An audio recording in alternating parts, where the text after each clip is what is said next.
to Mobile Legends!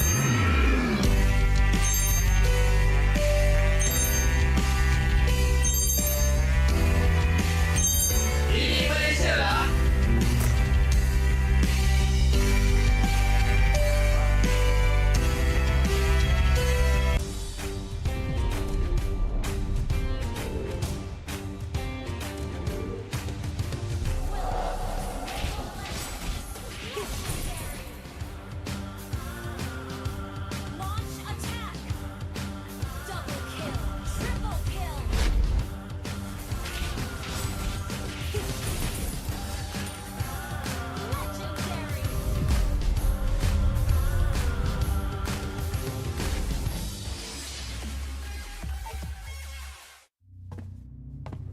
Look who finally showed up. Unload your weapon and return the goods. And if you ask nicely, I just might let it go.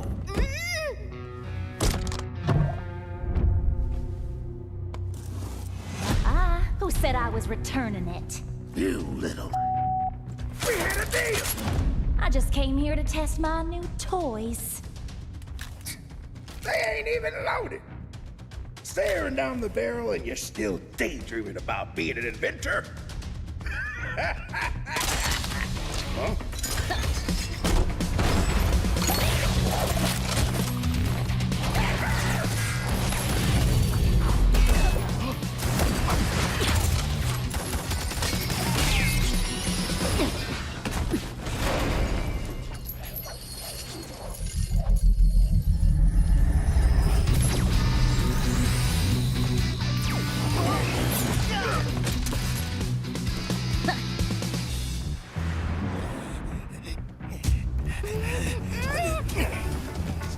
Or she gets it, then you'll have to answer to Erudicio.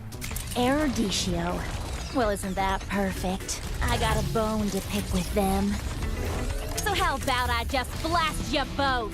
You're crazy! Leave me out of your squabbles!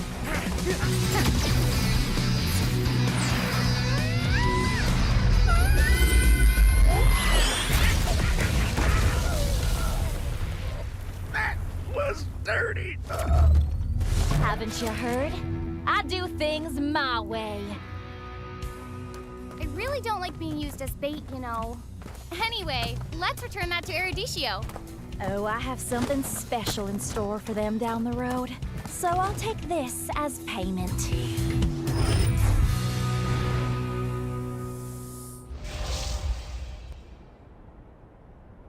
Welcome to Mobile Legends!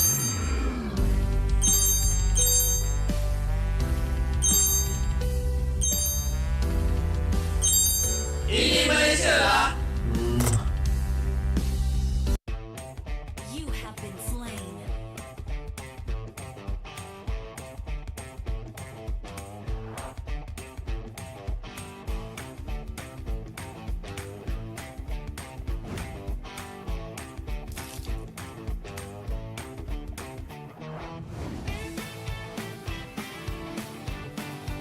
An enemy has been slain. Double kill. Legendary victory.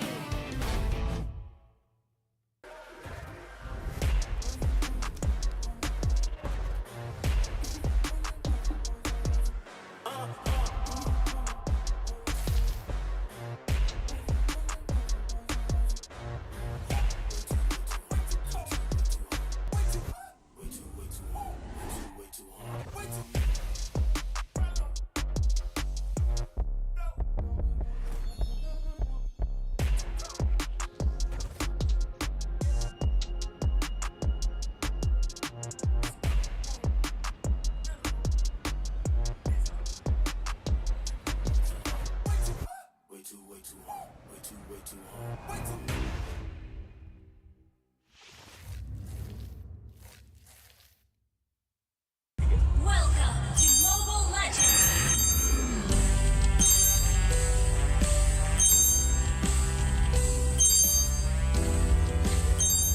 Ini Malaysia lah.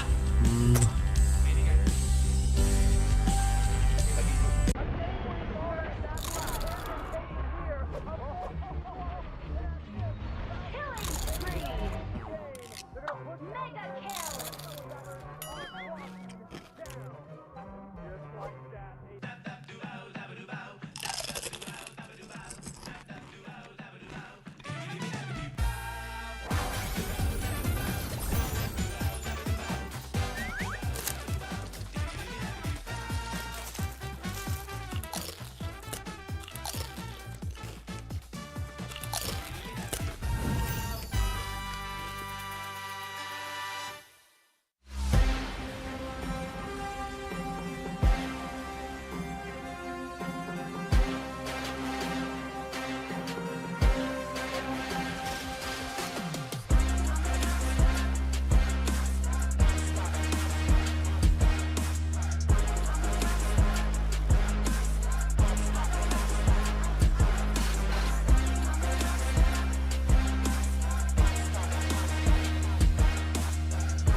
I'm a rock star.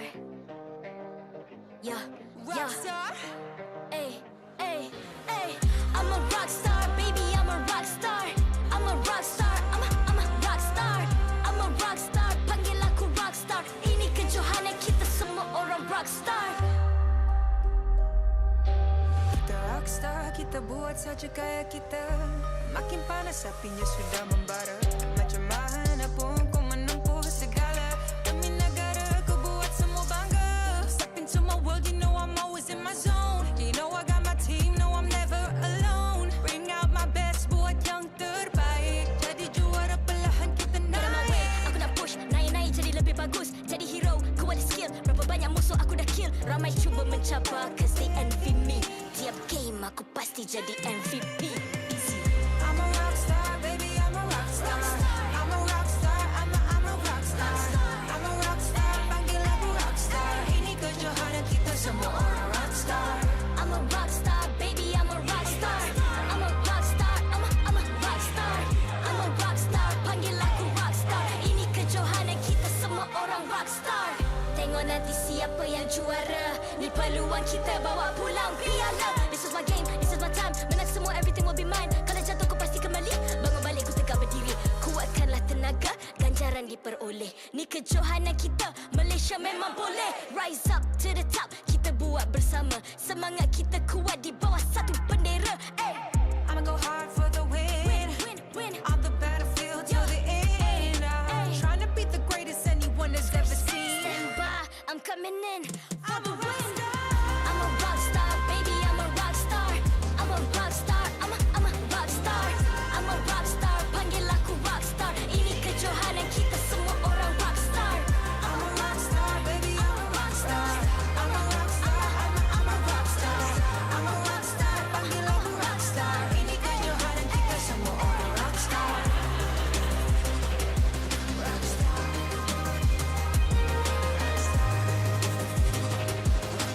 Ini kejohanan kita semua orang rockstar.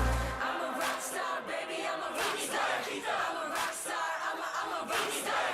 I'm a rockstar, panggil aku rockstar. Ini kejohanan kita semua orang rockstar.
Hey! Ay. I'm a rock star. Yeah. Rock star? Ay. I'm a rock star, baby, I'm a rock star. I'm a rock star, I'm a rock star. I'm a rock star, panggil aku rock star. Ini kejohanan kita semua orang rock star.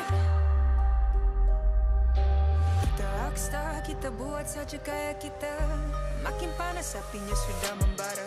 Macam mana pun kau menempuh segala. Demi negara kau buat semua bangga. Step into my world, you know I'm always in my zone. You know I got my team, no I'm never alone. Bring out my best, buat yang terbaik. Jadi juara perlahan kita Get on my way, naik. aku nak push, naik skill. Berapa banyak musuh aku dah kill. Ramai cuba mencabar cause they envy me. Tiap game aku pasti jadi MVP. Easy. I'm a rockstar, baby, I'm a rockstar. I'm a rockstar, I'm a rockstar. I'm a rockstar, panggil aku rockstar. Ini kejohanan kita semua orang rockstar. I'm a rockstar, baby, I'm a rockstar. I'm a rockstar, I'm a rockstar. I'm a rockstar, panggil aku rockstar. Ini kejohanan kita semua orang rockstar. Tengok nanti siapa yang juara. Ni peluang kita bawa pulang piala. This is my game, this is my time. Menang semua, everything will be mine. Kalau jatuh kau pasti kembali. Bangun balik ku tegak berdiri. Kuatkanlah tenaga, ganjaran diperoleh. Ni kejohanan kita, Malaysia memang boleh. Rise up to the top, kita buat bersama. Semangat kita kuat di bawah satu bendera. Hey. I'ma go hard for the win. Win. On the battlefield till the end. I'm trying to beat the greatest anyone has ever seen. Stand by, I'm coming in for I'm the a win. rockstar. I'm a rockstar, baby, I'm a rockstar. I'm a rockstar, I'm a rockstar. I'm a rockstar, panggil aku rockstar. Ini kejohanan kita semua orang rockstar. I'm a rockstar, baby, I'm a rockstar. I'm a rockstar, I'm a rockstar. I'm a rockstar, panggil aku rockstar. Ini kejohanan kita semua orang rockstar.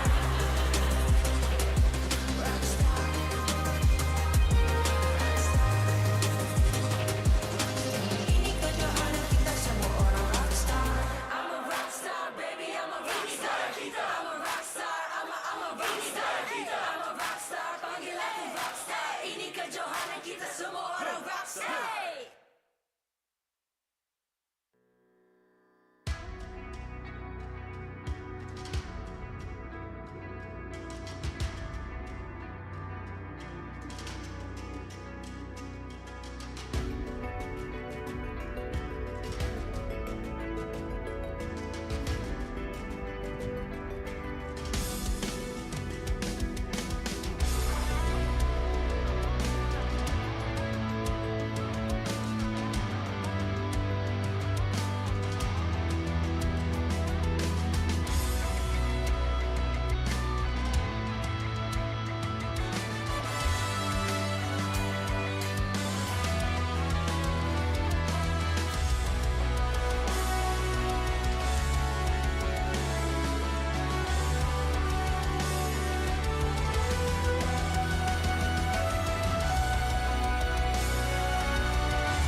MPL Malaysia Season 12 is powered by Muntong, official mobile internet hotlink. Score an epic MLBB skin for only Rennnqt with Hotlink. Summon your legends, unleash your style. Lightning fast gaming experience with Hotlink all new prepaid. Now with 5G. Visit the Hotlink booth today. Play like a pro with ROG Phone 7. The Republic of Gamers is the #1 gaming brand in Malaysia. Thank you to all our sponsors for your support in MPL Malaysia Season 12. Selamat datang ke MPL Malaysia musim ke-12 bersiaran langsung dari Dewan Seri Putra Bukit Jalil. Anda bersama dengan saya, Rose, host anda sepanjang musim ini. Dan hari ini bukan seru Saturday, tapi kita akan saksikan 3 perlawanan yang sangat hebat dan sangat intens juga. So, nampaknya semua audience dah ready. So, mari kita tengok jadual kita untuk hari ini. untuk match pembukaan hari ini, kita akan saksikan perlawanan Team SMG yang akan menentang Team Lunatix. Dua-dua pasukan yang one is on a win streak dengan satu lagi tengah cari lagi kemenangan untuk musim ini. Untuk match kedua kita nanti, kita akan saksikan Red Esports yang akan menentang Team HAQ.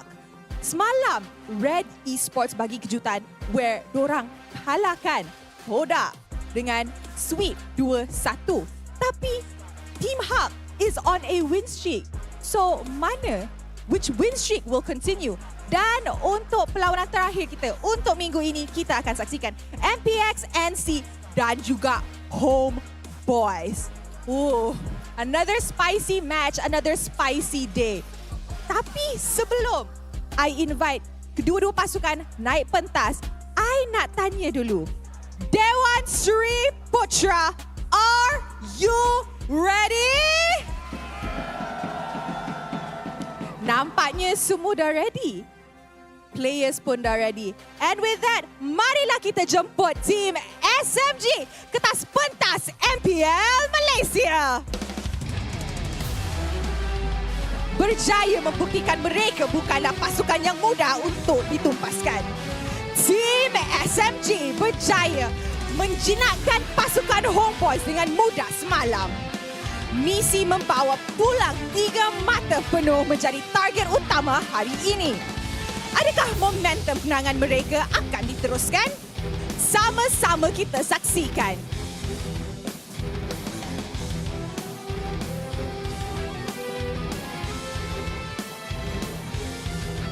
And the White Wolves, Team Lunatix. Tidak pernah kenal erti putus asa. Pasukan ini terus berusaha mendapatkan kemenangan pertama mereka. Musim lalu, mereka tupas di tangan Team SMG di regular season. Mampukah mereka bangkit hari ini untuk mata pertama musim ini? Let's see what the Wolves can do.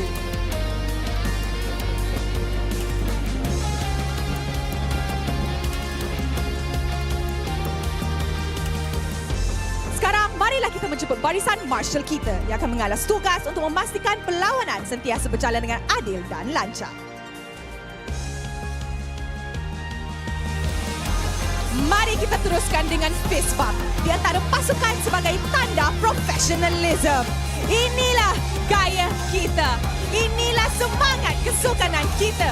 Kawan di luar gelanggang, lawan di land of dawn.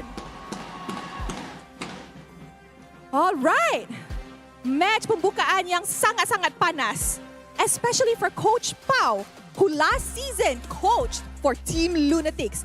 Adakah dia tahu cara macam mana nak counter Team Lunatix, or does Team Lunatix have a way untuk counter Team SMG who's on a win streak? So, Dewan Sri Putra, korang rasa siapa akan menang? The crowd is speaking, tapi player sahaja yang boleh buktikan pasukan mana yang lebih hebat. And with that, teams, this is your moment. Game on.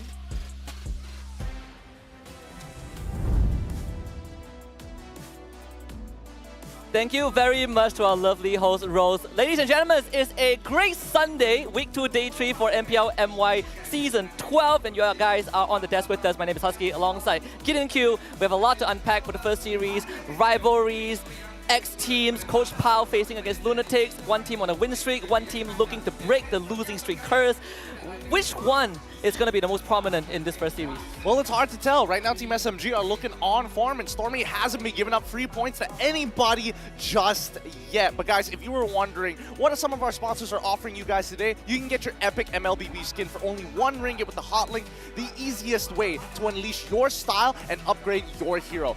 Want to win your games with lightning fast internet speed? Get the hotlink all new 5G prepaid right now. Yeah, the hottest thing, the hottest network that we provide right now links all of your movements together. See what I did there?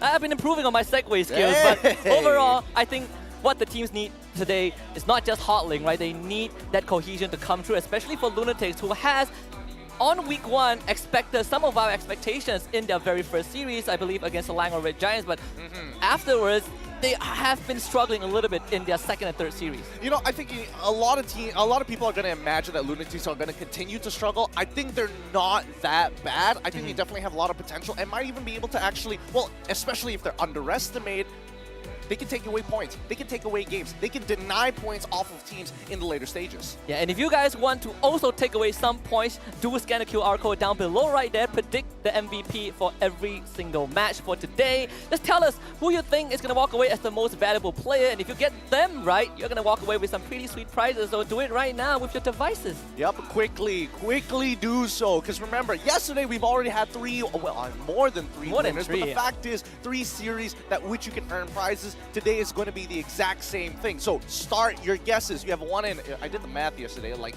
3 out of 30, so 1 in 10 chance of hitting each and every series. That is a pretty good odds. Pretty good chance as well. But let's take a look at the lineup of Team SMG to kick off this first series, because this team has been on a roll, right? SMG is still moving under gunfire. And if you want to make it a bit more bombastic, they are called the Submachine Gun. Subway, Miko, Sasa, Stormy, and Smooth, ready to take on the big stage. Interesting, they're not bringing up Saxa this time around. They're actually playing Subway. We haven't seen him actually play throughout the season just yet, so it'll be good to see the Subway and Stormy connection all over again. I mean, I'm expecting Fredrin as always. Yeah, and it's been a very classic combination that we've seen from SMG time and time again. We've known them as one of the group stage Goliaths. They've done pretty well in the playoffs last season. We'll see if they can continue that streak, because so far they've been looking fine, unlike their opponents, Team Lunatix, who has been struggling so far with Ohana, MPNC, Yuna, Detto, and Tien. It's good to see that MPNC is starting to fulfill that role and actually opening up the draft a lot more for the team. Oh yeah. I did see Xavvsz walk on with the binder, so I think he's going to take an analyst role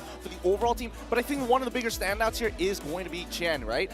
Overall, his EXP has been rather impressive. He holds his lane very, very well. I think right now it's just figuring out some protocols as they traditionally transition from early to mid rather weak.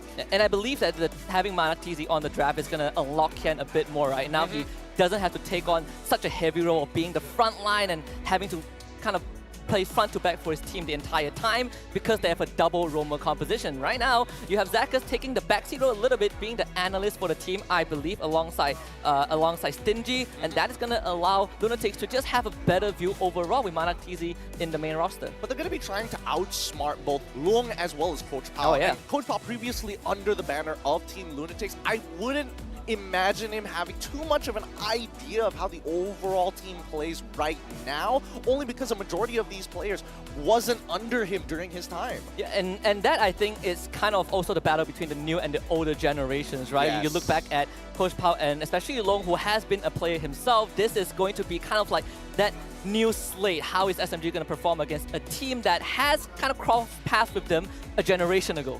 I agree, and I think, it'll be very interesting, only because with Coach Pao at the helm, managing the team and also making sure that he is watching them throughout the scrims, I would imagine that Lung, as long time stand-in for the side of Team SMG, has built that trust and now is utilizing the knowledge that Coach Pao brings to the table and translates it to the rest of the team. And prior to this series, right, all of us were expecting kind of the Filipino jungler matchup, right? We have Yuna and Saxa, but right now they did bring in Subway. So in this case, we are not going to have that matchup, but Subway has been a very staple name in the team. Absolutely. Now, yesterday we showed transfer needs. Today we're also going to be doing it as well. And Team Lunatix, they're looking for a new coach, a gold laner, as well as a mid laner to kind of fill up those holes. Expect to see these potential roles filled up by week 3. Some may say even week 4. It kind of depends on supply and demand here. And so far, the banner that they have put on the team to kind of patch things up has been pretty okay, right? And they've run the double roamer, and in week 1 we did kind of discuss about, well, has Lunatix show all their hands? They quickly bring in the MPNC, and right now they've kind of patched up those holes a little bit. Yeah, just a wee bit. It's good that Detto is a little more flexible right now, playing in the gold lane. Previously wanted to go into the jungle when he was under the banner of Team Secret, but I think Yuna is very comfortable in that role, and he does have some interesting pocket picks at the same time. And to be very honest, I think Team Lunatix have a very solid early to mid game, right? We've seen them perform in the previous series. Even their debut against SRG has been very, very solid, but can they keep that up against Team SMG? We're going to hop into the draft of Game 1, the bans, And the first 6 have already come out. Fanny, Angela, Joy, banned by Team SMG, and Team Lunatix taking out the Claude, Valentina, and Edith. So I'm interested to know, why do you think that Team Lunatix is actually pretty decent and early to mid? Because from the way that I look at it, I feel like their early game is generally decent, but especially if they have like a weaker comp, the transition from mid to early, especially when they're behind, can be quite awkward. I think to add context to that is because they were running the double roamer, right? You have the double roamer, so you have supports that is constantly how do we put it? Fast tracking that early to mid game. But now with that dynamic off, then perhaps we will see a bit of shift in that. And Martis, for Team SMG, they can open up the draft with a very standard and strong jungler, and Lunatix, the Kaja, and even Kaja has been one of the highest picked and banned heroes in the MPL so far. Yeah, I don't know about how to feel about this Kaja so far. I do agree that it is a very good hero, but considering the plays that we've seen in this week alone, people are just whiffing their flicker ults, man. And that's it. And I would like to say that's a big no-no, but at the very least, they are forcing out their opponents to flicker. At the end of the day, they get something back. We do see the Eve as well, which I also think is just a great pairing with the Kaja. Naturally, they go against each other. And I think with the real-world manipulation, it's a good way to kind of combo into the other, especially when you start considering that Dita just got locked in for the side of Team SMG as well as the Kufra. Massive dive potential, and you pair that up with the Mars, it does give Team SMG some sort of that safety net when we go into the mid game, right? Even if there's cash from Team Lunatix, SMG have a lot of ways to do with this. So Team Lunatix will actually double down by putting themselves in, putting the Fredrin in the lineup as that brick wall. Okay, so now they have a frontliner. Team Lunatix looking to mold their composition to be a little bit more traditional. I'm surprised. Things like Paquito usually is picked up super early on, especially when we're considering that we do have Smooth on the opposite end. But from the beginning of his career, all the way even to the later stages of his career, and now he is still getting shafted. You have to kind of take the sacrifice, right? I mean, we have seen Smooth, I think, in Season 11 when you give him very active heroes, like, for example, the Joy, he does cause massive problems. So in this case, I think Team SMG have expectations that we're going to put him in a more beefy role. He's not going to run around and cause a lot of damage, but he's definitely going to stay alive in the fight for a long time. The dark ages. The dark ages. And when he plays 2 entire seasons, just Uranus, and the only hero he wins on, just Uranus. Lord Smooth, back at it again. It has to happen, I don't think it has to happen this time around. I do. Maybe not this time. Maybe not this time, especially since we see the Xborg as well as the 1-1 also banned out. I think it's a very good idea to ban out Xborg in particular because it gives us an idea that Team SMG want to go for like a hard engage. I'm surprised that Team Lunatix decided to get rid of Paquito since they do have first pick for themselves. They end up going with the Benedetta, which kind of fulfills the role, but I would imagine that Team SMG would lock in the Terizla. And I think for Team Lunatix, perhaps they prioritize having a more solid and stable frontline in the Fredrin instead of having Paquito being flexed, right? Esmeralda picked up by Team SMG. I was actually looking at the Terizla because of the Xborg ban, but Esmeralda works just fine. Yeah, it kind of fulfills the same exact role, but they don't want to go for like hard engage. They want to be able to kind of slowly peel back for the Beatrix, and more importantly, just have a super beefy, hyper-scaling frontliner that eventually is going to start shredding through this composition. Nobody can really deal with the Esmeralda except for marksmen utilizing Haas Claw. And it's just heavy dive comp from Team SMG. You have 4 heroes that can go straight to the back. You have Esmeralda that's going to keep chewing up your shield, so your Fredrin, your Eve, they are going to suffer in that late game. Well, she doesn't really chew up your shield. She kind of does like, I would like to say true damage, but she bypasses shields, which is very frustrating to deal with, especially if you're trying to like outplay a situation with the RWM. It just sucks to deal with. And Team Lunatix, smartly enough, are going to go for the carry, so at least they can deal with these 3 big frontliners coming in from Team SMG. It's going to be a lot of that mid to late game tug of war between these 2 teams, right? When we look at that post 15 minutes game state, they both have ways to get there and still continue to skill almost towards infinity, especially on Lunatix side with the carry. Yeah, I would agree. So here are the breakpoints, right? Level 4 definitely is going to be leaning more towards Team SMG's side, especially when you have Kadita on their hands as well as the Martis. It can be pretty devastating. If they start an early kill, but then we jump back to the Lunatix where, yes, they do have faster rotations with their EXP laner being this Benedetta, and hopefully they can make that impact. So a lot is going on Kian right now to actually stall out out this early to mid and maybe even get themselves a lead, because mid game is where you would expect Team Lunatix to really start farming in and bringing in a return of investment. And a point of distinction to look at is how Ken is going to maneuver Benedetta, right? It's not like he's on an export or Terisla. This one is all about movement. You got to match up with Smooth. So Ken, it's time to do your job. Game 1 between Team Lunatix and Team SMG to open up this Sunday. I would say it's a very unlikely matchup. A lot of fans go over towards Team SMG, but once more, Team Lunatix have shown us something before, and we're looking for that in this match. Yep, and we'll see how it's going to be. Coming back to the EXP lane, I don't know. Ken is going up against a really tough matchup here because Smooth, he is known to play the Uranus as well as the Esmeralda in his time. He is an extremely efficient EXP laner. He doesn't waste movement very often. He hard stomps his lane whenever he has the chance. And I would say that he even forces his opponents to feel uncomfortable. Like, look at Jen. He's already down to a quarter of his HP. And just like that, he has to completely back out of the lane. Team SMG, they will invade the bot side jungle just because his Benedetta is now completely crippled. Can't provide any assistance. Esha Ohana gotta use his flicker to get out of this. And Yuna now is under heavy fire for Team SMG. Yep, a good idea to actually flicker early on. Esha Ohana is not going to need it for the upcoming turtle fight anyways because he won't hit level 4. In the meantime, Subway can take full advantage of the situation. Ken's still around. He knows that Smooth is in lane, but let's look at some of the other sides, right? Stormy still maintaining the advantage against Ditto, and more importantly so, just holding that priority. They know that Team Lunatix won't be able to push out of their lanes very comfortably. And that was kind of one of the very basic points when we talk about early game wave management, right? If you push faster, you move faster, and you generally get that advantage. And when you look at the general matchup, you're expecting Kian to take on that role to shove up that wave, but because of that early interaction with Smooth, now he has sort of lost that ability. Yeah, I think the roamers really need to play a bigger role here. Esha Ohana, even though he is rotating in towards those side lanes, more importantly, I think he needs to help out Deto move out of this lane, right? Again, he is losing priority, and that's not something you want.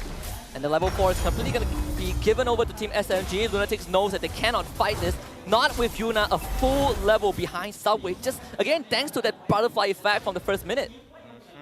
They have to play it slow. Sasa's having the time of his life in the gold lane with minimal assistance, and more importantly so, just sieging down the turret ever so slowly. In the meantime, Rock Wave's already coming out trying to clear this out, but Smooth, he has full control over this bottom half of the quadrant of the map. And unless you have the Kaja with you, it is near impossible to catch this Esmeralda. And even then, he has to sprint to get out of dodge, right? And there's so many things that Lunatix needs to consider. And we're not even talking about kill set. It's just those early movements, how they shove out the wave, how they're pressuring Ken, who is half a level behind Smooth at this point. Now let's dive into the micro a little bit, right? We see Ken, he is going to have to use his ultimate to actually cut the wave and clear it as soon as possible so he can get this very first move. The instant invade for the side of Team Lunatix, really good decision-making macro-wise. Micro-wise, Smooth decided to take the Impure Rage, so he's thinking about these trades. He knows he's going to collide with Chen no matter what Chen decides to do, whether he's proxying in the wave, whether he's trying to force it out, he will be able to keep that mana up in comparison to what we've seen other Esmeralda, players like to go for. Usually the common emblem, get that mana regen, minimize your trade, and just stay healthy. Smooth's going to try to take the purple buff, but Yuna will secure it. Now we're at that level 4 mark for this Kaja. Are we expecting Team Lunatix to make some movement? Maybe Smooth is going to go down in the meantime.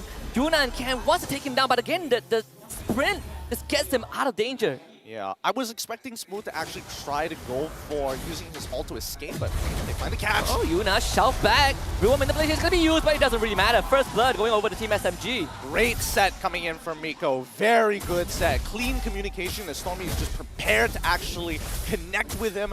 More importantly, Subway invading the enemy jungle at the same time. He's like, yeah, Turtle, no, not a big deal right now. As long as I can put Yuna even further behind Team SMG, is going to snowball this lead and hit Lunatix where it hurts the most in the mid game, where you would expect Lunatix to actually be the one in control. And this was actually a trend ever since week number 1, right? We have seen this Martis against Fredrin matchup countless of times, and once the Martis gets a hit, the Fredrin gets put in such an uncomfortable spot. Sure, Yuna will get the purple buff, but everything else is going to be given over to Team SMG. Ken, for example, is going to get decimated, and Subway gets a free kill down bot. One bad trade is all it takes. The EXP is now done for as Smooth continues to take full control, but Yuna does have priority over the turtle. Let's see how they handle this. For how long more though? Smooth is going to put himself in front. Miko again with the flicker. right towards the back for Yuna. Turtle lost the subway, and Yuna is gonna be the next to go. Not more health left in the tank. As Smooth is gonna try and run him down. Yuna still somehow surviving. Smooth misses the out, but Stormy got his back. Stormy gives Smooth the kill. XORN drags him under the turret, but it doesn't really matter. Kiendo will finish off Stormy. It's a 2-for-1 trade, but Team SMG still wins. Oh, nicely played, Team SMG. Honestly, Miko is starting to become quite the standout for the side of Team SMG because you can see XORN knows that Miko wanted to go for the engage. Body blocks, ready to absorb the hits. Flickers right past him to get on top of the priority target here. Well done to Miko for setting that up. Took Team Lunatix, I believe, 4 members to take that fight. They only traded 1 back at the cost of 2. And now they might lose XORN, who is going to flicker out of danger. They did lose the top tier 1. And while all of that was happening, Saxa, 2-0-0, took down a top tier 1. So far, still uncontested. Yeah, right now, just very clean gameplay, methodical coming out from the side of Team SMG. And we know how this usually goes, right? Team SMG, they take their time. Well, Miko, no, okay, not going for the set. But Team SMG, they like to take their time with this. Still think about it, we'll drag him back. XORN just gives his life away. Yuna hits the back line. You have the Electro Final Blow that completely misses from Kian. This fight has completely spiraled out of control for Team Lunatix, and Yuna is too far in. And Subway will pick him up. He's so deep in there with no support to actually help him out. I think he made the call all by himself. Neto is taking a good amount of damage, but again, this is how Team SMG likes to play. They're going to siege down these turrets one by one, and every time Team Lunatix overstep their boundaries, or better yet, I think Team SMG now getting emboldened by how much of a lead that they have, they might not even be safe underneath the turret. As much as we say that Team Lunatix, they have the capacity to go into the late game if they even reach that stage, this mid game really feels like the point where they need to kind of step on the gas, but SMG has stopped them 2 to 3 times. Do they still have that window? I don't think they have that window any longer unless Team SMG makes a significant mistake here. What?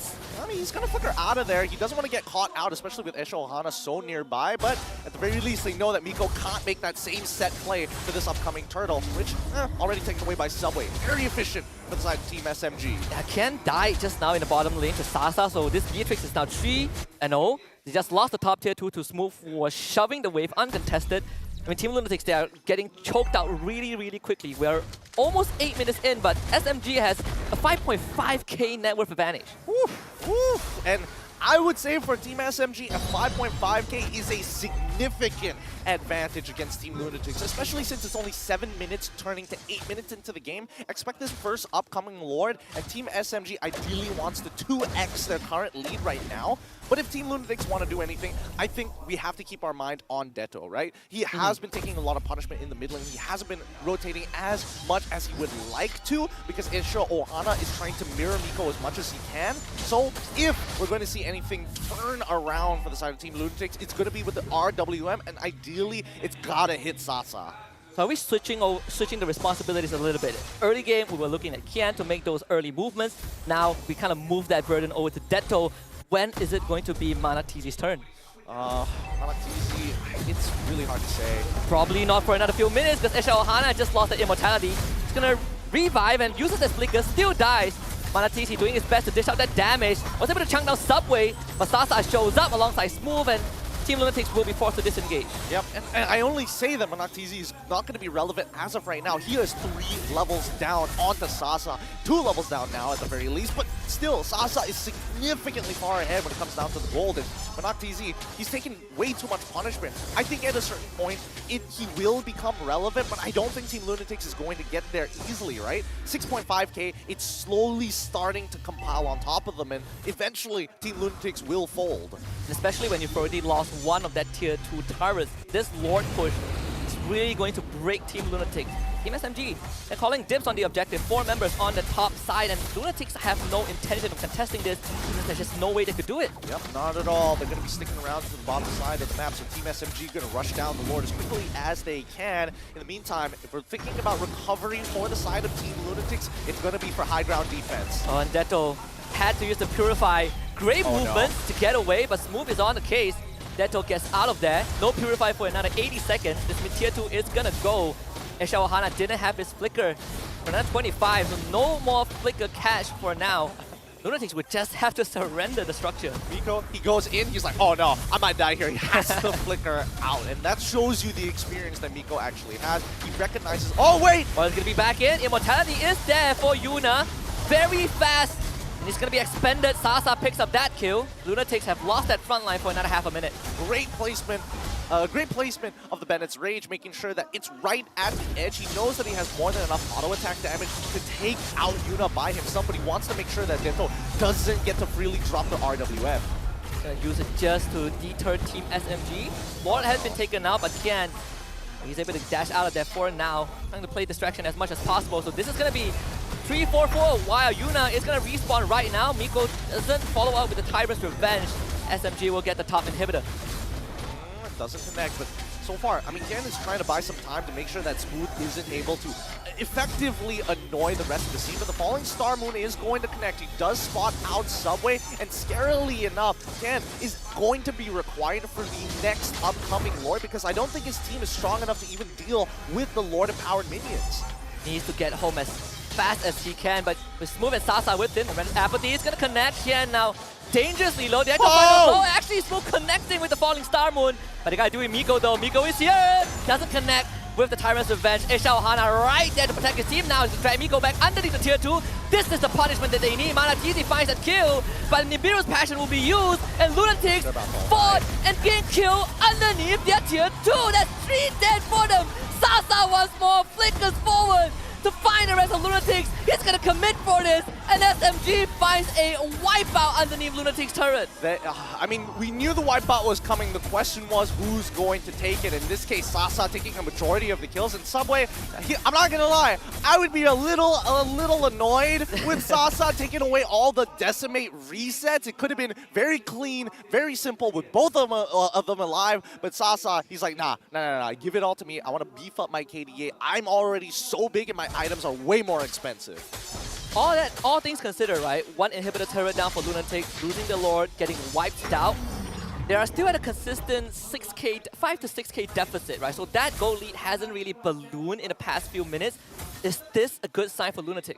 I think that right now Lunatix are down in the slump, right? Because again, this was underneath their tower, a full wipeout happening with the majority of the team members of Team SMG dying, and yet they could not really shake them from this lead. So with this upcoming Lord, I think Lunatix really need to make a couple of considerations. Number one, preemptively start attacking like what we see right now.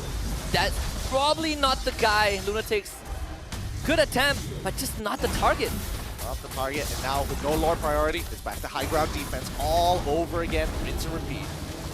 And it's not going to be any easier. We can connect it by the rough waves. We get to get away. Saxa trying to take him down. The eye for an eye use, Electro final blow, and a nasty dash to get him out of dodge.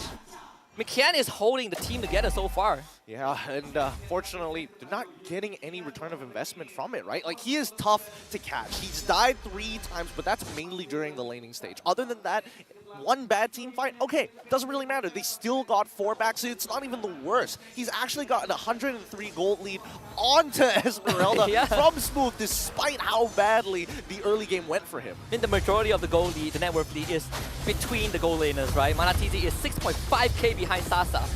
Lunatix, they will have to deal with the Lord. Subway just knocking on the crystal already. MPNC forced to deal with the Lord, so then mid inhibitor is gonna drop. Body blocked by Yuna. He's gonna lose his immortality for sure. They will drag Miko underneath the crystal, and Miko still gets out, retains the immortality. SMG are just too durable to kill. Smooth willingly puts his body in front. Miko with the re-engage with immortality knocks up Detto. MPNC needs to go big, but he just cannot afford to stay in the fight. Saxa once more flickers forward. Xavvsz gun down, loses that first life. Crystal only with 60% health left. And the bottom inhibitor is going to go down. Yep, they're going to be farming them in their own base. As long as Saxa is alive, Team Lunatix don't have a guaranteed win. They can take out a majority of their members. Smooth and trouble. Able to run away in time. Miko almost getting knocked out. Oh! Stormy! That is it! Catches both Xavvsz and Detto with the knockup. Kian needs to get away, and he will. But Crystal in danger right now. Miko again jumping back in. Smooth is going to follow up. SMG. They're not in a rush. Saxa picks up that kill onto Yuna. As the KD is a bit more important than the Crystal, but Team Lunatix, they only have 2 members left. MPNC uses the Purify, but Kian's gonna put his body in front. All for MPNC, and he just couldn't do it. Last wave for minions crashing in. Mana TZ could not hold back SMG. And game 1 is going to be taken by Team SMG 15 minutes in. That's a GG well played from the side of Team SMG. Very clean, extremely confident. And this is one of the few times you get to see Team SMG really let loose and start farming that KDA. Having a great time, they say when you have fun, that's where you play your best. But Team SMG really felt like they did not break a sweat. Every single row, to a certain extent, has been gapped by SMG themselves. Yeah, I think, you know, Miko has been quite the standout here. His sets have been so very good for the team, and as long as nobody makes a mistake in the lane, it becomes a very standard line of play for the side of Team SMG, very atypical, as you may call it. Yeah, you see that snowball start rolling. It's Team Lunatix. I think in the back of their mind, they probably know that once that snowball becomes a bit too big, the only thing they could do is try to stall out the inevitable. And we did see that. Once that tier 2 fight happened at the bottom lane, it was kind of the end, the beginning of the end. Yeah, it was tough. It was really, really tough. I think, you know, in these very specific cases, they probably should be utilizing their mid-pressure, and I think that's something that we didn't get to really see from the side of Lunatix, right? Surprisingly enough, in that 1v1, Kadita is the one who's moving out of that lane first, taking a little bit of sacrifice to his HP, but at the very least, with her passive, she's able to heal up to a decent amount to not put her at a... to put her at risk, let's call it that. She'll still live, you know. She'll still live, but like I think the worst part about it is when you are a Kadita and you're 50% of your HP trying to look for that combination. Remember, when you're in that Ocean Oddity, you can still be hit by auto attacks. You can still get hit by skills, and there is animation time when you are about to pop the rough waves. Yeah. With that being said, overall, I mean, when we look at this game 1, right, Team SMG definitely put up a phenomenal opening to the day, and here it is, our MVP for game number 1 is Miko. You say the Wonder Kid. His sets have been perfectly orchestrated, almost like he's dancing around with a hero like Kufra, who doesn't look like he can dance. Yeah, but he really does. It feels very interesting to see a team like SMG now starting to find their own stride with a roamer that can set for them, dedicated specifically to the role, and not only that, very vocal in his role, almost similar to Valens. Maybe, I don't know, we'll give it a little bit more time, but maybe a couple more mic checks so we can get a really good insight on how Miko actually communicates with the rest of the team, because I don't think it's as thorough as Valens. And so far, he has been holding up pretty good. You know, their win streak still continues. I think they've only dropped 1 game so far, and that's against Todak, right? At the end of the day, they still won the set. But for Miko in particular, coming into this game number 1, you can just see the commitment from the team. I think that is an element that a lot of teams are still trying to find, right? Do you commit to a move? And SMG have shown that. Yeah, and you know, as long as we've seen many teams, and I think most evidently with SRG, even if it's unintentional, you got to have your team to back you up. And that's the big difference between pubs as well as competitive play. Don't chicken out, as they say. Don't chicken you die with your team. Live with your team, die with your team. Yeah, I mean, we have a lot to go through, but let's take a look at Team SMG's mic check to see what goes on behind the scenes. Pura, pura, sempurna. I say first, yeah. Don't put. Siapa nih mengeng? Sama passion. Potato. Atas. Talking about, bro. Do I look like a stupid? Yeah. Sorry, bro. Oh my god, you say bye-bye to me? Yes. Do you deserve it? Orang Perak versus orang Perak. Dia do. Can this? I mean, tak tahu Lip. Chief ready. Run Miko. Can. yes, can. Of course. Of course. Go tower. Can. Woi, mana? Buat apa mana? Mama. English lah. I can understand you. You say common sense lah. Okay. Oh my god, I die more than you, Miko. Huh? I die more than. The sign of confidence is when you start asking the opponents what are they doing. I think that's a very dead giveaway here. I love the banter between Miko and as well as Stormy. At least they're getting along together. If you want anybody to have the strong bond, it's definitely your mid laner and your roamer, who in tandem work very well with each other. And you look at, because of the snowball early on, SMG hit the item timing so fast. I believe, Miko went for he went from a Dominus Ice instantly into a Radiant Armor, and at that point, there's no one that could kill him. Exactly. He could just take the shots coming in from Eve. He wasn't too afraid of Kaja anymore. The only person he was really concerned about was whether MPNC was able to one-shot him. MPNC does actually achieve the Trinity build, but let's look at a deeper look into the item build of Team SMG. Starting with Smooth, right? In this build, usually when you have the common emblems, you actually don't need the Enchanted Talisman. But with recent changes, now having to get the Enchanted Talisman all over again, pair it up with the Dominance Ice, and then you've got something to work with. And now, with the lead that Smooth actually develops, you could see, he was like, all right, getting the Immortality probably is a little bit more important than actually going for the Oracle at this stage of the game, because he is going to be the one as a secondary engager in case Miko gets yanked on back by Aisha Ohana with the Divine Judgment. Like, I'm here to win the lane, right? I have movement speed, I have extra defense and lower health, and I do damage on every single hit. Like, what else could you ask from Esmeralda? And even then, you look at Sasa on the other hand, this Beatrix 9-1 and 8, just full-on pure damage. Thrill for the extra movement speed, Weapon Mastery for extra damage, and of course, Quantum Charge. Yeah, it's tough to deal with, and Sasa, sometimes he doesn't usually win lanes against some top-tier players, but against MPNC, I think he made the call like, hey, I'm winning lanes super, super hard. Just make sure that you can kind of cover me from any kind of road movements or maybe even the mid-lane movements, and I will win us this game. Just give me 6 more minutes.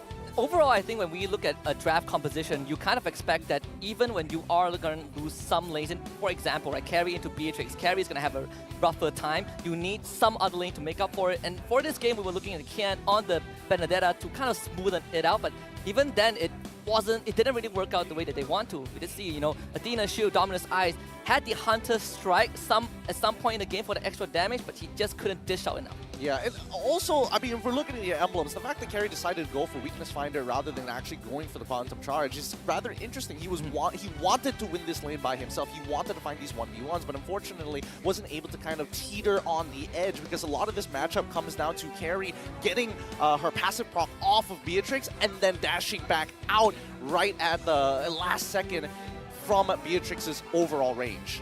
It's just really hard when you are at a deficit from the get-go. Even when we look at the numbers itself, I mean, SMG with an overwhelming damage dealt, 208,000 across 15 minutes, and majority of that, of course, comes from Sasa. Not even close.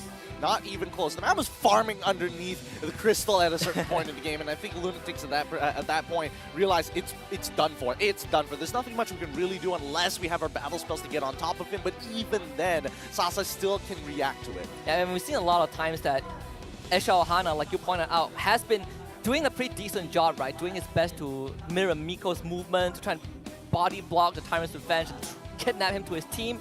But majority of the Divine Judgment used on Miko didn't really translate into anything, because at that point he was just so farmed that he couldn't die. Yeah, he was just so well fed. He was eating good today in game number 1, and I think it's something that we can start to disregard at this point, right? Because it's too much of a landslide victory to learn from the game, and I think it's a lot better to deal with mentally as a player in comparison to if you get tactically outplayed. Yeah, I think this game is a game that Lunatix just needs to brush to the back of their minds, right? Focus on game number 2. What can we kind of fix in a short amount of time? We realized that, okay, game 1, we've been struggling in all the lanes. Our jungle is getting clobbered, our XP lane is getting outplayed, our gold lane is doesn't have a winning matchup, and most importantly, the middle lane, which should go even, also was not able to kind of achieve that result.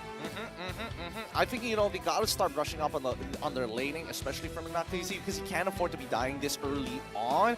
Yes, he wants to win lane, but he's got to walk away with at least a kill or set something up for himself, right? And then even the EXP, I would say that they need to find a less volatile EXP laner. Sorry, not EXP laner, but EXP hero. That way, they can actually buy the correct amount of time rather than having to sacrifice his life each and every time he goes to proxy. And this was the moment that I think Team Lunatix know at the back of their mind that the game is pretty much done and dusted. But if you are on Kian's side, or if you are stingy drafting for this, do you just go back to the Terizla, give Kian someone that can stand in front and brick wall for the team when needed? Well, I think it's a little tough to say, right? Because if we think about Terizla as well as Benedetta, both kind of achieve the same thing in their own different ways. Benedetta has a lot more mobility in comparison to Terizla, and Terizla's engage is heavily dependent on his battle spell, very similar to the Benedetta. So I think in this case, whether he had the Benedetta or if he had the Terizla, wouldn't really change the outcome against the Esmeralda, who just stands there, T-poses, and just takes the entire wave. Yeah, and I think overall it's just there's some time for Team Lunatix to talk about this, but of course we have something for you guys, right? It's for the Independence Day that's coming up next Thursday. Yes, Merdeka is coming up in less than a week, people. So for 24th September until 6th September, join MLBB to celebrate the Independence Day. You can log in the game starting from today to get the special Harvey Merdeka emote, voiced over by 3 MPL MY players. I'm halfway to getting it. I am very excited. Yep. It's good times for Independence Day for Malaysians all across the world. Until that day comes, maybe you can start guessing, who are those MPL MY players? Which voices do you think they're going to be? Let's jump back into this game, right? I think a lot of it just came down to the drafting phase, and Coach Pao brings such a huge arsenal for the side of Team SMG. He's done it with the Lunatics previously, playing around Joem specifically in Season 11, and I think nowadays with Team SMG, he can actually pick and choose who's going to be the priority and then draft around them accordingly. And I think the best part is that when we came into this new season, we were looking at Lunatics, well, same name, completely different roster, right? The skin is the same, but the flesh is different. But it doesn't really matter at the end of the day because Coach Pao knows that he has been dominating most of the teams, and Lunatics is kind of just a minor stepping stone along the way. Yeah, he wants to be able to achieve a almost perfect score coming in from Team SMG. I mean, obviously the debut didn't go as well as he wanted to, but at the end of the day, hey, what are you going to do about it, right? Yeah. There's still 8 more matches to go, and from then on, he has just been winning. In this particular case, I think that Lunatics, oh boy, how are they going to get around Coach Pao in this particular case, right? Because it feels like they had such a high priority, they have a high priority because their hero pool is limited at this point of time, right? It's tough. It's really, really tough to expect Deto to do everything. I don't know about you, but as Week 3 and Week 4 come by, we've got a couple of free agents that they might even start to consider. And all 5 of these free agents on your screen are mid laners: Zyme Senpoi, Man, Fakes, Maima, and Flint. So I think it's going to be very interesting. There has been plenty of conversations going on online. Who is going to get picked up by what team? I think some teams have already announced that free agent acquisition. So if you guys don't know which teams or who got acquired, do check out social media. It's all up there. Yeah, join us on the official MPL MY Facebook group. Honestly, I feel like Lunatics might actually try to go and pick up Maimo all over again. You know, somebody who actually fulfills the gold as well as the mid lane requirement, and generally is a pretty stable player overall and extremely vocal about movements across the map. So I think that's something that's going to help Lunatics in the long run. Yeah, they definitely are looking for that voice because you have, what, 3 different role swaps after putting in Manaktizi, so that did shake things up a little bit. But I would say that, you know, Esha Ohana, he gets to play his normal role, right? He's not playing mid lane support. But now we kind of see that new problem starts. He has to be that voice that makes the call. And so far, he hasn't been as dominant as he wanted to, and the crowd work is great. You know, easy game for Coach Pao. I mean, come on, do you have to say it like that? I mean, I don't know. It's like too easy for Coach Pao, and then you look at the guy behind him and he's just like, hey, can't wait for the next transfer window. And Nova X Kobar is just like, dude, come on, man. He's done waiting. He's done waiting. Can't wait to see his friend go back in the land of dawn. But let's jump into this second game. It's going to be the draft pick here. Are they going to take blue side? Yeah. Team Lunatix takes blue side. It's a bit more sense. They did switch up the bans a little bit, so this time BARBOSSA actually makes it into that first phase for Team Lunatix. All right. They don't want to deal with an oppressive style of jungle coming in from the side of Team SMG. And to be fair, Subway performs extremely well on tanks. And when I say tanks, I only mean Fredrin. Bardus has been doing good for him because he does play assassins as well, and it kind of fulfills that style, right? Having someone who's tanky enough, but enough damage to actually make an impact in that game. So Team Lunatix taking it away. It's like, no, I don't want to be oppressed for the first 5 minutes of the game. And this was what I was expecting as well from Lunatix, right? You take first pick. One of the biggest problems was that Yuna just couldn't get to play the Fredrin, and in that matchup, it is so painful as a Fredrin when you start falling behind a Martis. So now they get themselves a more dominant jungler. The question is, will Subway go for the Fredrin?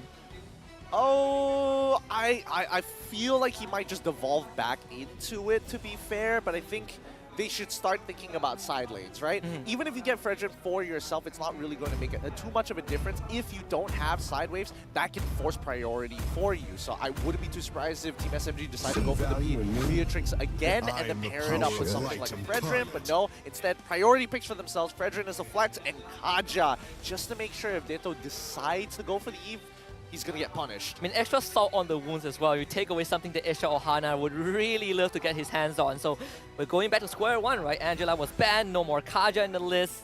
Isha Ohana, he's gonna get that hero pool whittled down very, very quickly. Yeah, but maybe we're going to see, you know, a reverse matchup. You know, previously he played Kaja, now he might just play Kufra. There's a maybe? very good argument for Kufra. I mean, we can wait for later on into the draft when we see how many dashes Team SMG actually has so that the bouncing ball gets effect. But in the meantime, let's have a look. It's going to be Valentina. Okay, finally, at least for Team Lunatix, they will be able to steal some good ultimates as well as lock in the Kufra. And there we go, the mirror matchup. At least they make a bit of exchange there for Lunatix, but this Valentina, like you mentioned, you can get the Divine Judgment, so at least Lunatix now have a little bit more of an answer to what Team SMG has, just based off of them having a Kaja on their side. Even when you look at the previous picks and bans, I believe Kadita was picked up in that first phase by SMG.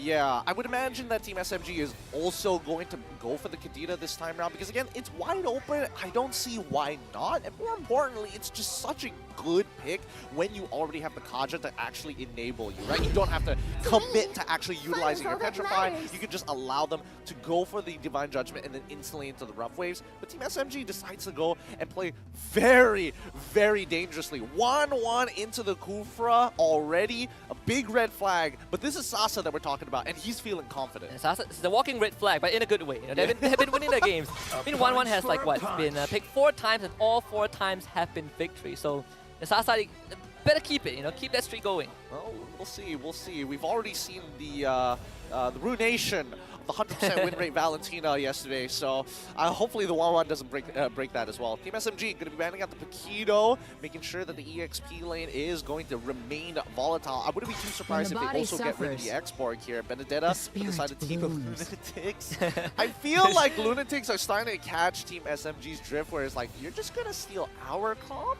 Yeah, we're going to ban out our heroes. There's still the Esmeralda on the board, you know.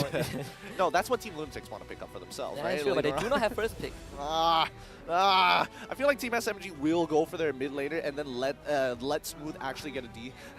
You just sandbag It's a Kian. decent- Yeah, it's something to sandbag. I'm sorry, I got distracted by the crowd wanting to get clipped by DJ Y. You got your clip, DJ. You got your clip. There it is. Don't worry, we have a lot of active members doing that. Check your TikTok in 3 hours. Gonna be there. That's all it's gonna take. That's all it's gonna take. Team SMG still committed to the EXP bans, banning out the Terizla, making sure that they don't have some form of hard engage to make 1-1's life difficult and force out an early Purified that's inbuilt to her kit. And to be fair, it has been one of the staple XP laner picks, right, for these general compositions. So Yuzhong is the last one to get banned out by Team Lunatix. Again, Esmeralda still on the board. SMG, like you mentioned, I think are going to look for that. Actually, no, they decide to keep mid laner for last, so picking up X-Borg for the XP lane. Okay, alright, so getting X-Borg is going to make Kian's life a little more difficult here. If he goes for anything tank-based, he is going to start to get shredded down by the X-Borg.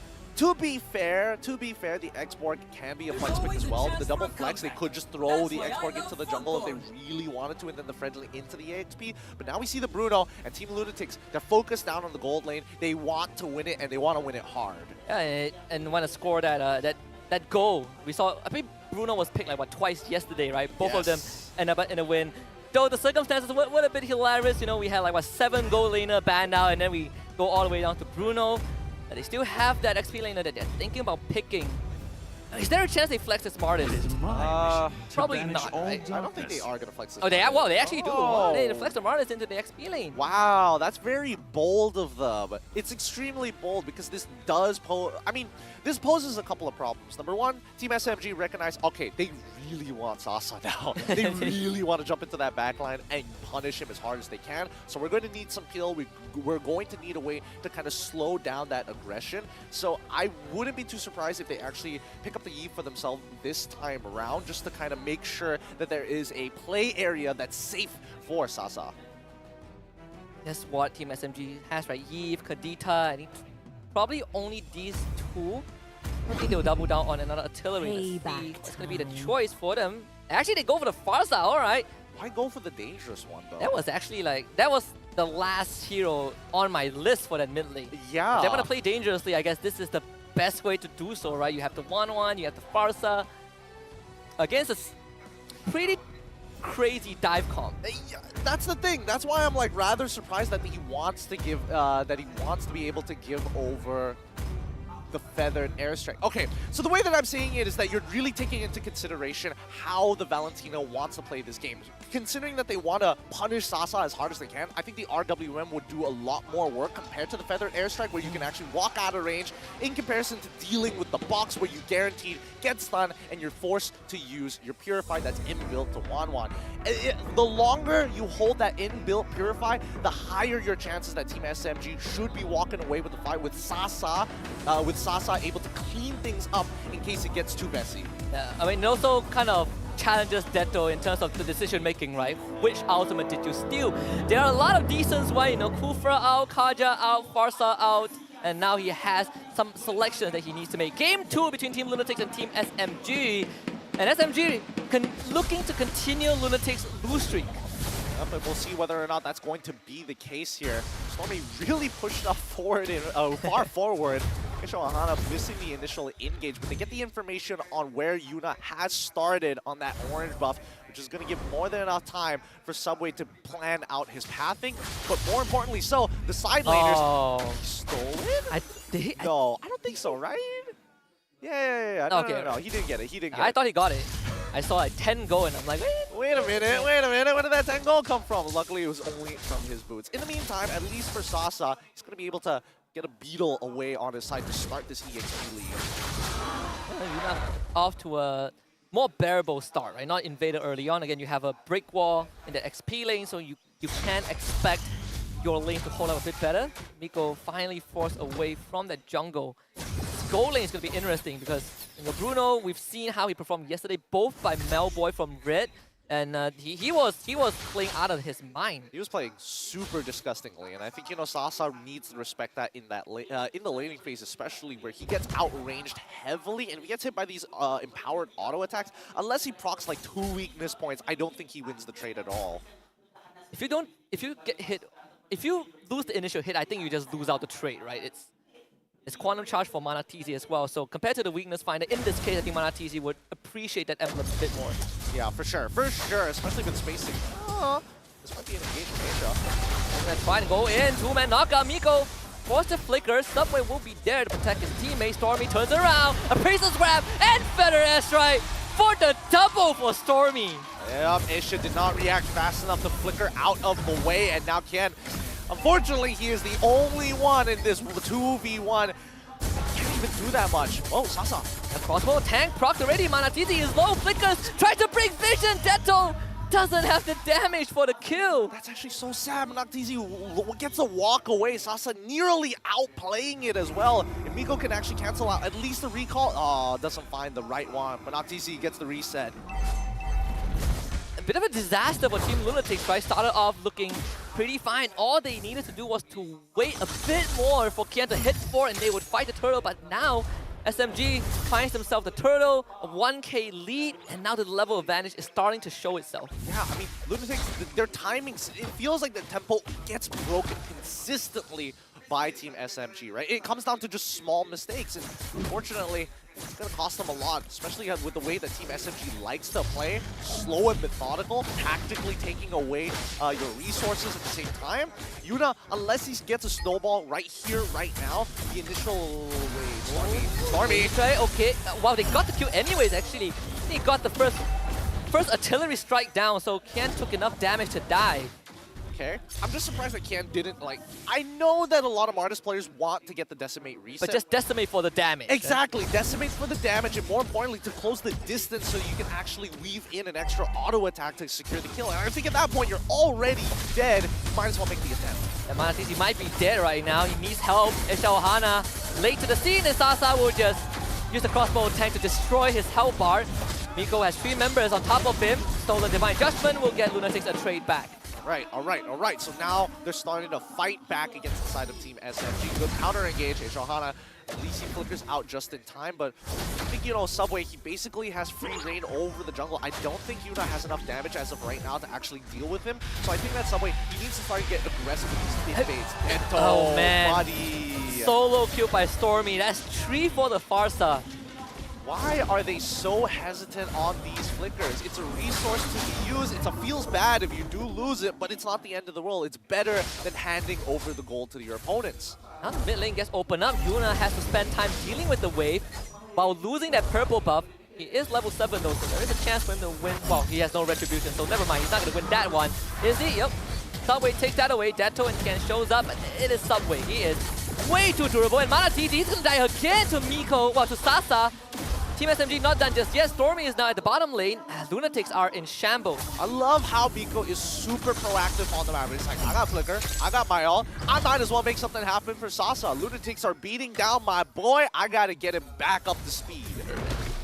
Hey, Esha, this is how you play. I am the Kaja now. I am the Kaja now. Wait. Actually steals the turtle away. Lovely start from Yuna. Nice. Some sort of salvage for Team Lunatix at least. No, that's good. That's good. At least they are staunching the bleeding. They're trying to slow down this burn as much as they can. Eventually, MPNC. Okay. Again, no commitment. All right, very good from Aisha Ohana. Most people would instantly just pop the ultimate again. Please don't die here. Not when I'm in the middle praising your team. Let's just calm down for a second, and you don't need to walk back into that wave.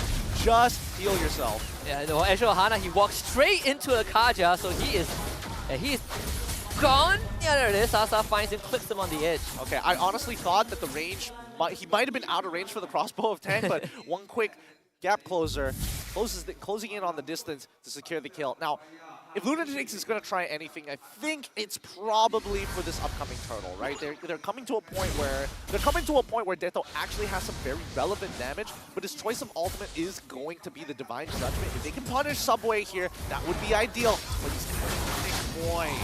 Purple buff, I believe, secured by Yuna. There it is, Aisha Ohana in, only catching Subway though. Lunatix, do you want to commit onto this Aisha Ohana? He's already backing off, so Subway gets to walk away. What? I mean, there have been plenty of times where Aisha Ohana, you can see that his gears are turning, right? Do I want to Tyrant's Revenge into a flicker engage? And he calls it off at the last second every time. Team SMG, they are just walking away with all these free space. I don't know. I think that Aisha Ohana made the right call there. Let's see.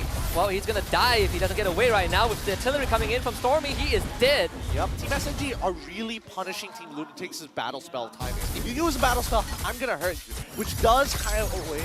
Oh, is this finally going to be a kill for Kian? He's going to try. Where's the Decimate? Well, the timing has expired. Yeah, timing has expired. I think he's already gotten his first item. I'm not sure what he actually went for, but Sasa just taking full control. MPNC has an opportunity to kill, but I think he's too far behind to actually commit to this. And even Detto was scared of it because he was losing, he lost like 80% of his health. So if the crossbow tank goes off, it is at least one kill for Sasa. Third turtle contested. Kian and Yuna at the scene, but Smooth and Miko will show up. Yuna, can you steal this again? Nope, not this time. Gets away with the puncture, but Team SMG, they get to walk away with the objective. Big Sag. A 50-50 won by the side of Team SMG right now. They have full control. They get to do whatever they want. And at the very least, we're not seeing Team SMG actually disrespect Lunatix just yet. They know that it's still very volatile, but they have to play towards their current win conditions. And Miko just catches Kian with the flicker. I mean, these timings, like you said, have been impeccable by SMG. Dang, man. Lunatix, they have to keep in mind battle spell timings. But they're going to try with their own Divine Judgment, but he's on the Subway, who is a one-man armada. He just walks out of there, no problem. Yeah, right now, it just looks like Lunatix are very disconnected, right? As much as Aisha Ohana finds these engages, it's going to be up to Detto to actually sell them on the idea. He's stealing very important ultimate, but if you take a Divine Judgment and you're not looking to kill, I don't know what you're doing. Maybe this is it, onto Miko, and if Miko still gets away, now they turn around with Feather Airstrike. Detto will have to dash out of that. Smooth flickers towards the back, almost kills off Detto. I mean, SMG, they came so close. Oh, it's on a knife's edge right now. Lunatix starting to find some form, and I think that Yuna on this, at the very least on this Lancelot, feeling very confident against Subway. It's just unlucky that the numbers aren't there. He's keeping up in terms of level, right? That is very, very impressive. But when we look at the mid lane head-to-head, that's where we start to see a bit of a problem between Detto and Stormy.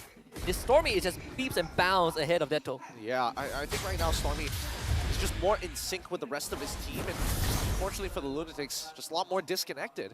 Subway will finish off that anti-cuirass, and at very least he will be able to take a couple more shots from Noctizi, but this upcoming objective, this is where it's going to get dangerous. Berserker's Fury already finished from Noctizi. It's going to be relevant in this upcoming fight, and hopefully that Worldie is going to do enough damage, but until we see those 4 items, I don't think Noctizi will be able to participate. Do we just put Detto in a role the same as Hana, where they're looking for engages and just let Noctizi do the work? Anyway, Hana is going to be in. Only getting 1 pushback. That is a target that they need to kill, and there it is. Miko is already down, but the airstrike used. Detto gets out of there. The rest of SMG, are they going to commit? Smooth will fries Noctizi of all people, and now he's alone. 4 Team Lunatix members there, but it doesn't matter. Smooth just walks out. Yep, they gotta go for a quick reset here. They, again, no real way to actually sit on top of this lore. They do find Miko, which is already great, but unless they can bait out another fight, Team SMG are just gonna slowly peel them away. And look at Smooth, right? He completely disregards whoever's in front of him. He just needs to stall. Oh, Isha! Isha, he's gonna go in with the engage, but there's no damage. As Smooth just walks up and decides that Detto is Charcoal. Oh, outplayed.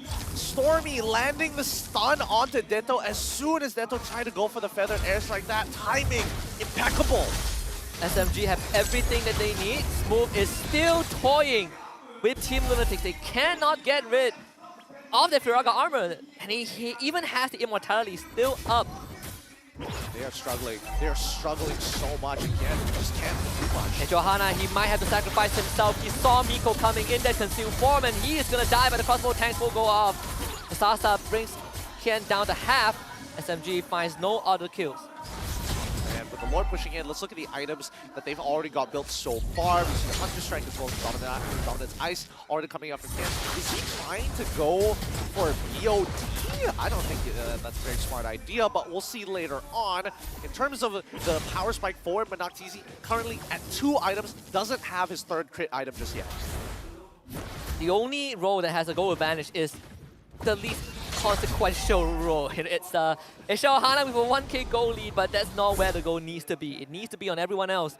And unfortunately for all the other roles, Team SMG just have a 1-up on Lunatix. Don't you think that it's kind of funny that he does have that 1.1k gold lead, but he's died more times and has less assists? That is true. Where is he getting? He's probably cutting the waves a lot. They did take out the lore though, so they protect the inhibitors for now. Just like game 1, the first lore from SMG does not get any inhibitors. But with that being said, SMG are still very, very far ahead. Yeah, I mean, they've already got their win conditions set up here. Subway has been playing, now gets to play even more oppressive. I mean, Yuna, honestly, you got to give credits to Yuna, because again, he's maintaining his level against Subway, which honestly shouldn't be the case with how SMG has been playing thus far. SMG concealed. Can't find anyone for now. Bottom inhibitor does go down. Kian able to get out with the Mortal Coil. SMG, they are not in a rush. In fact, Miko does have the flicker back up online. Now he just needs to wait for the right timing. This wave could be it. Let's see. And the S right, Miko is in. Alright, the drag does get cancelled for a while. Lunatix was able to delay the cash. They will sacrifice Hana, but Yuna needs to go huge. Couldn't reach Stormy in the backline, so SMG still gets to walk away with something. Yuna, it's gotta be so frustrating for him. He now has enough damage to take out Stormy as well as Miko, but he just can't find them. As soon as you see Yuna trying to get into the fight, Team SMG, they instantly disperse, and Stormy making sure that he's using his feathered airstrike very effectively. But more importantly, when he flies away, he is hopping over walls to make sure he creates the most amount of distance that's not close to his own teammates, so he doesn't become collateral. If Stormy hasn't hit critical mass, he definitely has now with the Divine Glade picked up. He's 5-0-6. We kind of looked at this pick and we were like, wow, SMG, they have a lot of red flags and they did commit to it, but it was the right decision. Stormy is having a field day alongside Sasa, both of them having 5 kills so far, and now Miko doesn't have the flicker just yet, but he's still going to try to look for an opening. Team SMG forcing Team Lunatix back to their own base.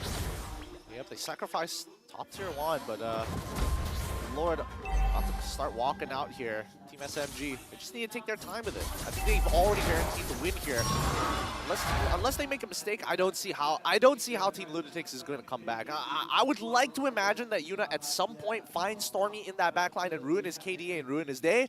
But other than that, it's going to be really tough. I mean, it has to happen really fast, right? He has to. Does he have the BOD? I think that would be an important question as well. He did have both the components to before the second Lord. That could be the difference maker. Team SMG now with the Lord coming in, all waves synced up, the mid and top inhibitor will go down.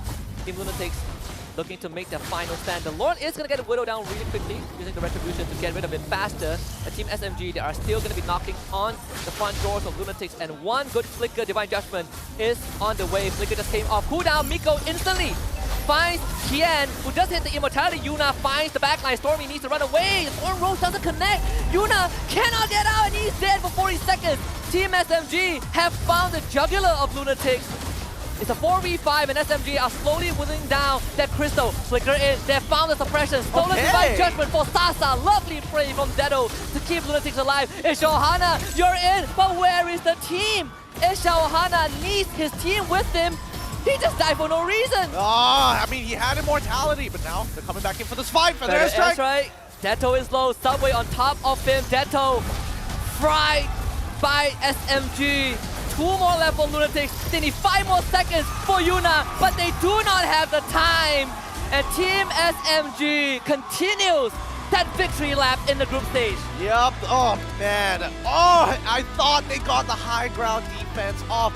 But what really hurt them was their chemistry. Ishaohana jumps in that fight, and Menaktizi needed to be there to abuse the fact that the feathered airstrike was going to be down for another 6 more seconds. And the only way that Team SMG was going to flip that fight is if that feathered airstrike comes on the second time. Great engages through and throughout, but just no follow-up. It was so frustrating, I believe, you know, as a roamer to get these engages, but there's so much desynchronization. Unfortunately for Lunatix, the lose streak continues. The only team so far in the group stage that has not won a single game, let alone the series. Yeah, I mean, their micro in the lane really is starting to hurt them. Is really costing them a lot in the early to mid stages of the game. But even more so, the macro as well as the chemistry is hurting them in the later stages of the game when they have moments like this where they could have bought an extra 4 minutes into the game. Probably their best chance in the series, right? Yeah. Even then, it didn't work out. I mean, some of us could chalk it up to them playing against a very solid team like SMG, but damn, even against SMG, they had some brilliance, some moments of brilliance where maybe that could be a highlight clip for them. Yeah, I think even for Coach Bauer, he was probably looking at that and was just like, oh boy, man, we were this close from throwing to a certain degree. Hey man, at least you know that's how they get their chemistry, both Miko as well as Stormy. Yeah, a bit of a piggyback right from Miko. You talk about the chemistry, and there it is, in and outside of the game. This was, I would say, another day in the office. A little bit more sweaty for SMG, but we throw it to our host Rose to kind of talk to SMG about that victory over Team Lunatix. And SMG sekali lagi continues their win streak. 2 pembalas kosong, 3 mata penuh untuk perlawanan pertama kita untuk hari ini. Congratulations to Team SMG. Round of applause. Okay, so before anything else, I'm pretty sure semua orang rindu Subway. Alright, Subway. This is your first game untuk musim ini. Rindu tak main atas pentas dengan Stormy? Rindu tu memang rindu lah. Oh wow, rindu yang mana? Main. Oh, main. Alright, so Subway, you lama tak main atas pentas. Season ni rasa macam vibe lain tak? Vibe lain sebab semua team pun dah start buat dah sekarang semua kan. So, happy lah dapat main. Apa? Confident. Wow, okay. Is that what you wrote on your hand to remember untuk this game? Yeah kot. Sebab tu kot. Alright, thank you. Stormy, our mage prodigy. Setiap hari perform. Tak pernah tak perform. Okay, Stormy, as MPL Malaysia's mage prodigy, kalau you boleh bagi macam satu statement to describe yourself, what would it be?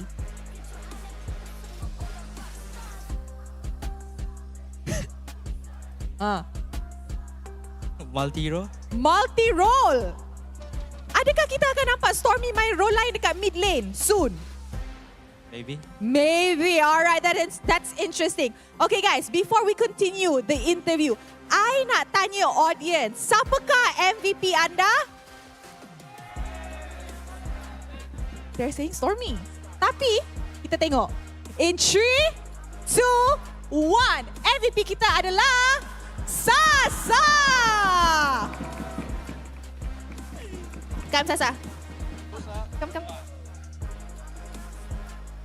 No toxic today. Oh, okay. Today, Saxa behave.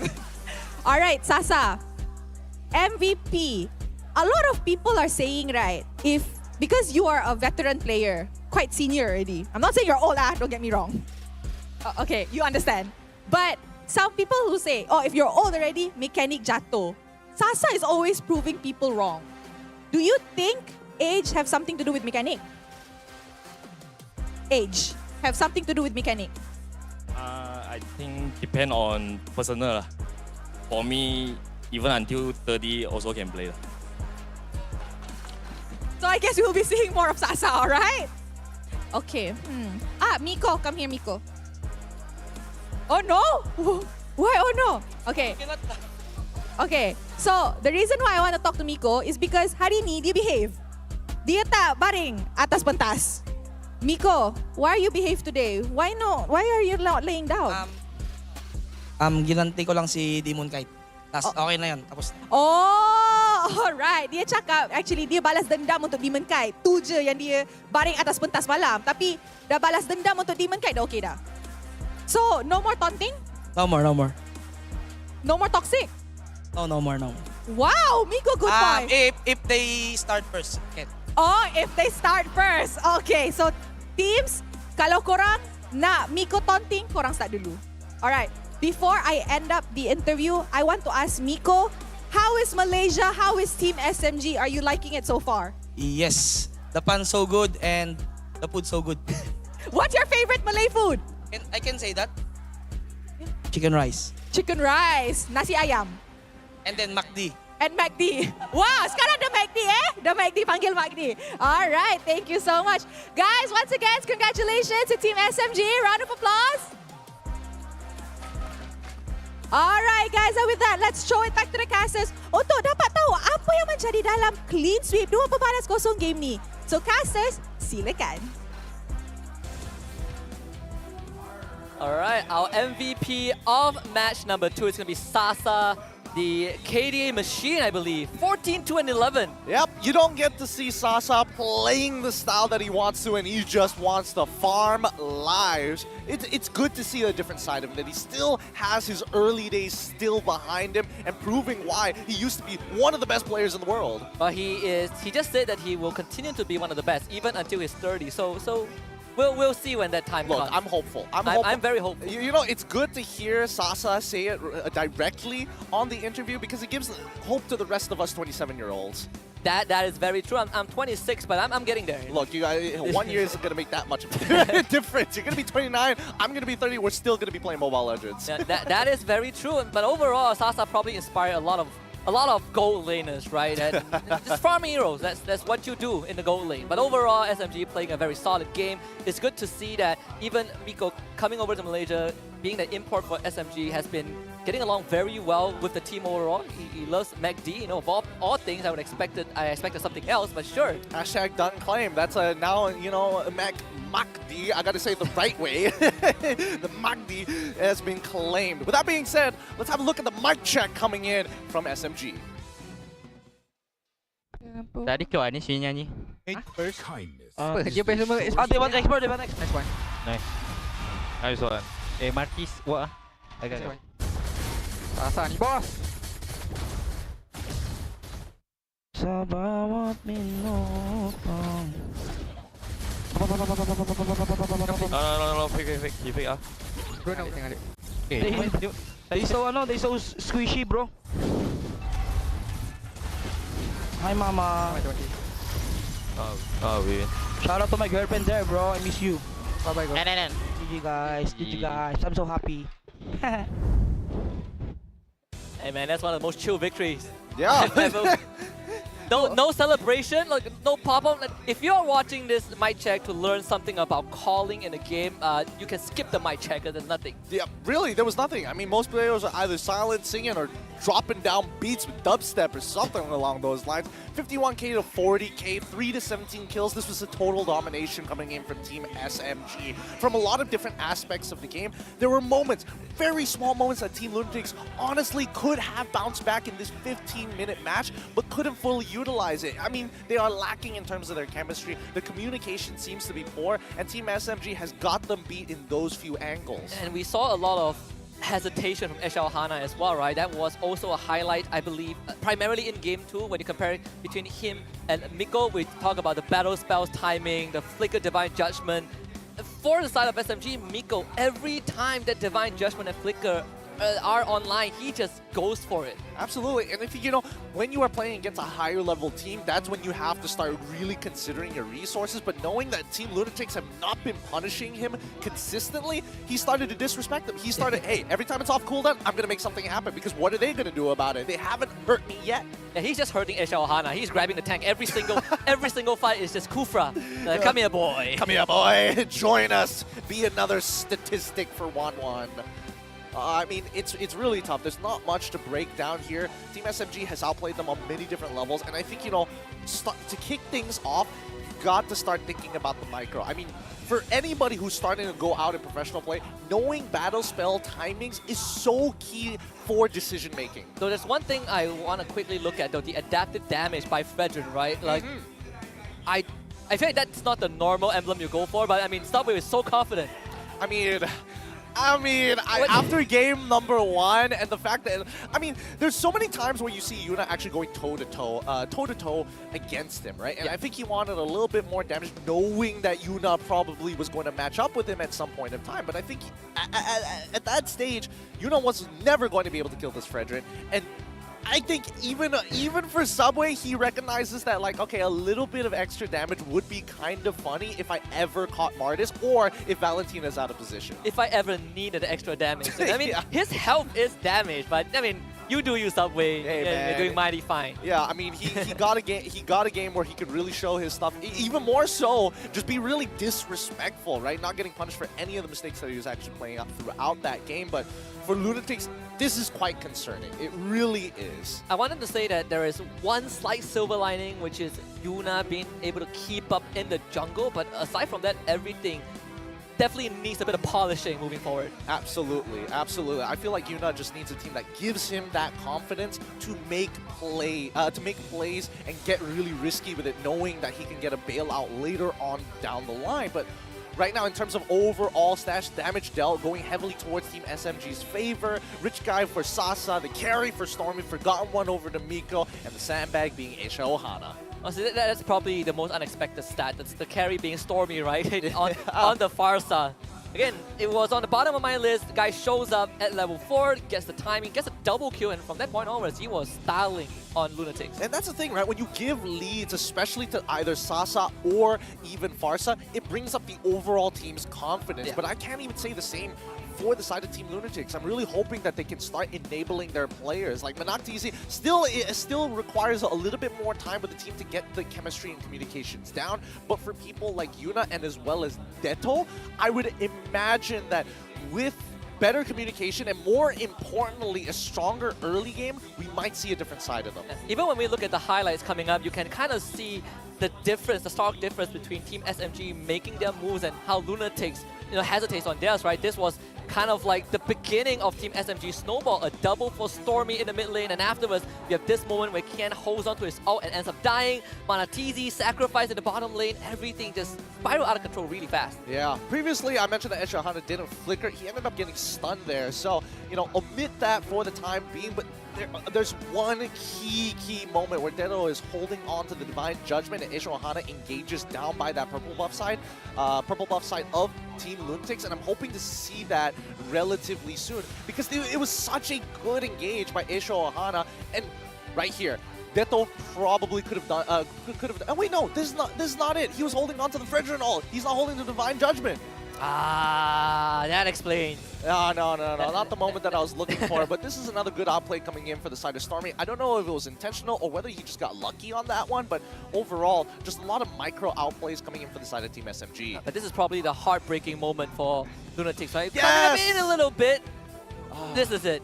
Here we go. Where's Aisho Ohana? He wants to go back in. Oh, it's Sorry, it's late. over. No! It's too brutal. We're skipping over these like key crucial moments. It's so sad that we don't get to see it another time, but it just means that at the very least, Team SMG are going to be walking away with 3 points, keeping up with a 100% match win rate and jumping into second place. And the only difference between them and Selangor Red Giants is that SRG has played 1 extra series. That's about it. Team HAQ remaining in 3rd place. They will be playing later on against Red Esports, who is currently sitting in 7th place.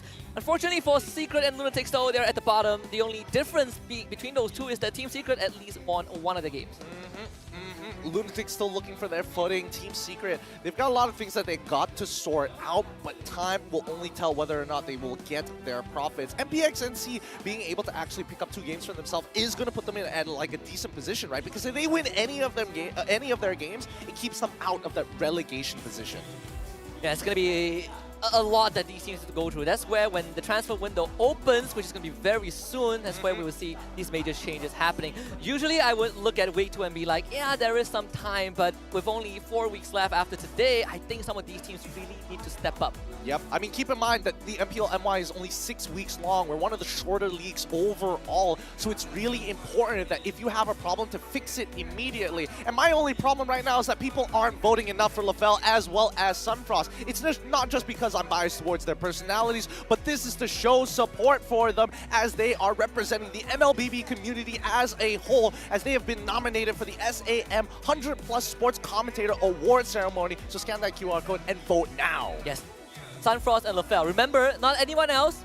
I mean, they're my friends, but Sunfrost and LaFell comes first. Absolutely, absolutely. Remember, it's not just about them. It's about the MLBB community Do it for us. as a whole. Let us rally together for something for once. True. We're very split. Yeah, launch attack. Wait, no. Wait, no. But, retreat. It's just spamming. I'll figure that out. I actually forgot about the call. But we still have more games coming up today. And coming up is going to be Red Esports against Team HAQ. Probably one of the highlights for a Sunday. And we'll close out the day with MPX NSEA against Homebois. Yep, exciting stuff up ahead with Red Esports already getting their first win yesterday. And hopefully they can continue their win streak. Well, I wouldn't even say win streak. That momentum to close out the week 2-0. I mean, Red Esports, they had a pretty great series yesterday, right? If they can take down Titans like Todak, I think today they're going to be starting things off on a really good morale. But Team HAQ, they have also done some great games as well. So perhaps today we're going to see them go toe-to-toe. I'm expecting 3 games. Yeah, it's going to be a tiebreaker for sure. Both have momentum on their side. And, you know, I'm excited for HAQ, but I'm also excited for Red. I mean, Milo, once again, going to be the analyst for the team, so the drafting phase will be just as spicy. I mean, the stressful period has gone by, right? They lost to SRG, but they beat Todak, so and Milo is feeling really good about himself. I can only imagine. I can only imagine what's going through his head. Oh boy, with so many games up ahead, I would imagine that, you know, at least for the side of Team HAQ, they're going to be looking to, well, maybe start to, you know what, I'm going to save those topics for later on when the draft starts to begin. Yep. Maybe give us another Gore. We've seen them play Gore. We've seen SMG play Gore. Maybe Team HAQ is on to something, but we're going to go for a break first. When we come back later on, Red Esports is going to take on Team HAQ to see who will take the lead in this series. So don't go anywhere. We'll be right back with more MLBB action.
to Mobile Legends!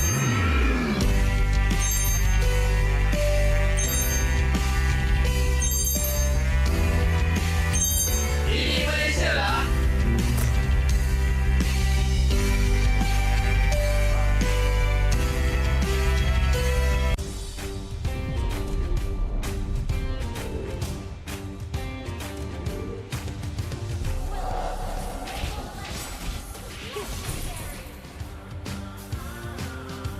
Launch attack! Double kill! Triple kill!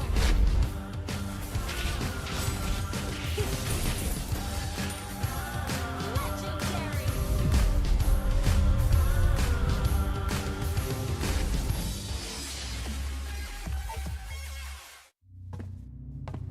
Look who finally showed up. Unload your weapon and return the goods. And if you ask nicely, I just might let it go.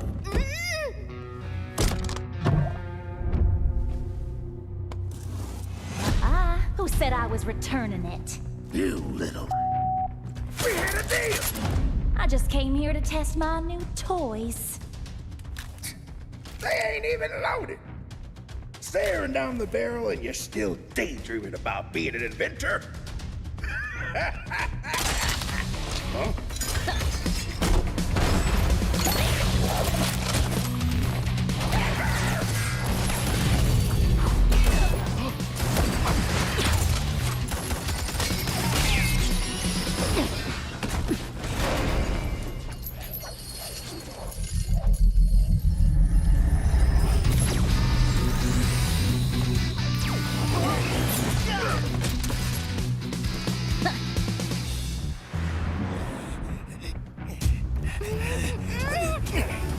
Stop, or she gets it! Then you'll have to answer to Eruditio. Eruditio. Well, isn't that perfect? I got a bone to pick with them. So how about I just blast you both? You're crazy! Leave me out of your squabbles!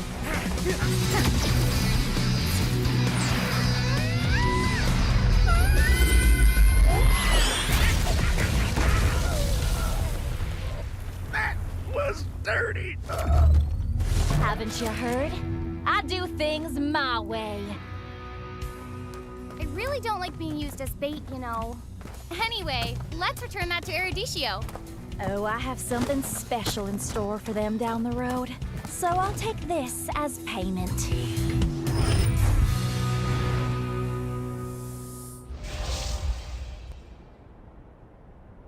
Welcome to Mobile Legends!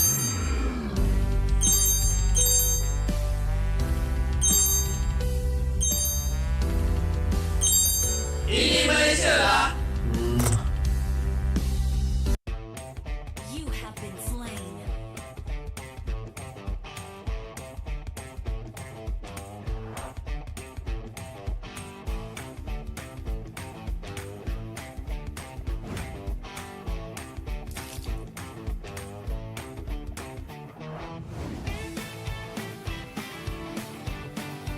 An enemy has been slain. First blood. Double kill. Legendary. Victory.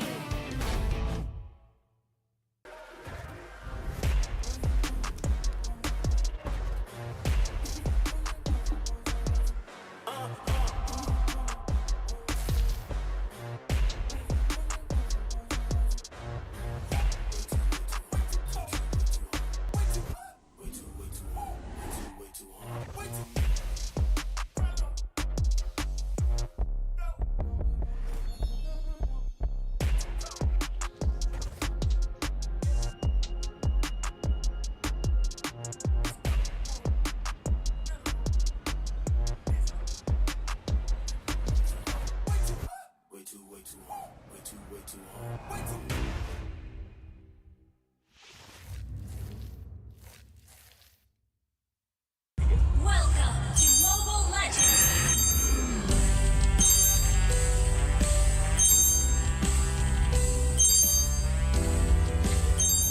Ini Malaysia lah.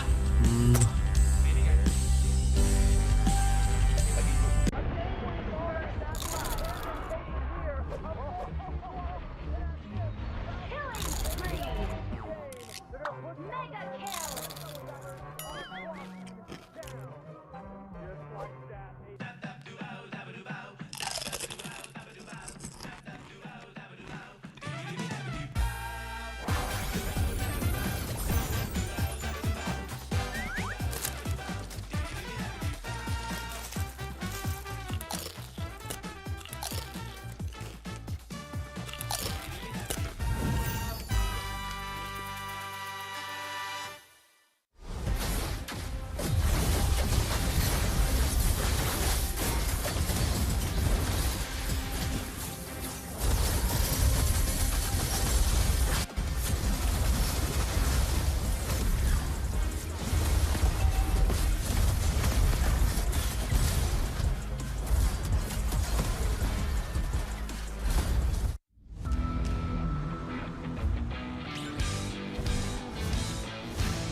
defeat.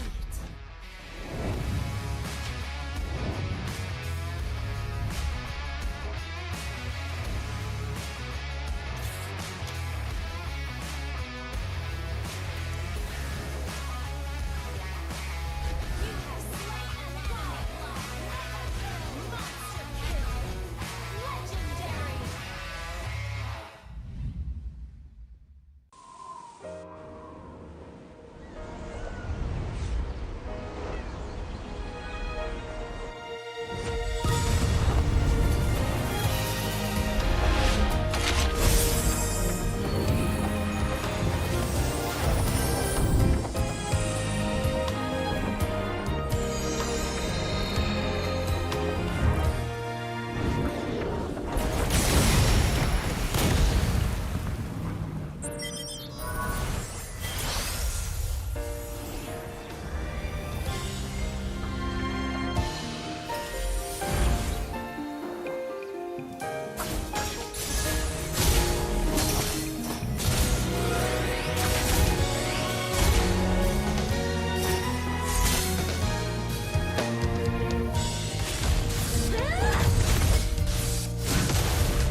Welcome to Mobile Legends!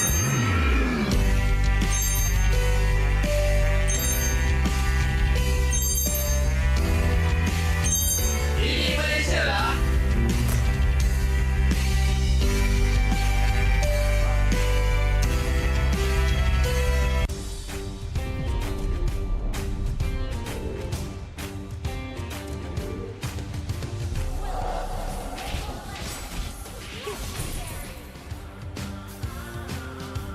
Launch attack. Double kill. Triple kill.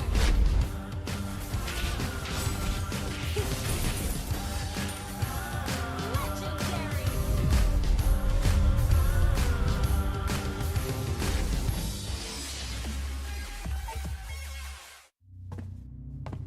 Look who finally showed up. Unload your weapon and return the goods. And if you ask nicely, I just might let it go.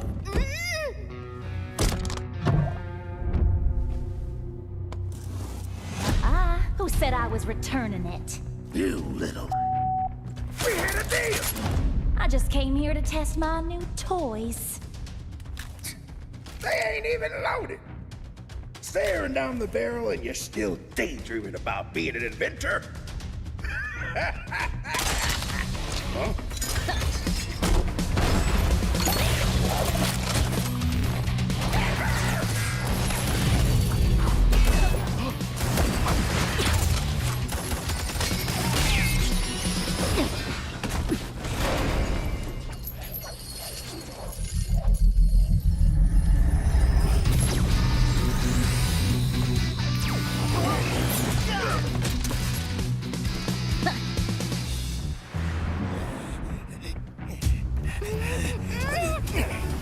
Stop, or she gets it! Then you'll have to answer to Erudicio. Erudicio? Well, isn't that perfect? I got a bone to pick with them. So how about I just blast you both? You're crazy! Leave me out of your squabbles!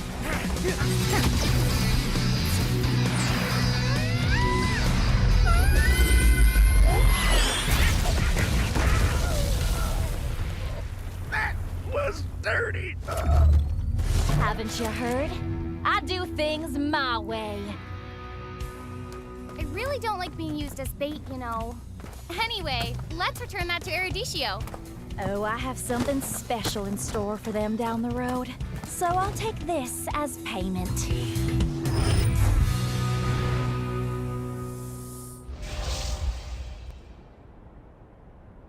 Welcome to Mobile Legends.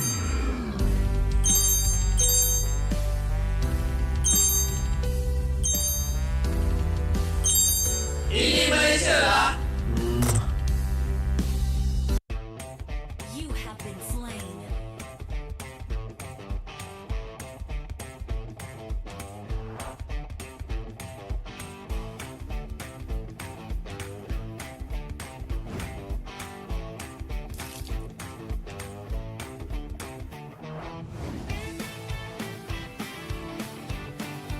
An enemy has been slain. Double kill. Legendary. Victory.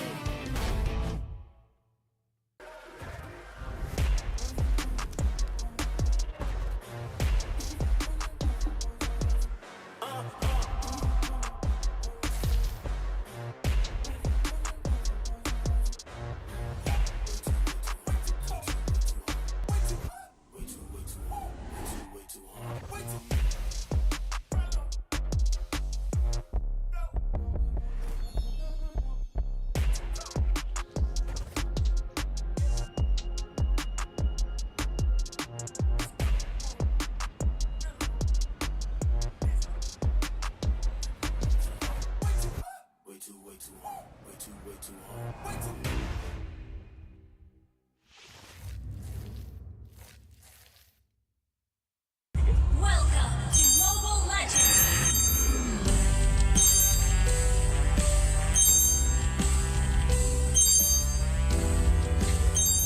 Ini Malaysia lah.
Welcome to Mobile Legends!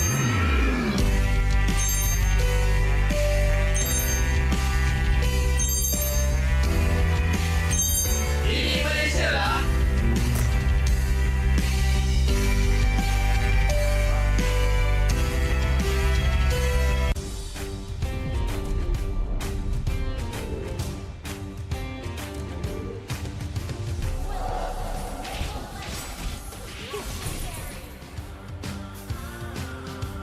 Launch attack!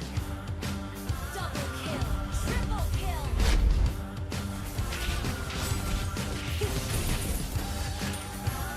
Legendary!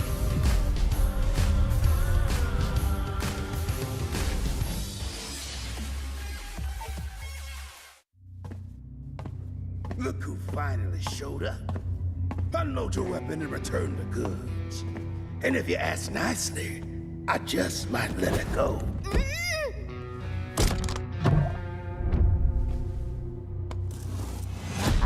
Who said I was returning it? You little... We had a deal! I just came here to test my new toys. They ain't even loaded. Staring down the barrel and you're still daydreaming about being an inventor? Huh?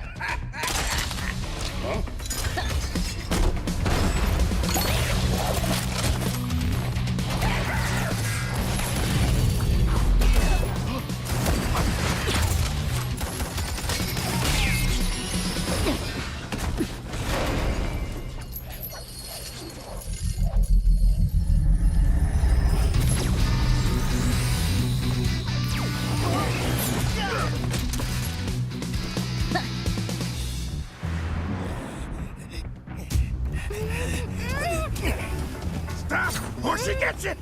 Then you'll have to answer to Eruditio. Eruditio? Well, isn't that perfect? I got a bone to pick with them. So how about I just blast you both? You're crazy! Leave me out of your squabbles!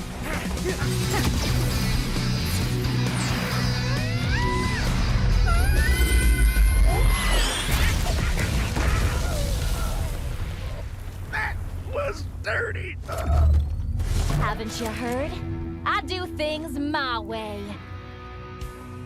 I really don't like being used as bait, you know. Anyway, let's return that to Eruditio. Oh, I have something special in store for them down the road. So I'll take this as payment.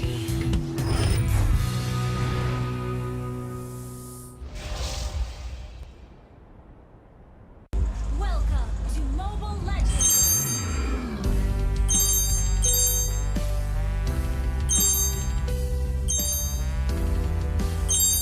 Ini Malaysia lah. You have been slain.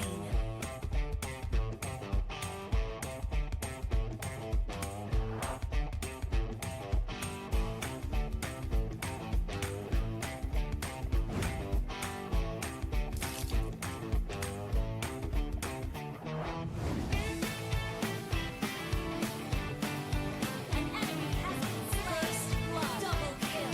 Legendary. Victory.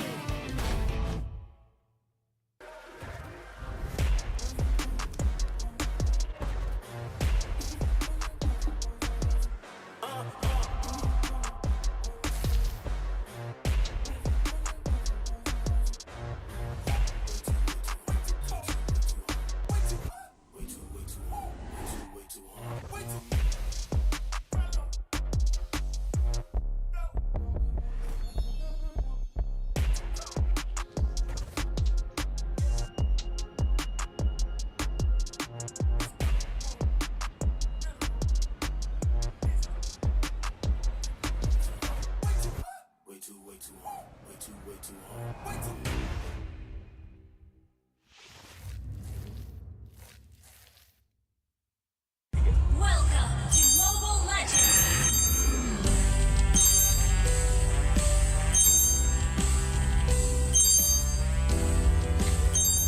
Ini Malaysia lah.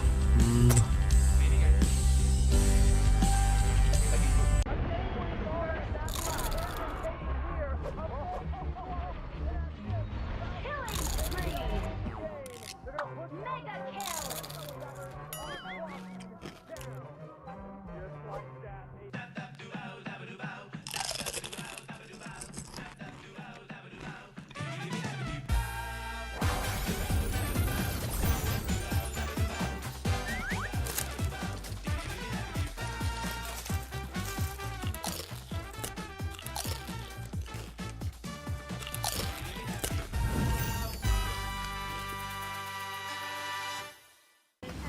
selamat kembali kepada The Hotlink Meet and Greet. Anda bersama dengan saya, Rose, and of course, a lucky fan today. So, hello, what's your name? My name is Kylo. Okay, Skylo, hari ni datang sokong pasukan mana? Sokong pasukan Team Lunatix. Team Lunatix. Alright, so untuk segmen kita Hotlink Meet and Greet kali ini, kita buat lain sikit. So, daripada you masuk bilik dorang, you main 1v1 dengan dorang. You ready? Ready. Boleh bantai tak?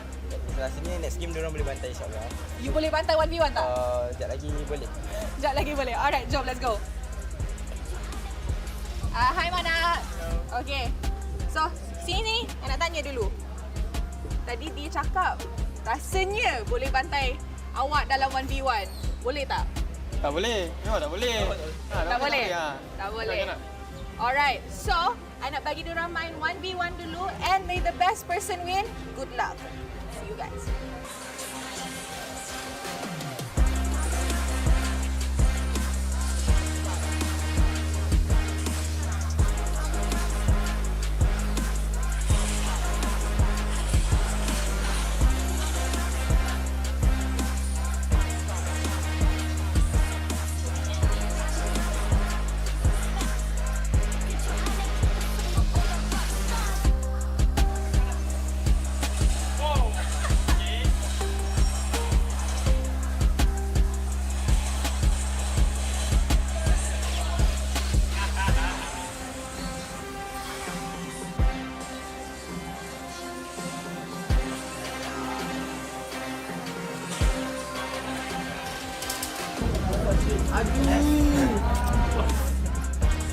And of course, pemenang untuk 1v1 kita over at the Hotlink booth ialah MPNC. Come on over. Kalau MPNC kalah, tak tahu nak cakap apa actually. Alright. Tak kalah. Tak kalah. Alright. So, walaupun fan kita kalah, kita akan bagi dia goodie bag. Wah, thank you. Alright. So, since you dapat goodie bag, you dapat chance main dengan si MPNC. Apa yang you nak cakap dekat pasukan Lunatix? Saya harap Mana next game dapat perform lah dengan baik. Memang perform dengan baik, jangan risau. Alright, sebelum I end, I nak cakap jangan lupa join Team Lunatix punya fan club. And with that being said, thank you for watching. See you guys next time. Bye-bye.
to Mobile Legends!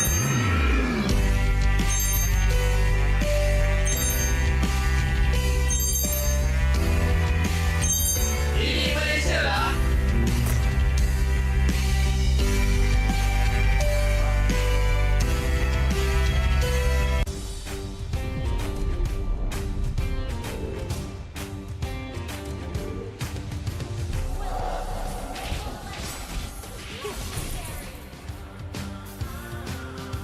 Launch attack! Double kill! Triple kill!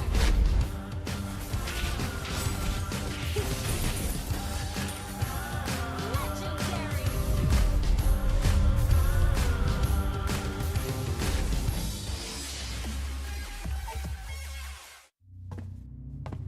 Look who finally showed up. Unload your weapon and return the goods. And if you ask nicely, I just might let it go.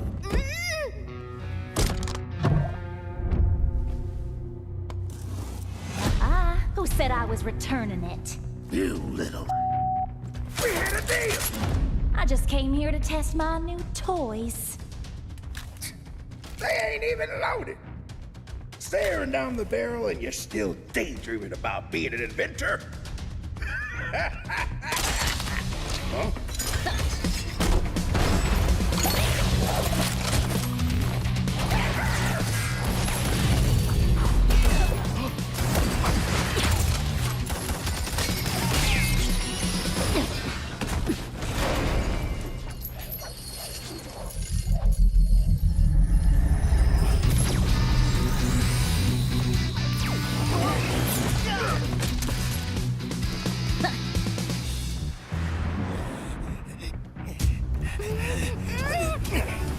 Stop, or she gets it!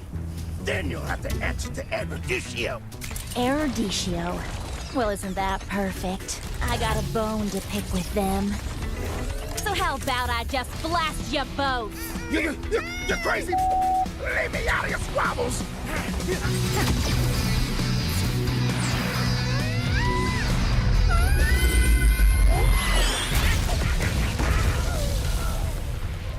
That was dirty!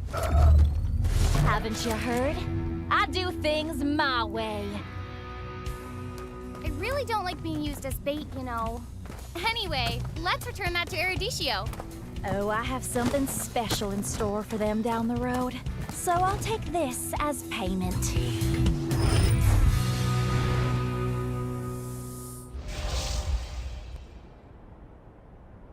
Welcome to Mobile Legends!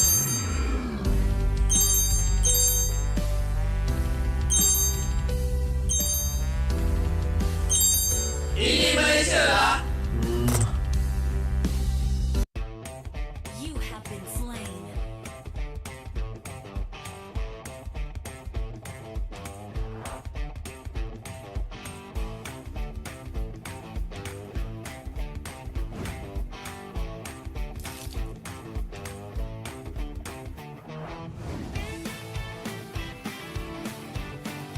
An enemy has been slain. Double kill. Legendary. Victory.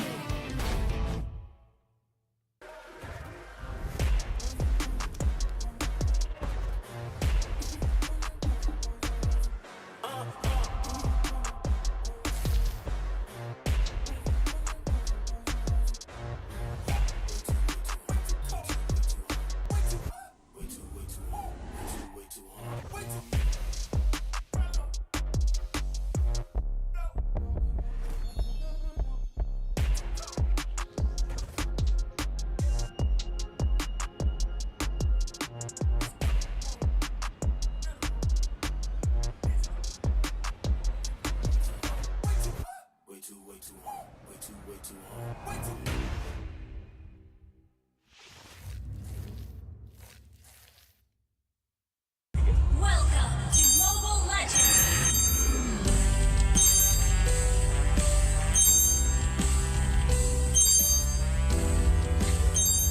Ini Malaysia lah.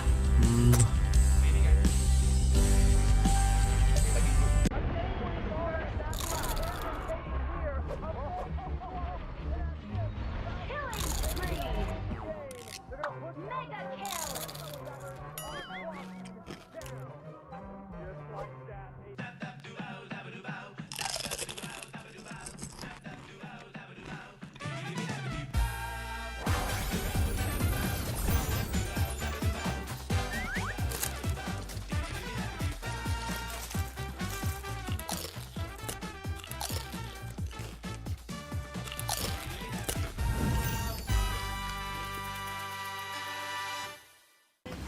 selamat kembali kepada The Hotlink Meet and Greet. Anda bersama dengan saya, Rose, and of course, a lucky fan today.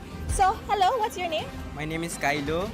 Okay, Skylo, hari ini datang sokong pasukan mana? Sokong pasukan Team Lunatix. Team Lunatix. Alright, so untuk segmen kita Hotlink Meet and Greet kali ini, kita buat lain sikit. So, daripada you masuk bilik dorang, you main 1v1 dengan dorang. You ready? Ready. Boleh bantai tak? Rasanya next game dorang boleh bantai insyaAllah. You boleh bantai 1v1 tak? Sekejap lagi boleh. Sekejap lagi boleh. Alright, jom, let's go. Hai Mana. Okay. So, sini nak tanya dulu. Tadi dia cakap rasanya boleh bantai awak dalam 1v1. Boleh tak? Tak boleh. Memang tak boleh. Tak boleh? Tak boleh. Alright, so I nak bagi diorang main 1v1 dulu and may the best person win. Good luck. See you guys.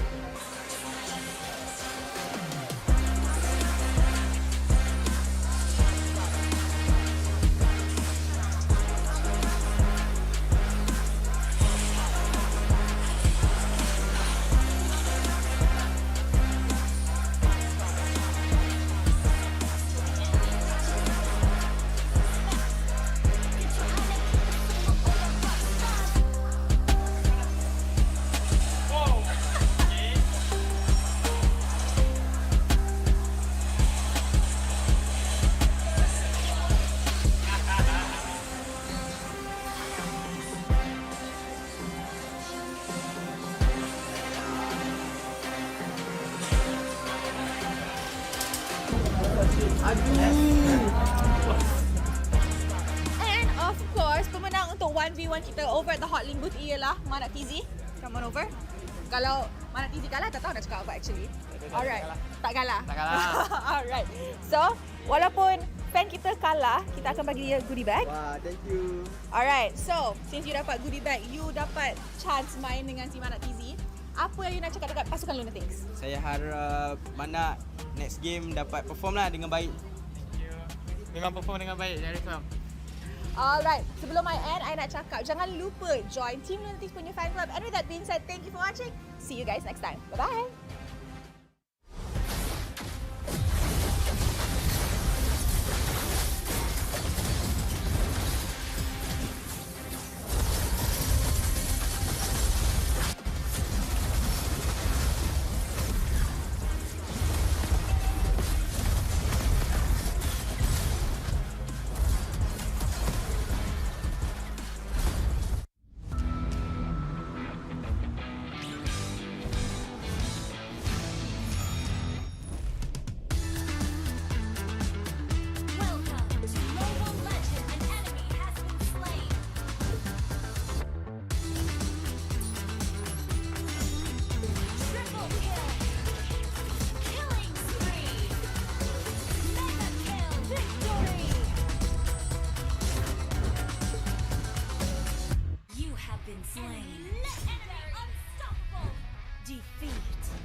to Mobile Legends!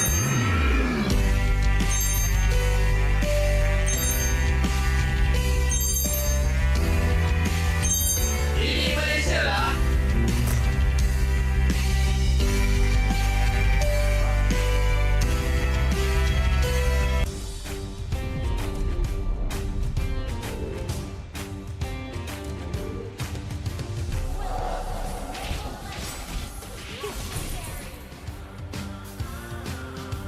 Launch attack!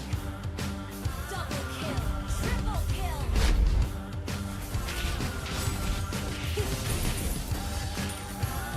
Legendary!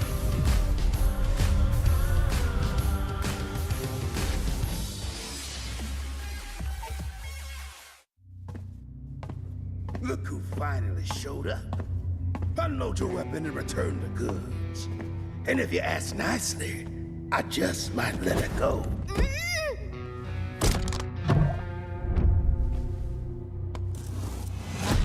Who said I was returning it? You little... We had a deal! I just came here to test my new toys. They ain't even loaded. Staring down the barrel and you're still daydreaming about being an inventor? Huh?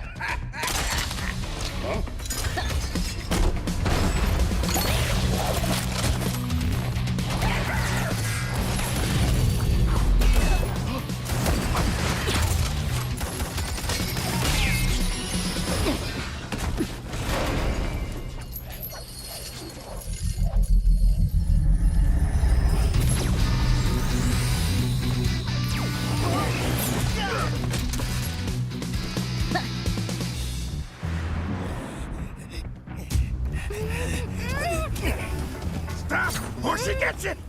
Then you'll have to answer to Eruditio. Eruditio? Well, isn't that perfect? I got a bone to pick with them. So how about I just blast you both? You're crazy! Leave me out of your squabbles!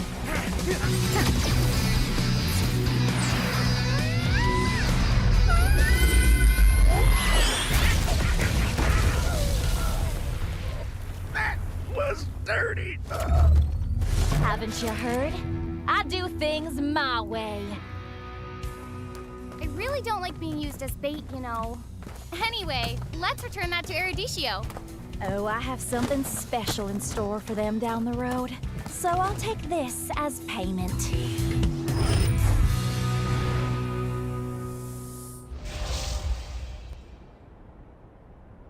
Welcome to Mobile Legends!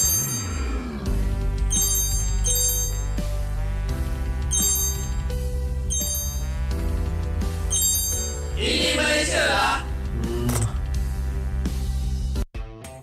You have been slain.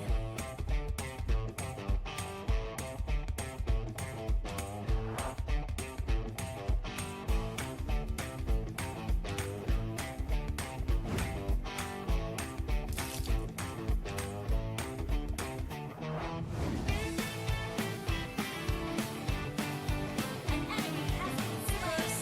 Double kill. Legendary. Victory.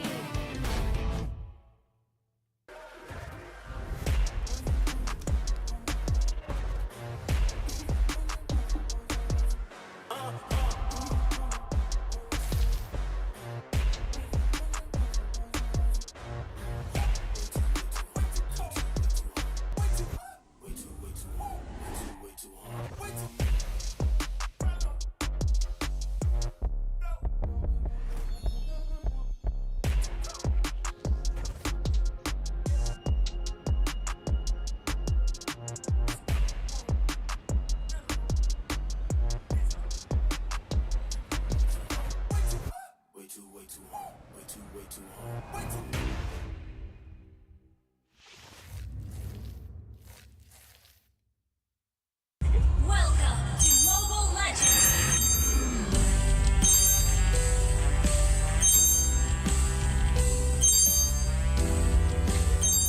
Ini Malaysia lah.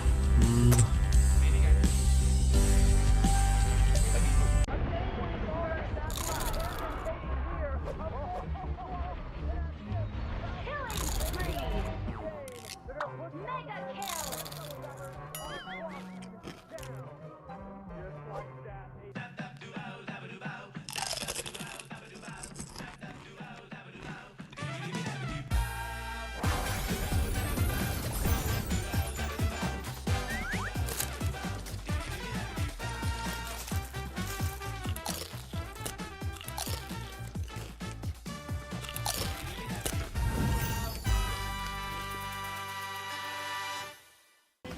guys, selamat kembali kepada The Hotlink Meet and Greet. Anda bersama dengan saya, Rose, and of course, a lucky fan today. So, hello, what's your name? My name is Kylo. Okay, Skylo, hari ni datang sokong pasukan mana? Sokong pasukan Team Lunatix. Team Lunatix. Alright, so untuk segmen kita Hotlink Meet and Greet kali ini, kita buat lain sikit. So, daripada you masuk bilik dorang, you main 1v1 dengan dorang. You ready? Ready. Boleh bantai tak? Rasanya next game diorang boleh bantai insyaAllah. You boleh bantai 1v1 tak? Sekejap lagi boleh. Sekejap lagi boleh. Alright, jom, let's go. Hai Mana. Okay. So, sini nak tanya dulu. Tadi dia cakap rasanya boleh bantai awak dalam 1v1. Boleh tak? Tak boleh. Memang tak boleh. Tak boleh? Tak boleh. Alright, so I nak bagi diorang main 1v1 dulu and may the best person win. Good luck. See you guys.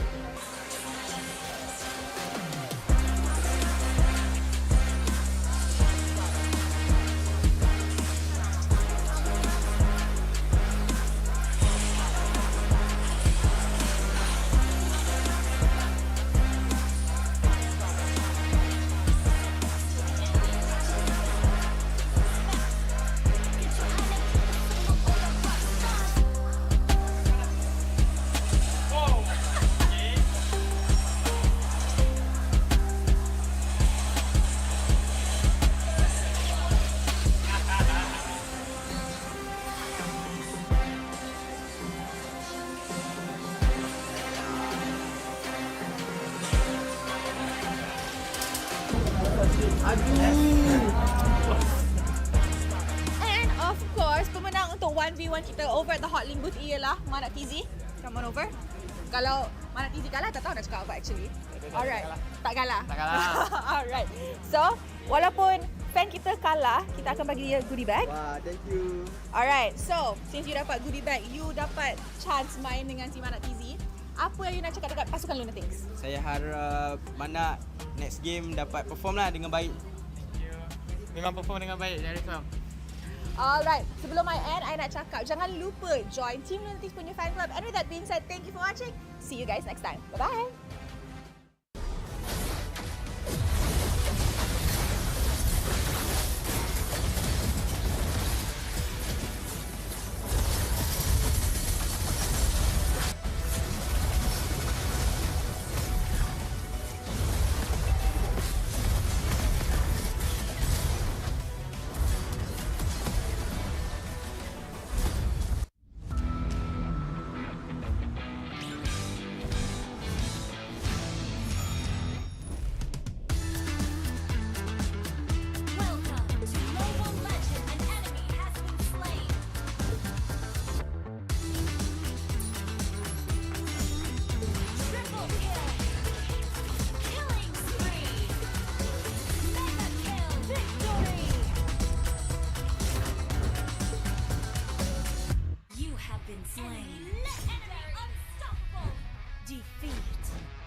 I'm a rock star. Yeah, rock star. Hey, Ay, ay, I'm a rock star, baby, I'm a rock star. I'm a rock star, I'm a rock star. I'm a rock star, panggil aku rock star. Ini kejohanan kita semua orang rock star. Kita rockstar, kita buat saja gaya kita. Makin panas apinya sudah membara. Macam mana pun kau menempuh segala demi negara, kau buat semua bangga. Step into my world, you know I'm always in my zone. You know I got my team, no I'm never alone. Bring out my best, buat yang terbaik. Jadi juara perlahan kita naik. Get on my way, aku nak push, naik-naik jadi lebih bagus. Jadi hero, ku ada skill. Berapa banyak musuh aku dah kill. Ramai cuba mencapai, cause they envy me. Tiap game aku pasti jadi MVP. Easy. I'm a rockstar, baby, I'm a rockstar. I'm a rockstar, I'm a rockstar. I'm a rockstar, panggil aku rockstar. Ini kejohanan kita semua orang rockstar. I'm a rockstar, baby, I'm a rockstar. I'm a rockstar, I'm a rockstar. I'm a rockstar, panggil aku rockstar. Ini kejohanan kita semua orang rockstar. Tengok nanti siapa yang juara. Ni peluang kita bawa pulang piala. This is my game, this is my time. Menang semua, everything will be mine. Kalau jatuh kau pasti kembali. Bangun balik ku tegak berdiri. Kuatkanlah tenaga, ganjaran diperoleh. Ni kejohanan kita, Malaysia memang boleh. Rise up to the top, kita buat bersama. Semangat kita kuat di bawah satu bendera. Ay. I'ma go hard for the win. Win. On the battlefield till the end. I'm trying to beat the greatest anyone has ever seen. Stand by, I'm coming in for the win. I'm a rock star, baby, I'm a rock star. I'm a rock star, I'm a rock star. I'm a rock star, panggil aku rock star. Ini kejohanan kita semua orang rock star. I'm a rockstar, baby, I'm a rockstar. I'm a rockstar, I'm a rockstar. I'm a rockstar, panggil aku rockstar. Ini kejohanan kita semua orang rockstar. Rockstar.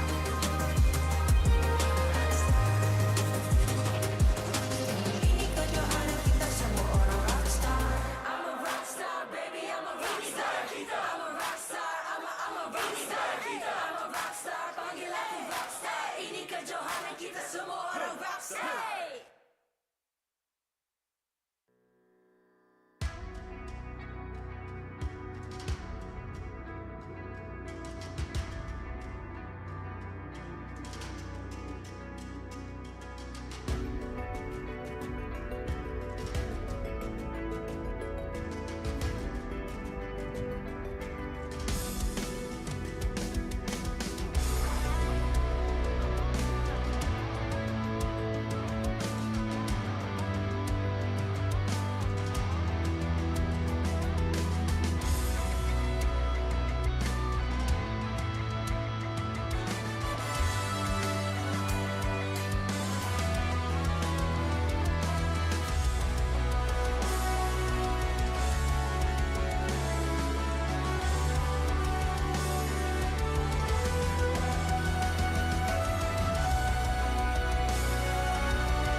I'm a rock star. Yeah, Rockstar? Ay, ay, ay. I'm a rock star, baby, I'm a rock star. I'm a rock star, I'm a rock star. I'm a rock star, panggil aku rock star. Ini kejohanan kita semua orang rock star. Kita rockstar, kita buat saja gaya kita. Makin panas apinya sudah membara. Macam mana pun kau menempuh segala demi negara, kau buat semua bangga. Step into my world, you know I'm always in my zone. You know I got my team, no I'm never alone. Bring out my best, buat yang terbaik. Jadi juara perlahan kita naik. Get on my way, aku nak push, naik-naik jadi lebih bagus. Jadi hero, ku ada skill. Berapa banyak musuh aku dah kill. Ramai cuba mencabar cause they envy me. Tiap game aku pasti jadi MVP. Easy. I'm a rock star, baby, I'm a rock star. I'm a rock star, I'm a rock star. I'm a rock star, panggil aku rock star. Ini kejohanan kita semua orang rock star. I'm a rock star, baby, I'm a rock star. I'm a rock star, I'm a rock star.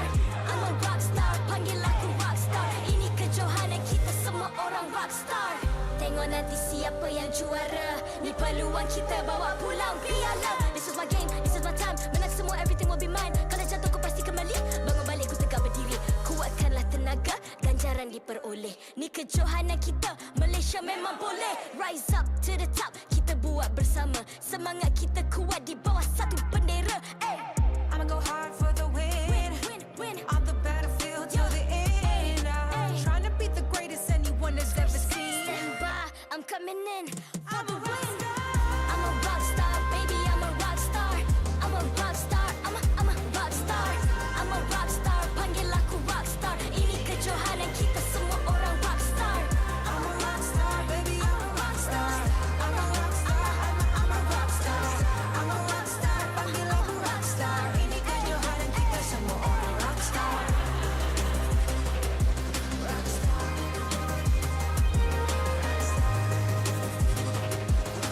Ini kejohanan kita semua orang rock star. I'm a rock star, baby, I'm a rock star. I'm a rock star, I'm a rock star. I'm a rock star, panggil aku rock star. Ini kejohanan kita semua orang rock star.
I'm a rock star.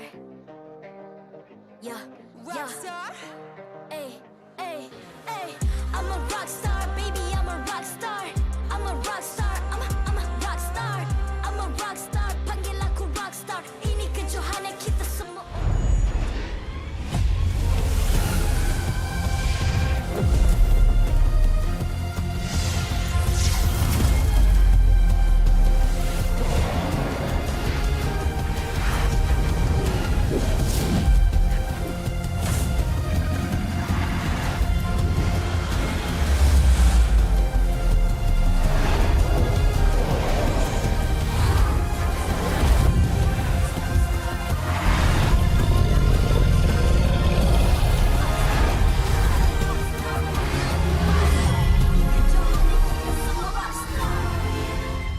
MPL Malaysia Season 12 is powered by Montong, official mobile internet hotlink.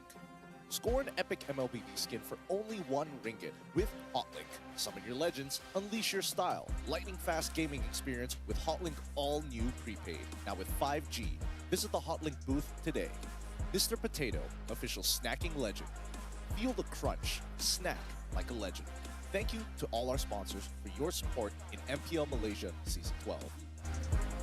Selamat Selamat kembali ke MPL Malaysia musim ke-12, minggu kedua, hari ketiga. Anda bersama dengan saya, Rose, host anda sepanjang musim ini. Dan sekarang kita dah ada dekat match kedua untuk perlawanan hari ini. Manakala kita akan saksikan perlawanan Red Esports dan juga Team HAQ. So guys, I nak tahu, korang rasa pasukan mana yang menang untuk perlawanan ni? Adakah Team HAQ? Adakah Red Esports? The crowd is wild.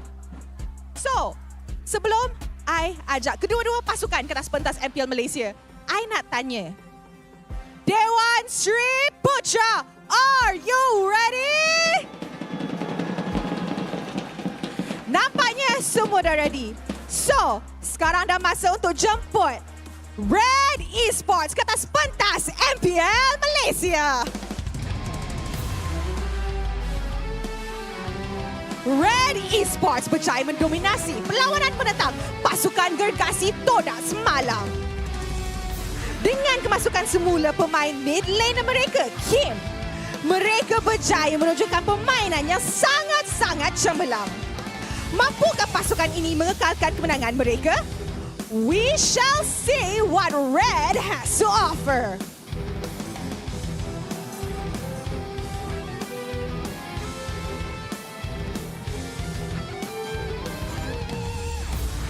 And their opponents, give it up for Team HAQ!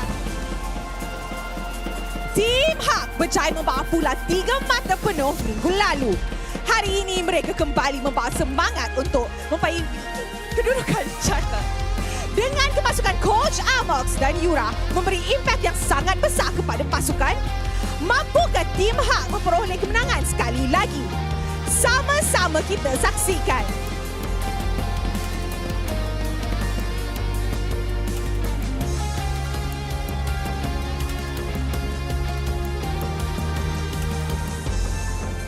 Sekarang, marilah kita menjemput barisan marshal kita yang akan mengalas tugas untuk memastikan perlawanan sentiasa berjalan dengan adil dan lancar.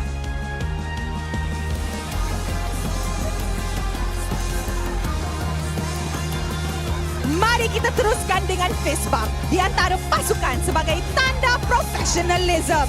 Inilah gaya kita. Inilah semangat kesukanan kita. Kawan di luar gelanggang, lawan di Land of Dawn. Wow. Another match yang akan jadi panas. Tapi, I nak tahu, perlawanan ini akan end dengan 2-0 atau 2-1? Dewan Sri Putra, 2-1 atau 2-0? 2-0? Team HAQ ke Red Esports?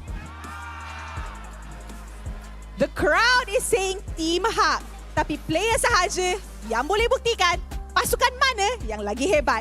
And with that, teams, this is your moment. Game on.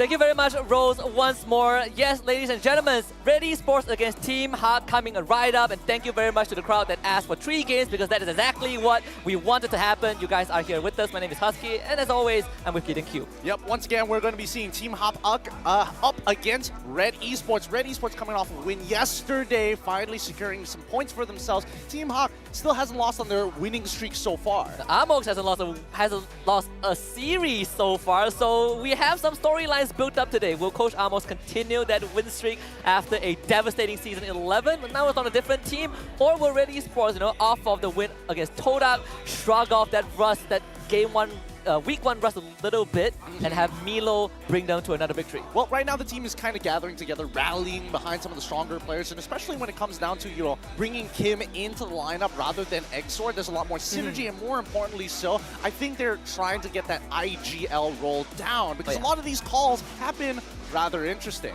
Yeah, absolutely. And for these teams, the most important element in a group stage is to continue to fight on during a marathon. And we have just the supplement for you is Nescafe, because never stop fighting, grind on, power up only with Nescafe. So if you need the extra boost for the next MLBB game, power up with Nescafe, confirm power. Exactly. I mean, we already saw the walkouts here. We know one of the players are definitely on that Nescafe, walking out ready to rumble here. And obviously, Melboy, I don't know, we might see another Bruno here today. Oh, hopefully, right? Because he pioneered the Bruno yesterday against Todak, won both of the games.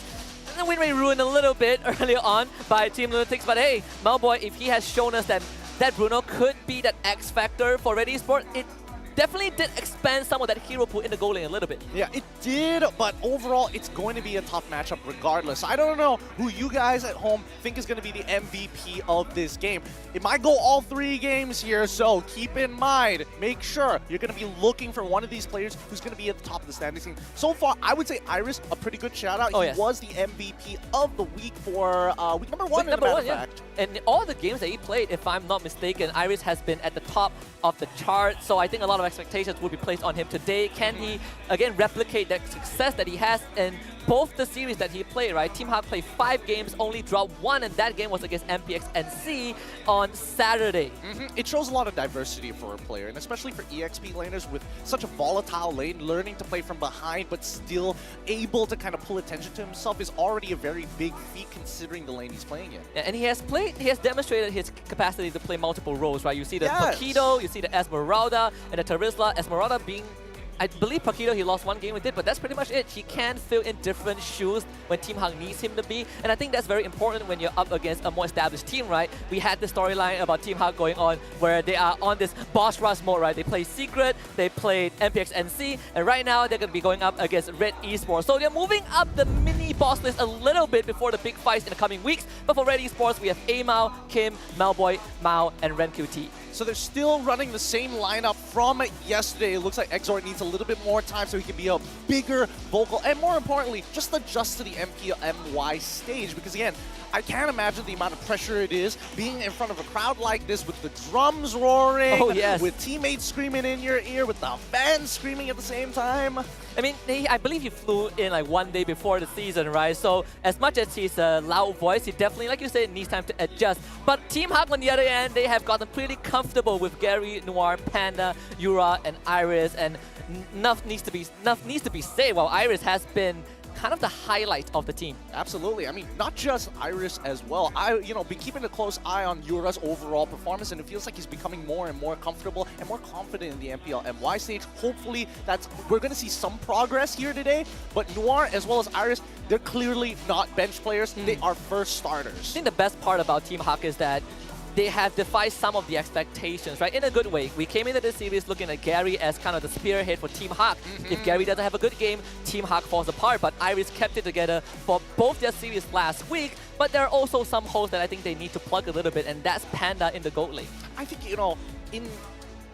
it's hard to say, because what we learned from M4 in their overall performance was the fact that, yeah, they were able to kind of push the agenda when the meta is in their favor, but the support system is so important, right? Not everybody is going to be Kyrie Esports. Not everybody is able to put them in the backpack and carry them through the finish line. It's not going to be an easy decision, especially when you're looking to arm these players, and that's what Shamilo and as well as Sora Payang are looking to do here today against Amox. And I just want to give a shout out to Milo as well, that he was able to silence the doubters a little bit. After they lost to SRG, people were putting up signs and neon signs on their phones saying that if Milo drafts, we lose. But then they won against Todak, so maybe Shamilo is up to something. Yeah, it's not every day that you would expect him to win every single one of these drafts, but now that he's getting more adjusted with the team, at least he has a rough idea of where they can really start to punish Team HAQ. Speaking of which, Team HAQ does need some transfer needs, right? Squad depth, all because it's coming from their mid laner Yura, and as well as Noir coming up as a backup, as a roamer,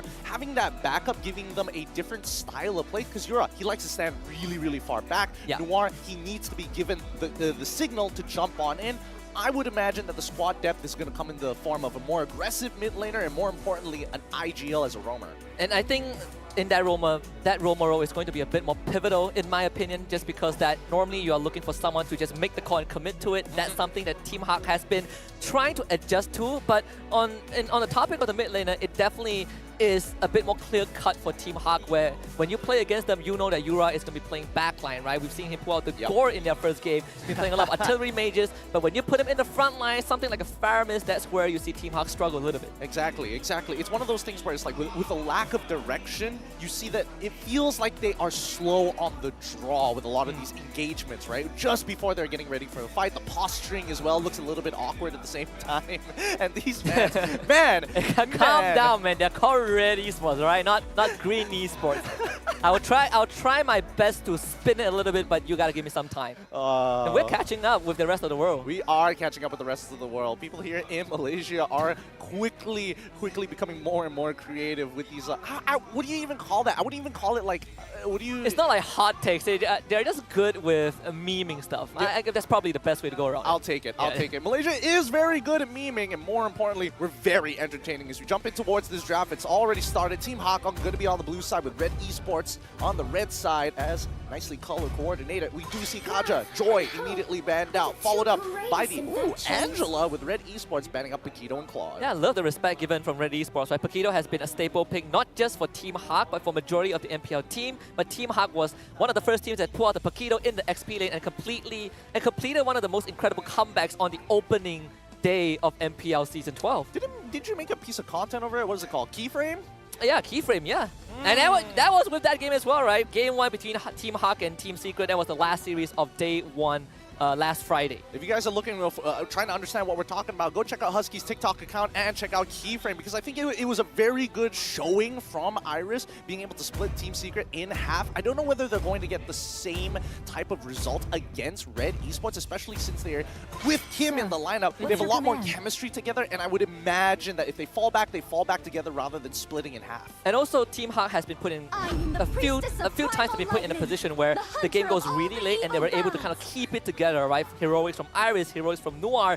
But against a more experienced team like Red Esports, if we go to that late game phase, the window are going to be smaller for Team HAQ. Absolutely. First pick coming up from Team HAQ going to be the Edith. I'm a little concerned about the Edith, right? Number one, I feel like it's a win harder hero, but it's an extremely effective drafting tool as a flex pick. Although Valentina is still up in the air, I'm surprised Team HAQ didn't take it first, because looking at Kim, he's going to have a field day with it. And from the last series we saw between SMG and Lunatix, there have been certain responses to the Valentina, right? I think, at least in SMG's case, they completely ignored the Valentina being picked up. I assume that Team HAQ are very open to that option. If Valentina goes over, maybe we just stick to what we're good at, right?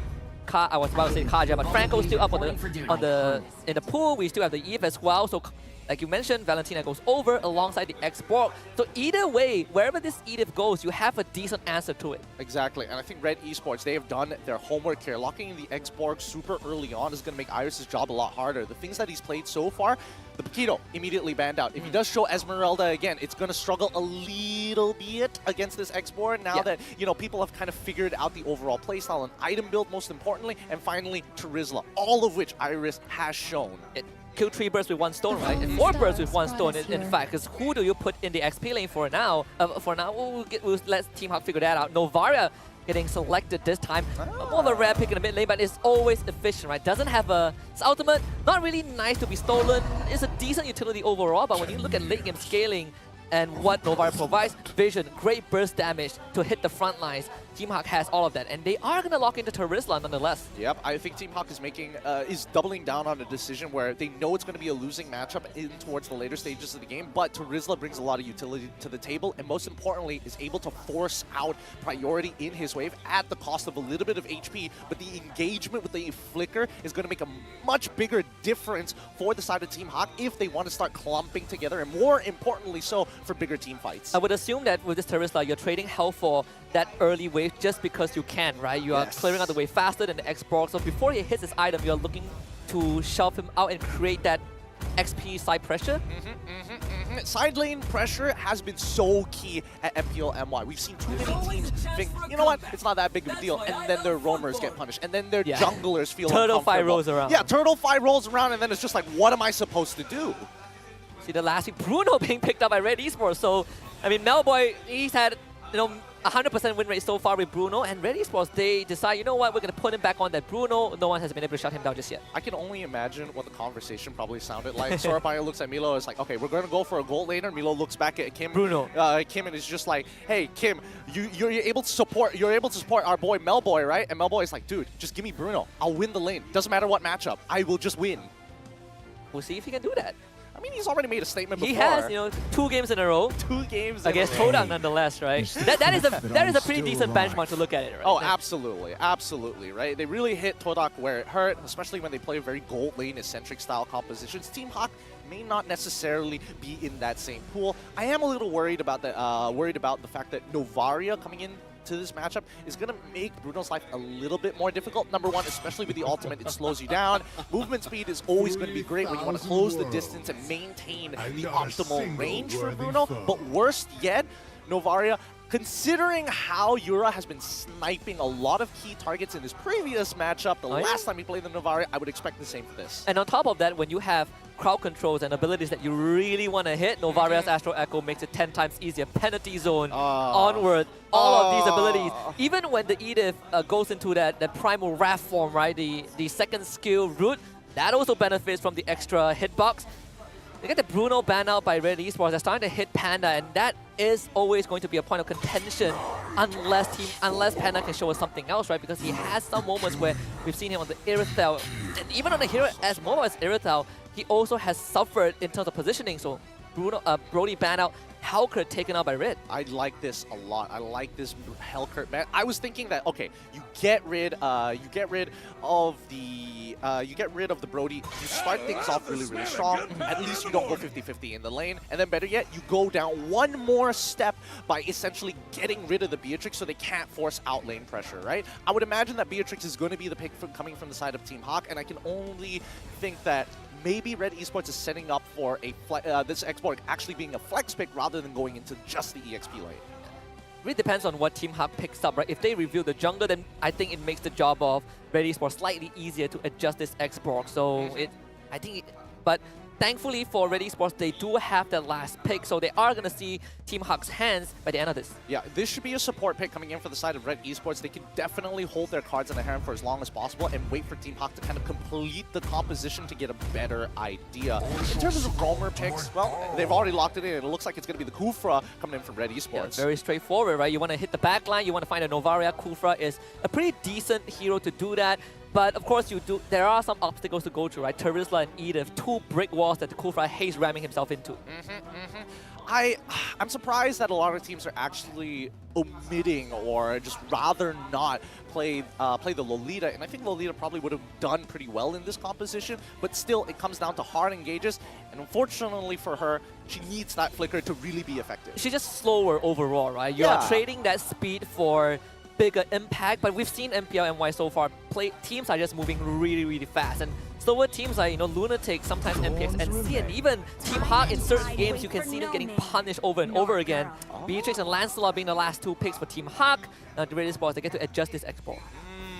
Wow, this is really interesting. I mean, Team HAQ is going for the ego challenge here. They knew, at the very least, Team HAQ knew they were going to get the Beatrix. The fact that they wanted Lancelot despite already seeing the Kufra, bit of a surprise, but Gary, he's a very mechanically talented jungler, so I would expect him to get into the backline relatively easily. We'll see whether Mal is able to kind of keep up with his fast mechanics. Not every day we stray away from, Fredrin Martis jungle, though Martis can still be an option for Red Esports in this last pick if they want to flex this export away. Oh wait, actually it's banned out. But the Martis banned out, so means that Fred, right? No. Oh wow, it is a Fredrin. I was thinking whether or not they were actually considering throwing in this export to deal with the Lancelot. It's not the most ideal, but essentially the comp is all about playing around this Bruno. So neutral objectives, kind of whatever. You just want to start peeling back and farm kills. Yeah, you get enough items for Melboy, he's going to start hitting like a truck, right? So I think it's Red Esports, they know that, well, if Team HAQ wants to ego challenge us, if we want to fight at level 4, it's fine. We can omit that 50-50, we give them what we want, but when that mid-game rolls around, we're going to have a lot of damage in this Bruno. Yep, it looks like the drum rolls are already beginning here as we're about to jump into game number 2. Compositional-wise, I would say I am liking Red Esports' draft just a little bit more, only because they can play around the flexibility. It feels like it's a single spearhead, like hyper farming this Bruno into infinity, but that's really not the case. They have so many ways to force priority. They have so many ways to have flexible engagements during the mid game.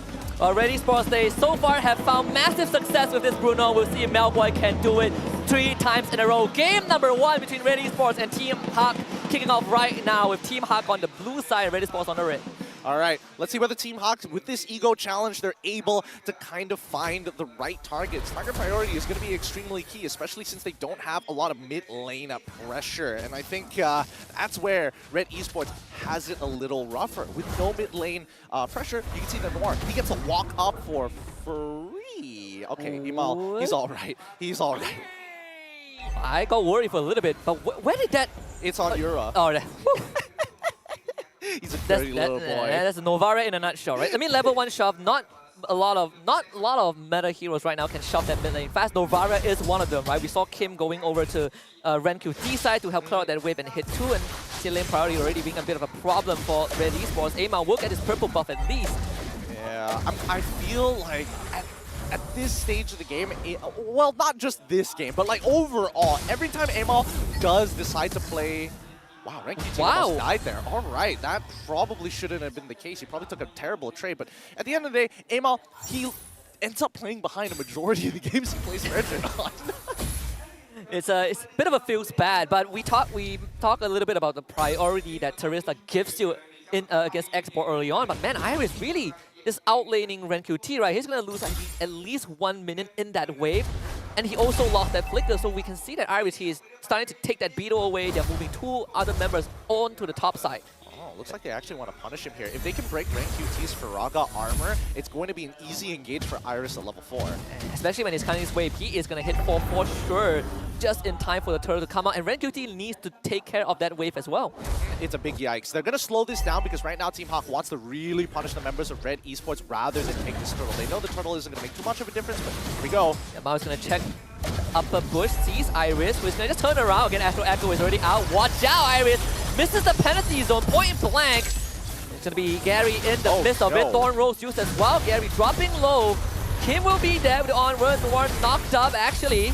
Mao by his side. Noir losing majority of his health. Now Primal Wrap unleashed. A lot of that charge with the passive, and Noir just guns him down for a first blood. Dang, I don't know whether Team HAQ wants to use this transfer window to find a new roamer. Noir, very patient on that Primal Wrap. He could have popped it at literally any point of time, and it would have been not bad, but he waited until the very end when Mao was by himself, when there was no more support coming in from Rennnqt and as well as Amal. That's when he knew, I can take this 1v1 and I guarantee you he will win. Well, Mao just hit level 4 with the Tyrant's Rage. Coming Noir into the wall, instantly trace it back. So whatever that Noir got earlier on has been stifled. Ah, the Castle Curse is so real. It's so real. You compliment the player and then they just kind of run it down. But with all that said, Mal didn't have the flicker, right, for another 1 minute. So Team HAQ, they can expect Red Esports to slow down a little bit. And Yura is already 1 level ahead of Kim, and that's kind of what you expect from a Novara who is going to constantly shove this wave against that Valentina. Yeah, Noir has to learn his lesson. He has to recognize which is the strong and weak side for both Team HAQ as well as Red Esports. For Red Esports, it's down by this bottom side. Melboy has full control, and if Mal is there to stop Noir, or better yet, just body block the shots coming in from Yura, even better, Melboy can freely just farm the turret plating. With all that being said, I think, you know, Yura is going to have a very important task to do, right? Constantly rotating between the mid and bot and just checking, making sure that Malboy doesn't get out of control, right? You get to use the Star Shadow to check the bush. You get to be across the walls and be with your team whenever you need it. But Team Red Esports, they're going to be early at the scene, and Mao thinking about it, charging up the Tyrant's Revenge, spotted out instantly by the Astral Echo. Lovely stuff from Yura. Lovely, lovely. With very minimal resources. Yura with or without his ult, as long as he's getting information, it is a big win for the side of Team HAQ. They completely negate a potential dive from the side of Red Esports. They don't want to risk it just yet, while Iris continuing to bully out Rennnqt for the majority. He's got a level lead on him, but this will change once Rennnqt either gets his immortality or decides to rush his Ice Queen wand. So we'll see what his first item priority is going to be, and it is going to be the immortality. I was thinking maybe Team HAQ wants to switch that priority a little bit to get Iris ahead and shut out Rennnqt even more, but Seems like they're focusing more on the bottom side, also because the turtle has just spawned. Well, let's not forget that Rennnqt doesn't actually have a dedicated way to close the gap without using his ultimate, right? So until he gets the Ice Squeeze on, he's not going to be very relevant in these fights unless he finds that flanking position. And that's what he's trying to do right now as he moves through mid. Astro Echo used very early, so no Nova ultimate. Virus! Falls straight to the back with the penalty zone. They find a 2-man knockup, and Malboy, he is dead. Red Esports will get Iris back. Noir the next to go. Mal dropping low. Panda, he's already in. He flickered forward to try and fight this. No kills for him so far. It's 2 dead for Red, 2 dead for Team HAQ. 2 dead, a 50-50 on both sides. An insane engage coming in from Iris. A great angle, in a matter of fact. If Gary wanted to farm one more kill, he could, but he made sure that he focused on putting Emal even farther behind, now taking a full 2-level lead.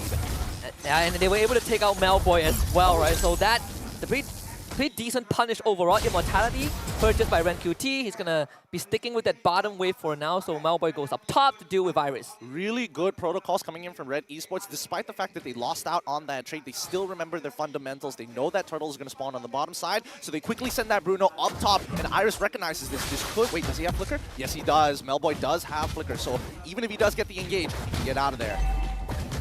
Even in the previous fight, he didn't get to use it. So Noir, it's going to be spotted out very quickly. The onward will be there. Mal, just a cool front, very tanky. Astro Echo used as well by Yura, but Amal will tank that shot, so no problem for Red. Yep. Red is still playing towards their strong side. Team HAQ have to recognize this. Rennnqt needs to get as much gold as he possibly can to slow down Panda, because ideally, if Team HAQ wants to get ahead, they unlock Panda from this lane and start taking down tier 1s and get ahead in gold. And you see that minor pressure from Team HAQ trying to get Rennnqt out of that lane, at least push him away so that Panda can continue farming. But all things considered, Panda now feels a little bit more relief in the bottom lane. He's not too worried about the export. He's got a level lead over Malboy. Yeah, I think Team HAQ need to start playing. Oh, okay, they're going to give this Beatrix both the mid as well as bottom wave in hopes for something. No, it's just for the lane swap. They know that the turtle is coming up in about 30 seconds. Gary's going to be on the bottom side. Maybe at least try to attempt to get rid of the Faraga armor with the Thorn Rolls, and he breaks it. Lovely style. Meanwhile, Malboy ends up dropping alongside Mal. Another great penalty zone from Iris. Exactly. Malboy didn't even get to use his Flicker, and now Panda is unlocked from his lane, even though he just rotated 15 seconds ago. I love the micro that's coming out from Iris. He uses out all of his charges. Wait, Rennnqt? Oh no, the Immortality is going to blow Gary. He won't get this kill, at least not for now, but they have been able to really punish this export, which again, the Red Esports are looking to use him to shut down Iris, and the complete opposite is happening. Iris is going to tank this, and Mao isn't in range to get an engage off. This is where it gets really scary. They've already gotten 2 tier 1s. Bruno does not want to participate in this upcoming turtle fight, but Panda does. If he can get a kill here, that could be huge. It's going to be an engage from Noir, just onto Amal, as the turtle will be slowly worked on by Gary, down to already half health. And I don't think Amal can get in there in time. They make sure that that will be the case with the Astro Echo, so all 3 turtles will go over to Team HAQ. Yep, great decision-making coming in from Team HAQ, despite Red Esports trying to shut them down. Oh, wait. I mean, Noir, he starts this engage, but I don't think he's going to get too much from it. He has to use that Primal Wrath just to ensure that he doesn't... I mean, he doesn't have his battle spell either, so it just keeps him alive, assuming that Mal is nearby, ready to engage. 70% win chance for Team HAQ with the AI prediction just now at an overall, right, at 8 minutes. So that is a big advantage for Team HAQ. I don't know, do you agree with 70%? I mean, I think 70% feels outlandish until you see that Gary is 3 levels ahead of Amal. All neutral objectives are basically off the table for Red Esports, so they have to start playing for secondary win conditions. And I think as of right now, the fact that Malboy has already died twice, 2 levels down onto Panda, I would say that it's a lot more accurate than you would imagine. We've been kind of talking about this, you know, on and off about it. Team HAQ boss rush mode. I think Red Esports is kind of like the first big roadblock, right? Can they get through this team? And if they can, I think it will put them in a very good spot. And so far, they've been doing fantastic. The purple buff will be secured by Amal, no problem. All things considered, Red Esports still in this game. The top and bottom lane has lost a tier 1, but the mid tier 1 is still up. Well, the mid tier 1 is going to be very key for Team HAQ if they want to start having effective invades down by the enemy jungle. Should I take this out again? Oh, watch out! That is exactly what they needed to do. And Team HAQ finds an easy double for Panda. disrespecting the space, disrespecting Iris. They fall for the same bait all over again. He uses 2 charges, pretends like he's gonna waste his 3rd charge into the instant engage after the Astral Echoes confirms their suspicions. Well done by Team HAQ. And normally, penalty zone, sure, is not the easiest spell to land, but if Novara is on your side, it is a cakewalk. That's what I believe, the 2nd time Red Esports lost a team fight because of Yura and Iris. Yeah, and right now, Melboy, he needs to be generous with his flicker. He's got to be super careful when Iris is around. And again, a 2-man knockup into a Banner Sprays, into the Astral Echo. All of the hitbox magnify, allowing Team HAQ to find 3 more kills. Yura sniping the 3rd from off screen. Oh, Team HAQ, they are so comfortable right now. Oh my goodness. I think that 70% win range is going to change. It's starting to look like an 80%, arguably even 90, as they break open the mid inhibitor 10 minutes into the game. It used to be outlandish, but not anymore. Gary wasn't even in the last 2 fights, right? It was a 4 versus 4. It was a fair fight for both teams, and Team HAQ won both of them. Homebois was able to get a split push off, take the bot tier 2. That is a minor consolation prize, but overall, Team HAQ are in the driver's seat. Yeah, just the layering of abilities. They've already developed an almost 9K gold lead against Red Esports. 11 minutes into this game, it's starting to look really, really dire, as once this Lord starts crashing through and they finish off and maybe even get 1 more inhibitor, Team HAQ will be in prime position for the checkmate on second Lord. Mao and Amao, they are not durable enough to kind of stand in front for the team, right? And that makes it even scarier when you have Iris constantly around it. Noir, he's concealed. Looking for something at least. Again, Astral Echo pinging out the entire team of Red Esports. Mid inhibitor and top 1 will both fall. Team HAQ display massive discipline. Noir with the flicker. Onward. Space. They just both bar Red Esports with everything. Is Team HAQ gonna end this in one fell swoop? It seems like that will be the case. 12 minutes for Team HAQ to get game 1. Oh my goodness, they are looking hot today. Gary didn't even have to do that much. All he had to do was put Emal on the back burner, and the rest was up to his teammates to finish it off. What an incredible game from Team HAQ. They actually played the fastest game in the league so far, 11 minutes against MPX NSEA last Saturday. And now they are so close to breaking that record. 12 minutes in this game 1 against Red. I mean, you can see that Red Esports, they are left dumbfounded.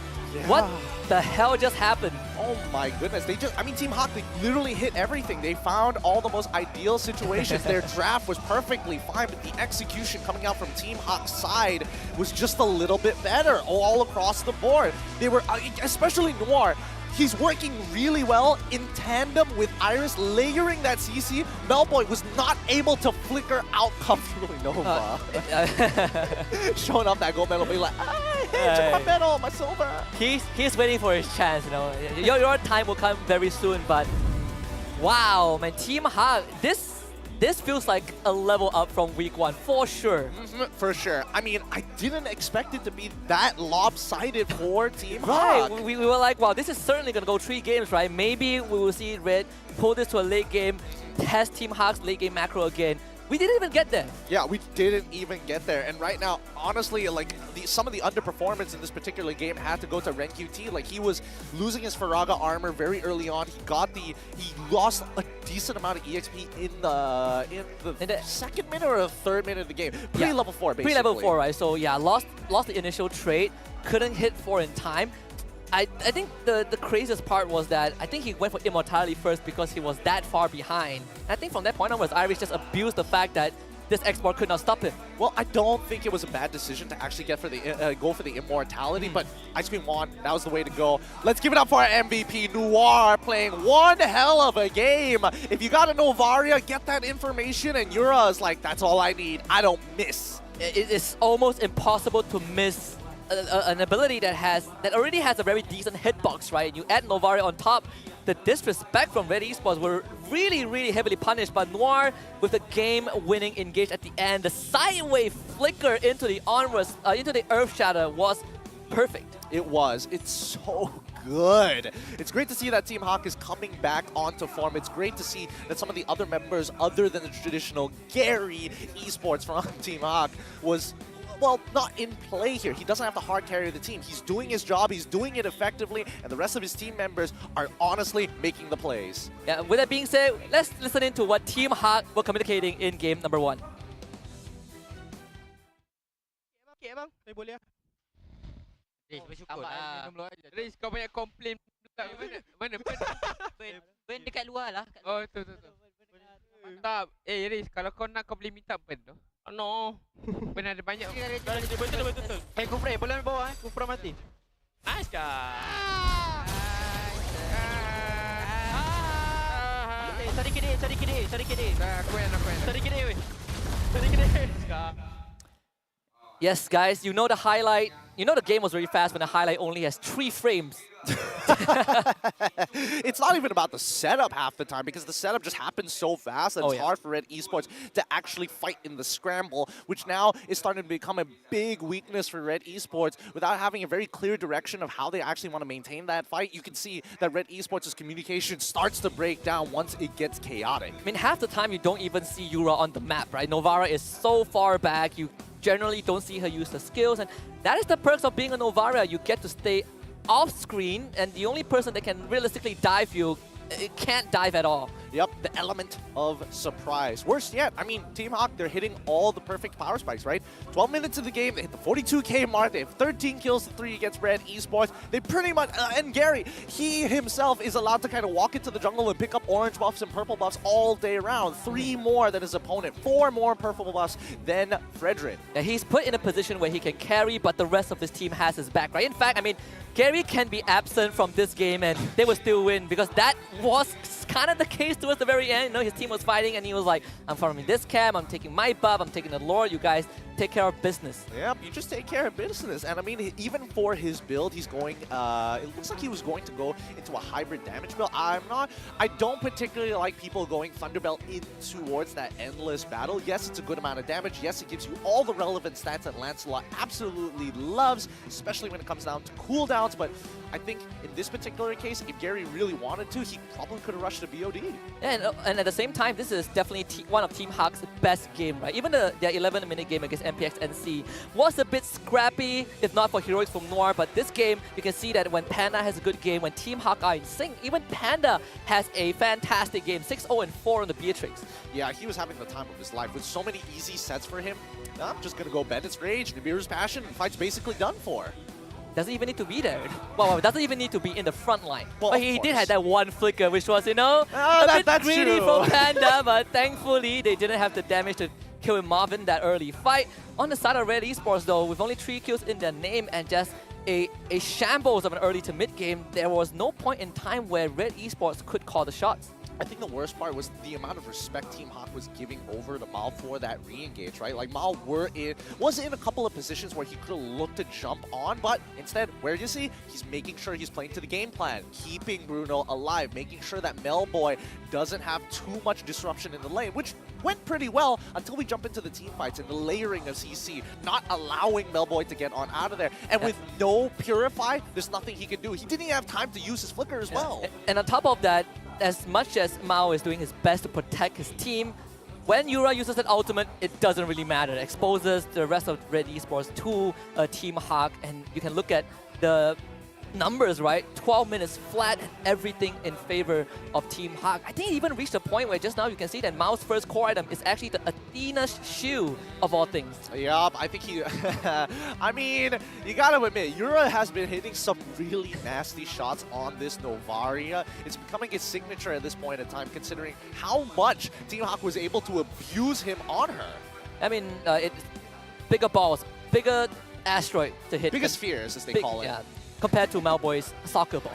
Yeah, unfortunately for him, like, I think Melboy, as much preparation as he's done, it's really tough to get out of the chain CC here. And I think, you know, that's something that Red Esports might want to consider. Had Mal decided to play Diggy, it might have been a different case, but it's hard to read. It's really, really hard to read when you have a set game plan. Yeah, and I think for this one, you definitely need Red Esports to kind of recover from this, right? To kind of go into game 2 and just think about what you can fix, because the early to mid game has been pretty kind of a wash, honestly. And again, the highlights for the game, it was pretty much Team HAQ. Yep, Team HAQ just consistently invading, baiting out the correct members with fast follow-ups from Noir, making it so much easier for Yura to actually land these Astropheres, but he's doing it consistently whether he likes it or not. So look at this, Iris, he baits it out, and then they all dash in at the same time. Such good comms from Team HAQ. Yeah, usually Penalty Zone wouldn't clip Melboy, but again, Astro Echo just makes it so strong, and you don't even need the Penalty Zone, right? Execution Strike, all these big cone-shaped AoE swings, it becomes almost unavoidable if you are within an arm's reach of Team HAQ. Yeah, nothing much they could have done here in game number 1, but adaptations need to be made for game number 2, especially for Red Esports, right? At least they now know some more of their comfort picks and how much that they were actually struggling in that game. There might be a consideration to put Amal on something a little bit more impressive, like Boxia for an example. If not, give him an assassin. They cannot just rely solely on Kim as well as Melboy to get across the finish line. At the same time, I also wonder from a different angle, would they start paying a little more respect to Iris, right? How would they target XP lane? Because XP lane has been crushed in that game number 1. With that being said, National Day is coming up next Thursday, Merdeka, on 31st of August. So we're in celebration of that. We do have an event going on right now from 24th of August until 6th of September. You can join our TikTok campaign and have a chance to share up to 2 million MLBB diamonds in an inconceivable amount of in-game diamonds. So don't forget to include the hashtag MLHari Kebangsaan to stand a chance to get a 2 million. You know how much is 2 million? It's 7 digits. I can't even comprehend what I would do with that many diamonds. 2 million of anything is a lot. It's crazy. It's a crazy amount. You can literally buy every single skin in the game that's available, and then all you do is you would still have enough extras to wait for every limited edition for the next, what, a year or two? You are pretty much set. Yeah, I don't know. Oh, what's even crazier? Imagine if you win that 2 million, and then afterwards you wait for the diamond, the diamond vault again. Oh yeah. Can you imagine just flipping it as well? You are basically winning in everything, but we also want your support to help us win something for our friends LaFell and Sunfrost. So join and support LaFell and Sunfrost, who got nominated for the SAM 100+ Sports Commentator Awards ceremony. Use the QR code to cast your vote. It's right down there. Do it for them. Do it for MLBB. Do it for all of us. Yes, do it for all of us. Let our representatives from the MLBB community be shining a huge spotlight on what we're doing all across the world, especially how Munton has been handling all of these competitions that we've been seeing. It's great to see that at least some recognition to the MLB community, you guys at home, that has been representing all of us as a community together. And if you guys listen closely, you can hear drums sometimes, there's a marching band, sometimes there's a carnival, sometimes there's a concert. It's all because of you guys. So keep the ball rolling. We are doing fantastic in these past seasons, and we're only gonna get better. Yep. No, drafted. Oh no. No, calm down. Dude, Team HAQ has been all right, Poji. Get out from the shot. All right, get out from that shot. He knows what he's doing. He's just like part of Red, but supporting Team HAQ. You know, man likes the shift back and forth. Great personality, by the way. One of those guys that I support a team that is winning. Yes. Yes. Yes. He came prepared. He came. He did come prepared, to be fair. I'm pretty sure he's got a suitcase in his back, just like with every jersey available. Yeah. He's been sitting on the right side of our platform for majority of the games, but whenever the camera is on, he disappears. He shows up in front of the camera. Oh, that's why he's a personality, man. All right. So for adjustments coming in from Red Esports, what are you thinking? Because I feel like with the way that they draft this, it felt like it was set. It was a set play coming in from Team HAQ. I think it's very straightforward, like you mentioned, right? Focus on Melboy, give him the money, let him score those goals towards the end. That obviously didn't work out. And to echo my point early on, I do wonder if they would take the angle of stabilizing the XP lane, because Iris really unlocked his lane, not just for himself, but also for Panda. And you can see the struggle coming in from Red Esports when they want to contest major objectives. Yeah, I felt like even when we look at game number 1, it boils down to the execution, right? Just not being caught, just having the reaction time, right? It feels really bad when you can't adjust too much in the draft and you have to tell your player, I'm sorry, you just got to flicker out of there. Yeah, it's well, we say flicker, but most of the time they don't even get to do that. But see, Team HAQ, they are going to be on the red side this time, banning out the Edith to start, so at least that is off the table. But for Red Esports, they start off with the Kadita and the Fanny ban. Yeah, once again, Red Esports have decided to stay on that blue side despite what happened in game number 1. Kadita, Fanny, as well as the Edith. Edith this time for the side of Team HAQ. Power of light and Kaja also banned out as well. Team HAQ. I mean, overall, a lot of teams are giving respect to Kaja, right? I think he has, what, more than a 90% pick ban rate in MPL so far. Just, we've seen what Mikko can do with that hero in the Silver Series. So, Team HAQ taking some notes, but we can also compare the previous games' picks and bans, right? There is a bit of shift, at least from the side of Red Esports, where they are taking out those hardcore crowd control catch. And my God, what? Was that the third outfit? Like, he was not wearing that.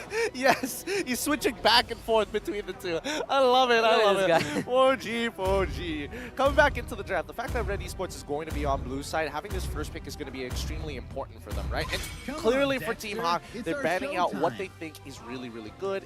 Getting rid of the Edith, getting rid of the Kaja, and more importantly with Red Esports, following the same game plan that they did before, banning out that Claude. I would expect that they're setting up for Melboy once again. Yeah, absolutely. You can see the Joy being the last ban for Team HAQ. So Red Esports, they get to call dips again.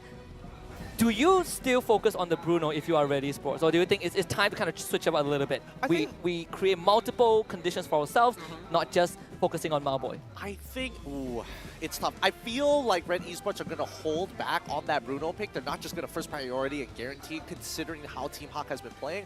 I don't know whether it came down to going back into the play room, looking at everybody and be like, guys, we got to play better because we got a decent draft, and it really just came down to the execution. What they could do, potentially, is actually give a more comfortable matchup for Rennnqt. Get him like an early Yuzong or something, and then slow down on that, get an export bank later on, maybe towards the second half of the draft.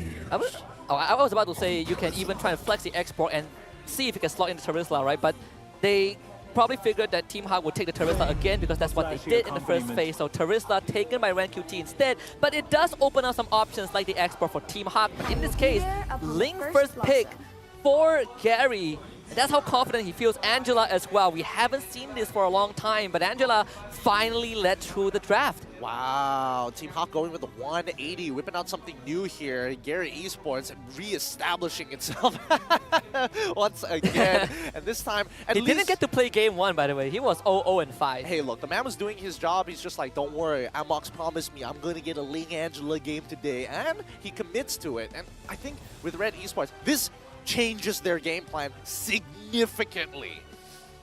How do you do this? Is the Terizla still... Does the Terizla now has the job of like, if I don't catch the Ling, we're going to be in big problem? I think it doesn't matter if he catches the Ling or not. Like, even if he lands the penalty zone, first things first. Oh, I'm going to use Bladed Tempest. And right after I land with the Bladed Tempest, it's going to be the hard guard to keep me alive. But Red Esports, there we go! This time around, they're going to make sure that Amal is going to have a more oppressive style of jungler, and he's not going to fall too far behind. With Team HAQ's great response of blocking in this export, just to make sure that they can actually punish Rennnqt. Hopefully, we don't see the same exact situation where Rennnqt was underperforming on the export and lost his Faraga early, Faraga armor early on. Knowing how Iris has been very, very hot these past few weeks, well, past couple of weeks, I think it should be fine. I was looking at one of the crowd. He was like, Melboy gets Bruno auto win, question mark? And then his friend is like 2-0. And they're Team HAQ fans, by the way, so it's a big, big diss over to Melboy. Poor guy. Bruno gets banned out still by Team HAQ, showing a lot of respect for Melboy, even though they crushed him in game 1. Now that's going to whittle down that hero pool a little bit. I do wonder if Team HAQ will commit to banning out the gold laner because they do have first pick afterwards to solidify Panda's choices. Yeah, that is true. I think it's good respect, mainly because with Bruno you have such a high cap of damage that you would consider it basically burst at that point. And when you are playing burst against the Ling, your health pool isn't very large, and you're hoping that Noir is not slow with the Heart Guard. Cho ban out by Red Esports, so kind of eliminate some of the pickoffs. Cho and Kaja, the only two that can get it done easier, right? The last choice is Franco, which I do not feel like Red Esports will be too worried about unless they want to protect Kim. But in this case, this Angela most likely will go into the middle lane, so Team HAQ is still looking for potential support. Yeah, I feel like Team HAQ, how do they do this? Are they going They could. There it is. There's a possibility. There's a possibility that this Angela could be mid-Angela, and then they decide to pick Franco up for themselves, just to deny Red Esports of a guaranteed lockdown onto Gary, or at the very least, they can use it to punish the Yeeve later on into the game. For now, Team HAQ, they ban out the Irithel. I think it's a very good option because as fast as Ling is able to burst people down, Irithel can outrun him almost literally despite how many dashes he has. Yeah, I mean, end of the day, I think the Franco is still an option, even for Red, right? They haven't reviewed the support pick just yet. If you really want to have that insurance policy, that could be a choice. Red Esports taking the time with this last ban, and I do like it, right? Have that patience a little bit, right? Consider some of the options. What are we going to look for Melboy now that two of the more comfortable picks have been taken out? They will get rid of the Grog. That could signal something. Maybe the Franco could be an option, right? Grog. I mean, Franco goes well in both sides of the composition, right? It's really a non-factor here. I feel like if they really want to change it up for Team HAQ, they could do it, but I don't see another mid laner that's really going to have the same effect, especially when you see Boxian as well as RAIZEL. Like, you go for Farsa, you're going to get punished regardless because of these two tanks. So do you devolve back to Valentina and hope that the RWM is going to be enough? No, they're going to go and lock in the carry straight away, seeing these two thick tanks. I was thinking maybe even the Harith to make an argument to try to win out the lane against Melboy, but I think carry kind of does the job. And you get rid of the tanks when the game goes late, right? So you have that late game policy also. I mean, Novara is still on the table. I don't think is that bad of a pick for Team HAQ if they want to continue running that draft, though they do lack that crowd control, right? They don't really have anyone that can hard CC the members of Red Esports. You know, Puppet on String takes some time, Tempest of Blade is only just a minor knockup, so perhaps Team HAQ are looking for someone that can provide that crowd control at least,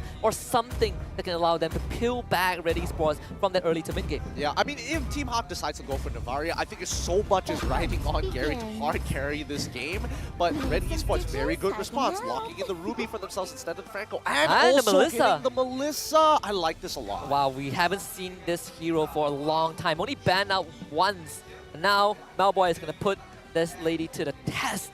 And it is a pretty decent pick, right? Lynx wants to jump up. On top of you, you just push him away. Exactly. And more importantly, so even with the last Insanity, at least you don't have the X-Borg right on top of you when he decides to explode.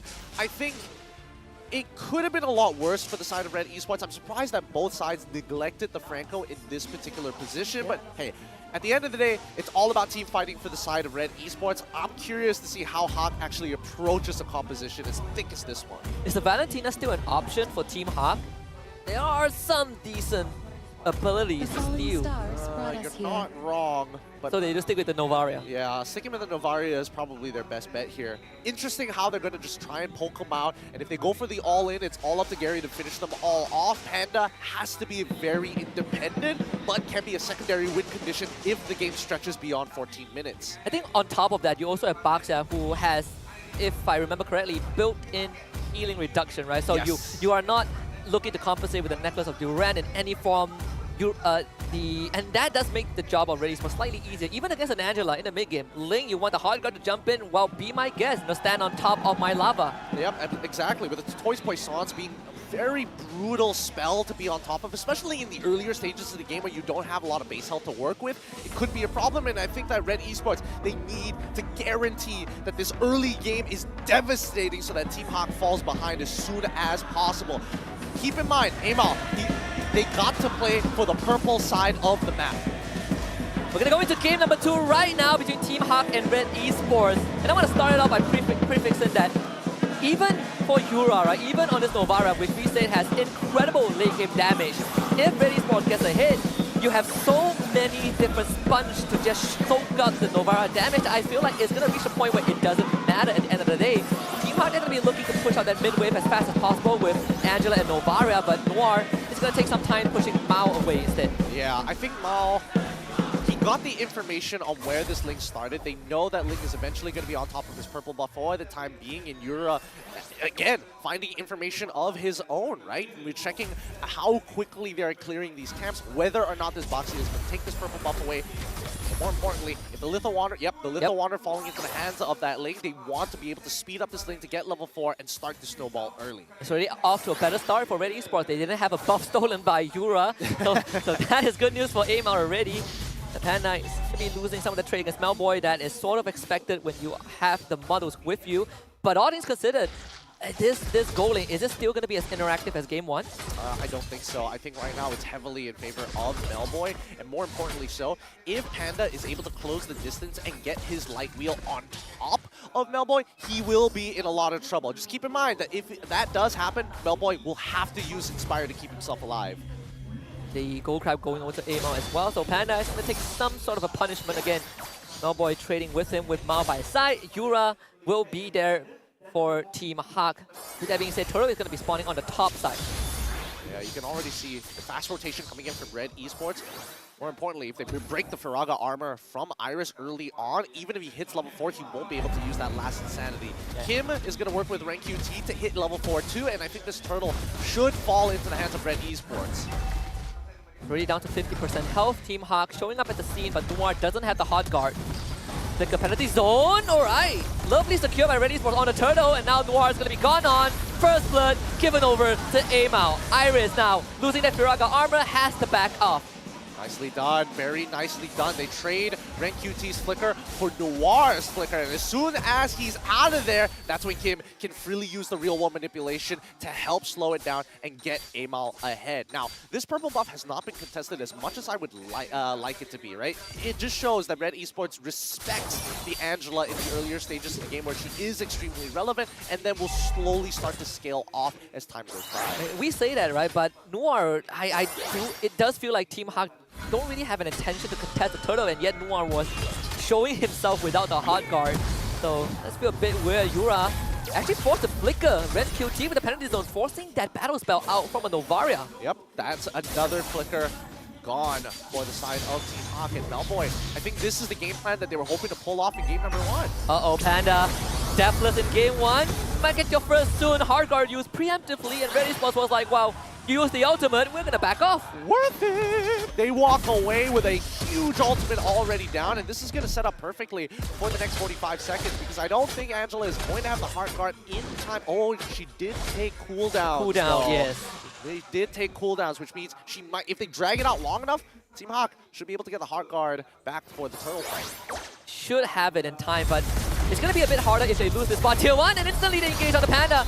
Real manipulation, and I'm offended both used, but Panda, wow, survives that. Gary, he's gonna be on top of the wall, trying to look for some engage, but will not find any. Yep, they make sure that Mal isn't going to give a kill over to Gary. Make sure to zone out Gary overall. And in the next 10 seconds, let's see how this is going to play out, because I don't think Team HAQ is going to walk anywhere close to this upcoming Turtle. Only real manipulation was used by Kim, so you still have penalty zone, you still have I'm offended on the side of Red Esports. This will not be a Turtle that Team HAQ can get for themselves. Iris will show his face a little bit, but as expected, Amao will secure the second Turtle. Yep, and Gary, no intentions whatsoever. He's just going, oh, did you use Retribution? Yes, not. I'm going to be taking this, and see ya later. Talk about fast-tracking the tempo, right? Gary is now 1 level ahead of Amao. He has been power farming the entire game. The AI winning prediction, though, is in favor of Red Esports. 65% to 35 at the 4-minute mark. Yep, Team HAQ changing their attention down towards the bottom side. They want to make sure that Red Esports don't have a comfortable means to set up a dive once again. I would expect that Team HAQ is going to make another lane swap the closer the Turtle comes. Very similar to game number 1 and their draft and the way they pattern. Oh no. Penalty zone on the Panda. He's trying to get away. The hard guard will come to his rescue, and Panda now feeling a bit more confident to try and shred Rennnqt. It feels like an individual mistake from Ren. He's going to try to get the kill, but there's no chance he wins that one. Maybe Red Esports can get something back on the bottom side. Iris playing around the corner of the box and survives. Oh man, Rennnqt had the flicker so much earlier while the wave was still nearby, so maybe that he could spell them just enough to out-sustain Panda's overall damage. Keep in mind, Panda doesn't have the Trinity build completed just yet. And even then he was destroying Rennnqt. I believe what, we have a 1 or 2 level disadvantage. That is absurd. Bottom tier 1 in massive danger.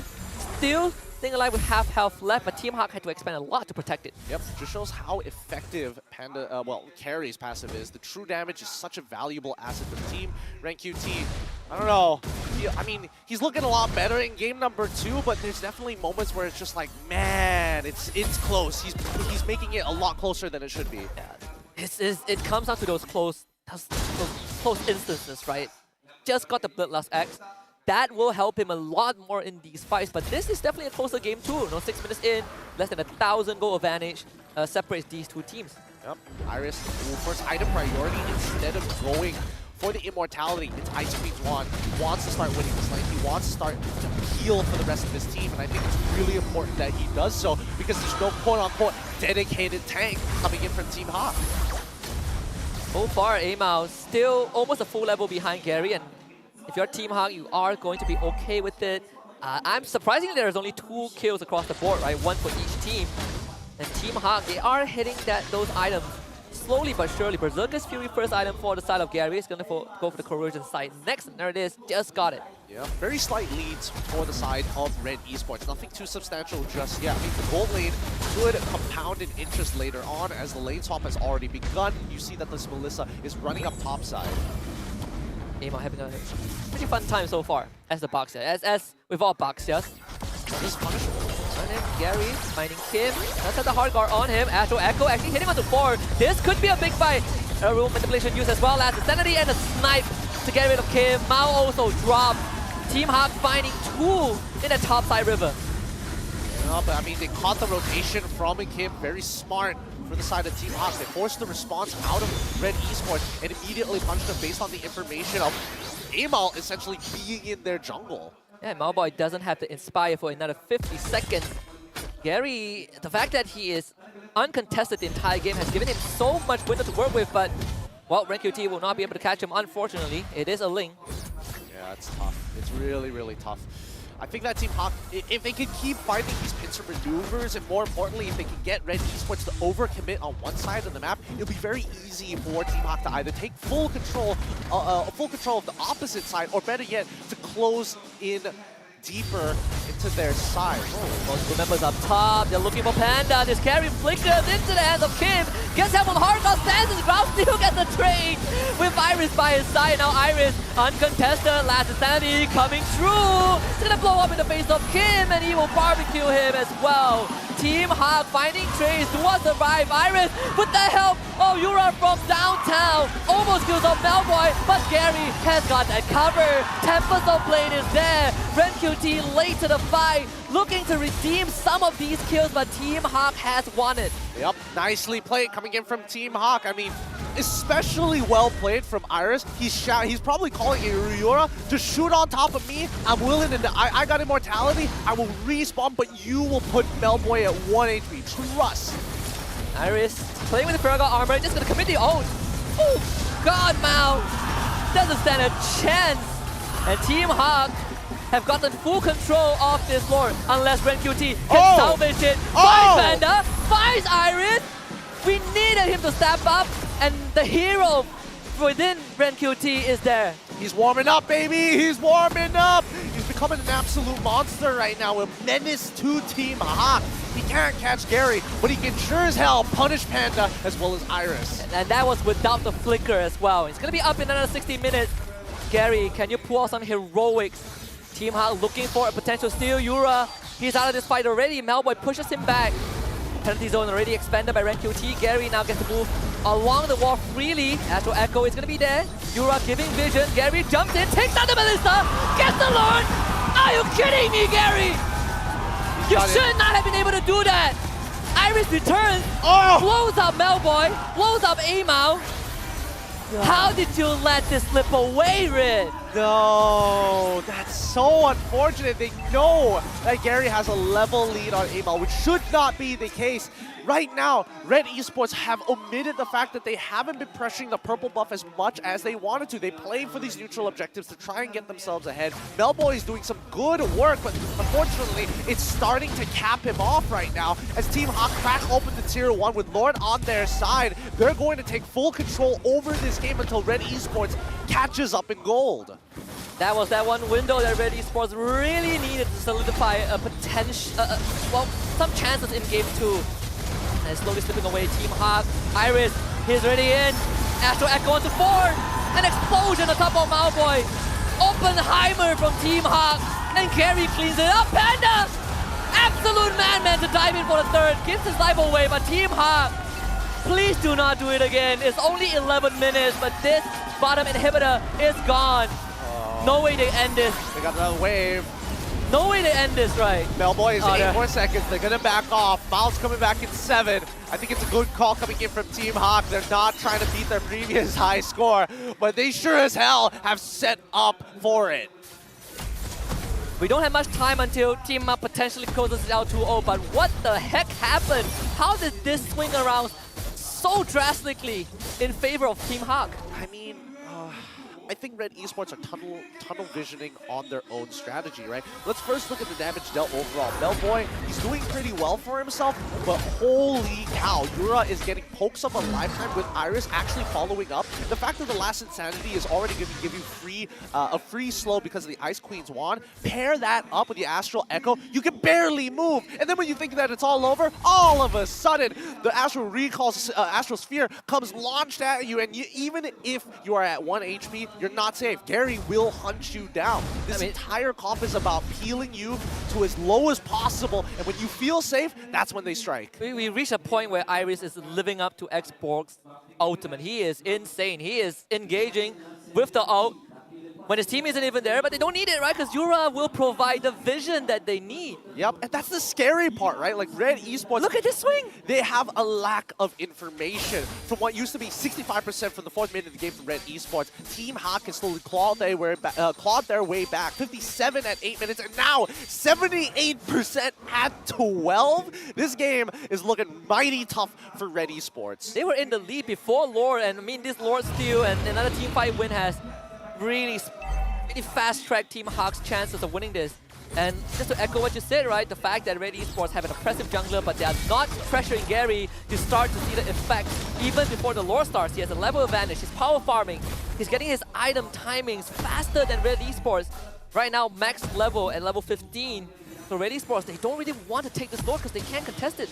Yeah, and I don't know. I just feel like Iris has so much faith in his team that, like, okay, Yura, you're going to hit these shots. You're going to open up that map for me to confirm so that Gary can clean it up. If not, Panda. Astral Echo used preemptively against 4-member spot out. You don't know where Melboy is, so that's a good sign for Red Esports. You are not exposing your goal laner. Mid lane is shoved in, so Rennnqt has to deal with it as Team HAQ poised with the idea of this lore, but you do not need to rush it. Look at that! Look at that poke!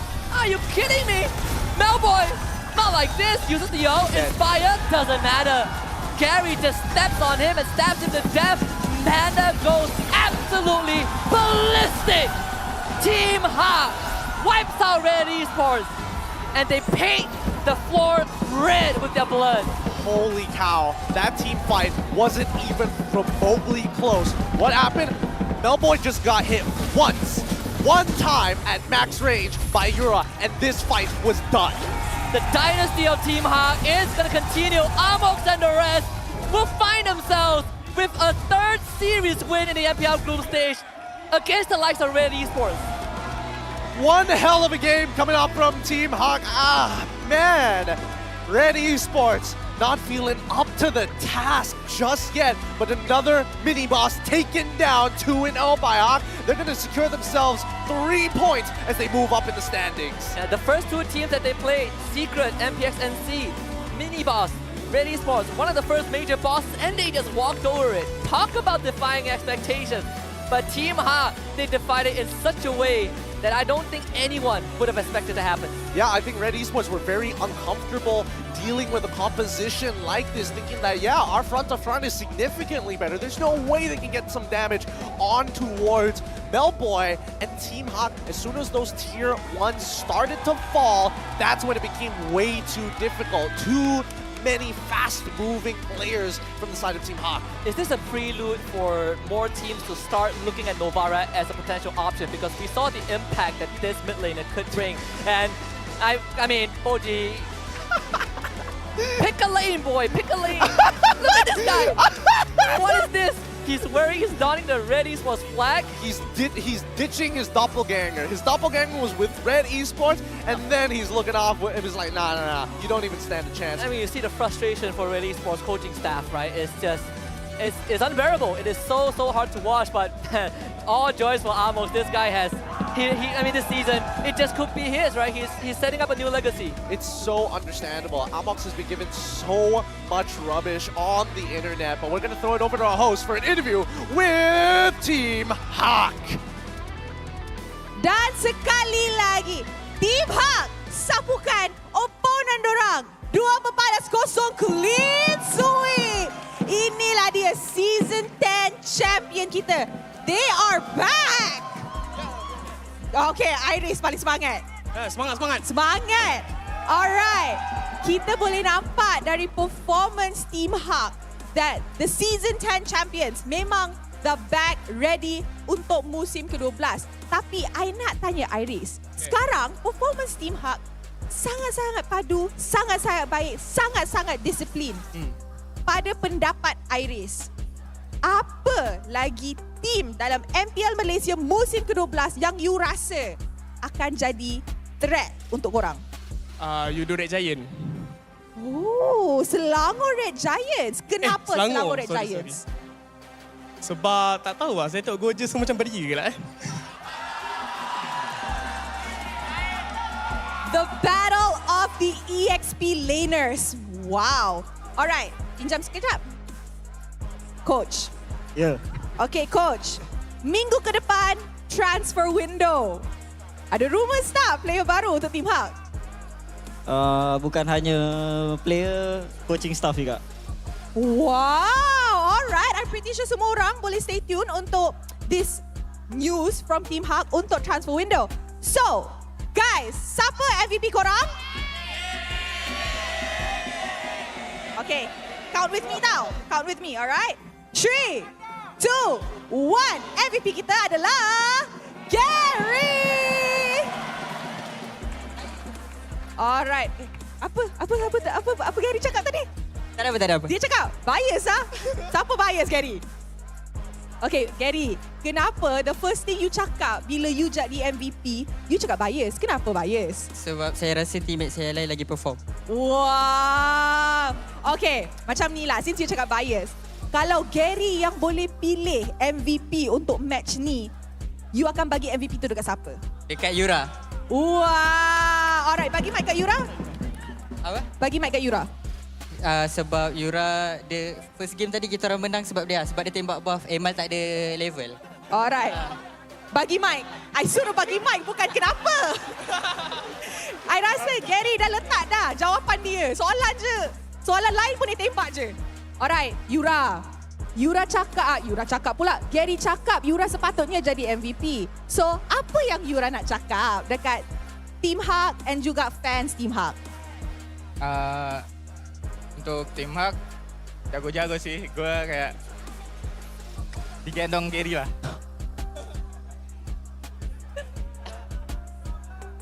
Alright. Dan yang untuk datang, makasih. Support kita terus.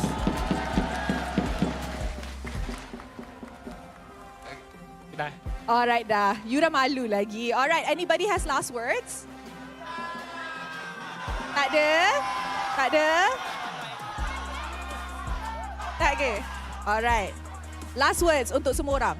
Atau you nak bagi tahu something ke? Apa?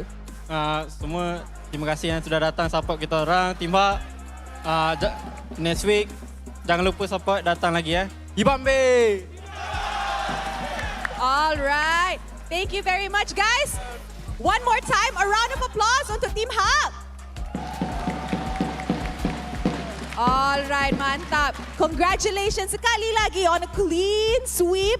Hopefully korang keep up momentum ni. Mana tahu korang ialah satu wakil Malaysia untuk M5. Alright guys. And let us throw it back to the casters untuk dapat tahu apa yang menjadi dalam 2-0 clean sweep game ni. Casters, silakan. It's such a relief. It's such a relief to see that Team HAQ has found the perfect skeletal frame for their backbone. You can see, Gary giving the MVP title over to Yura, but of course we have to still talk about Gary, who has had a deathless series. Yeah, he has been playing really, really well. Game number 1, it really wasn't about him. Game number 2, it's all about him finishing it off. We can't even show you his items because it's so disgustingly good this game. And more importantly, you saw how much of that early game pressure was being maintained by the Angela, right? I think people need to give respect where respect is due. And I think Noir has been playing a solid game 1 and a solid game number 2. Maintaining that pressure, finding the engages in game number 1, but more importantly, as Angela, you need to be proactive for the first pre-level 4 and for the first 7 minutes of the game. And we did have certain the few moments, right, especially before the first turtle, where Noir kind of caught out without hard guard and without his team. You know, that was kind of like, yeah, well, Red Esports was able to punish it, but it didn't really matter. Mid to late game, Gary power farm, uncontested. You start to see Iris showing up to these fights, Yura with just massive Astral Echo to supplement those team fights, and you see the collapse of Red Esports happen so fast. Yeah, no, it's great that it collapsed so fast because with the lineup that they have so many heroes that are able to chunk out their opponents and peel, but they can't finish them off. And then Garrett comes in and is like, all right, here's my stamp of approval for each one. Yeah, so Yura, you did well. This kill is for you. You know, this kill is for you, Iris. This kill is for you, Noir, and then everyone gets the kill. But if you guys want to know more about what's powering MPL MY Season 12, we do have Asus ROG with us. So if you want to dominate like a champion, dominate with the ROG Phone 7. You can win lanes with it. You can push your ranked matches with the powerful ROG Phone 7. Hit Mythic, Mythic Honor, Mythic Glory, Mythic Immortal, or maybe you could be the next MPL player. Exactly. If you ever achieve a top global and people ask you why, you can just say, I'm just part of the Republic, bro. And people would just understand. They'll be like, oh man, dang, he's part of the Republic. Where do I get this phone? Yeah, anything with Republic is good. Republic of Gamers, for example. A Republic of Bananas. Republic of Gary. You could have gone with just Czech Republic, man. that probably would have done it. The Republic of Bananas. That's you can't say that out loud, man. That's part of my organization. Let's keep that under the down low. But in the meantime, at the very least, we can understand that Team HAQ is kind of finding their own position. And Yura, I think in both of these games, right? Comfort picks game number 1. Game number 2, we're seeing that Yura is extremely efficient. Is efficient on this Novaria. I do wish to see the rest of his hero pool to see whether or not he can actually adjust to the overall Team HAQ playstyle. It's quick, it's fast, it's really, really snappy. And I think they probably found a very good fit for him, right? We say that he likes to play utility and artillery style kind of mid laners, but most mid laners only allow you to do one of both things. Novaria kind of does both, right? You can check maps from long range, you can do damage, you clear waves fast. It's definitely not a perfect hero, but I think in the hands of Yura, he does feel very comfortable because he gets to support the team while his team does majority of the cleanup. Yep, there's always going to be a hero that's going to suit a player more than the other heroes, the plethora of heroes that Mobile Legends has to offer, and Yura, Novaria is definitely his. And we come back to Red Esports. Where did it all go wrong, right? Because again, their composition seemed very clear-cut. They had some good game plans, and I think for game number 2, I can omit a couple of facts. The fact is that, like, playing on this Boxia, it's not exactly the easiest hero in the world. Even though it is mechanically simple, it's understanding the path, the overall pathing from your opponents. And when you get shoved in, and more importantly, once you start losing space, that's when it gets really difficult for Boxia to actually bounce back because he needs to play from ahead rather than behind. Yeah, with that being said, let's look at what Team HAQ is communicating behind the scenes in the upcoming mic check. Tiba-tiba jadi pandai pula ni. Ambil lah headset aku ni. Hawa benda. Tiba-tiba. Aku slow. Aku dah tak gas tau, Turret di sini. Mana kapal? Aku gerak. Aku tak masuk dah. I want the Firaga, baby. Saya kita apa nak? Boleh. Boleh. Kau jalan mid teruskan Melissa tau. Melissa. Rata. Okay, sorry. I salah. Benar. Sabar. Nak record. Putih. Jabatan Saudara.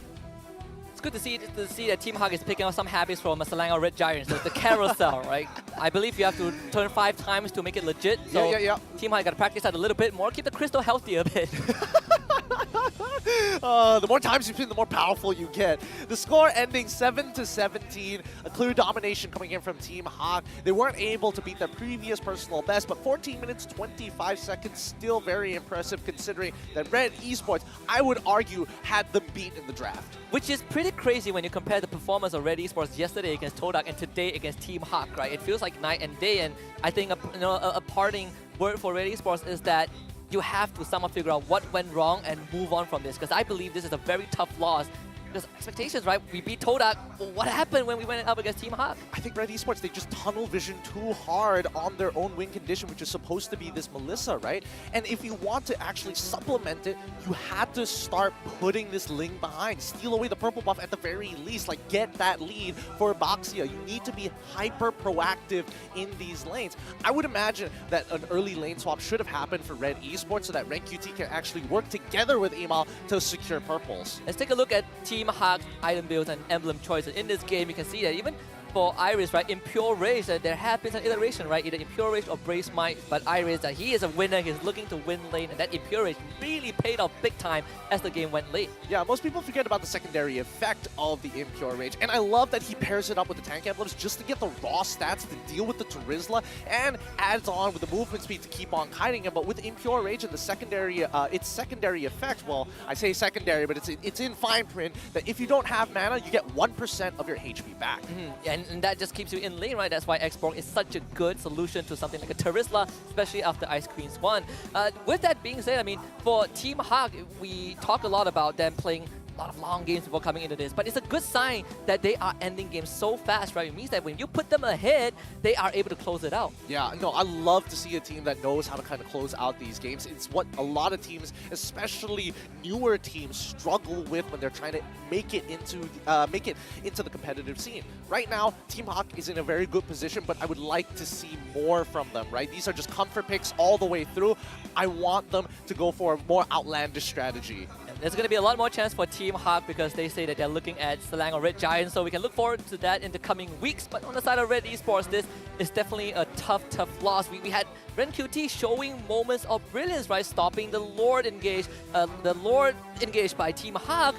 But we also saw some major blunders. They attempted 1v1 against a carry who has an Angela with him, and some penalty zone which did go off rails a little bit. And also he was running the common emblem of all things. Yeah, I mean, Rennnqt, I can understand where his mindset is at as an EXP laner. Like, oh man, I gotta go deal with this X-Borg, I gotta somehow break his Firaga armor. He does get the adaptive penetration, but he does go for the common emblems just to make sure that he can stay in lane longer to maintain that pressure so that X-Borg doesn't leave the lane as quickly, or gives an opportunity for X-Borg to actually leave the lane once he runs out of mana, essentially. I mean, Iris have won both matchups, right? So this is definitely a statement. I think Iris is on he's on to something. He's on his way to become one of the best XP laners. And so far, I think he has definitely stamped his name at the top of the list. Sure, he's no match MVP for today's series, but behind the scenes, he has been absolutely remarkable. Let's take a look at the post-game stats. Some numbers to break down what has transpired in game number 2. And as expected, Team HAQ, they have majority of that. Yep, a majority of the titles have been secured. The Rich Guy, the Carry, the Forgotten One, all falling into the hands of Team HAQ, but with each different players. Gary for the Rich Guy, the Carry goes over to Euro with 54,000 damage. I would have imagined that Gary was able to kind of secure that position considering, but he was just dealing with people who are at 10-20% of their HP. Yeah, and again, right, he was power farming. I think we did see a few times where, you know, AMR was rotating into the jungle, but again, he was missing the rotations, right? That was a key point you brought up. Couldn't find a Ling, and every time Ling shows up, he's like, wow, what can I do? I'm a level behind. I got my first Lord stolen, and that was probably the best chance Red Esports had. Yeah, I think it was really unfortunate. Today, Red Esports were underperforming, right? Their draft is very, very good. I think they could have honestly held a tighter grip in this game, especially if that early game, considering what the early game looked like, right? It definitely was a lot more solid. I think, like, what, 6-7 minutes in, we only have 2 kills across the board and less than 1,000 in terms of goal difference, but it was that Lord fight. Yeah. That Lord fight that really flipped the table. And from that point onwards, it really, and I mean, Red Esports just lost control of the game. Exactly, and the 2 lanes they were hoping for to not fall behind ended up falling behind. Like Kim, I'm surprised that they didn't want to have a secondary carry for their lineup, because we did see him actually have the dire hit later on, pick up the dire hit later on, and he was funneling as much gold as he possibly could to Melboy, trying to take both the mid as well as the gold lane waves. And we also need to take a look at kind of the highlights of this game number 2 between these two teams, because at the end of the day, when you kind of compare the first 6-7 minutes to the later stages of the game, it looked like day and night, right? This was minute number 7, and this is kind of one of the major skirmishes happening, and even then, Team HAQ didn't really get too much of a lead.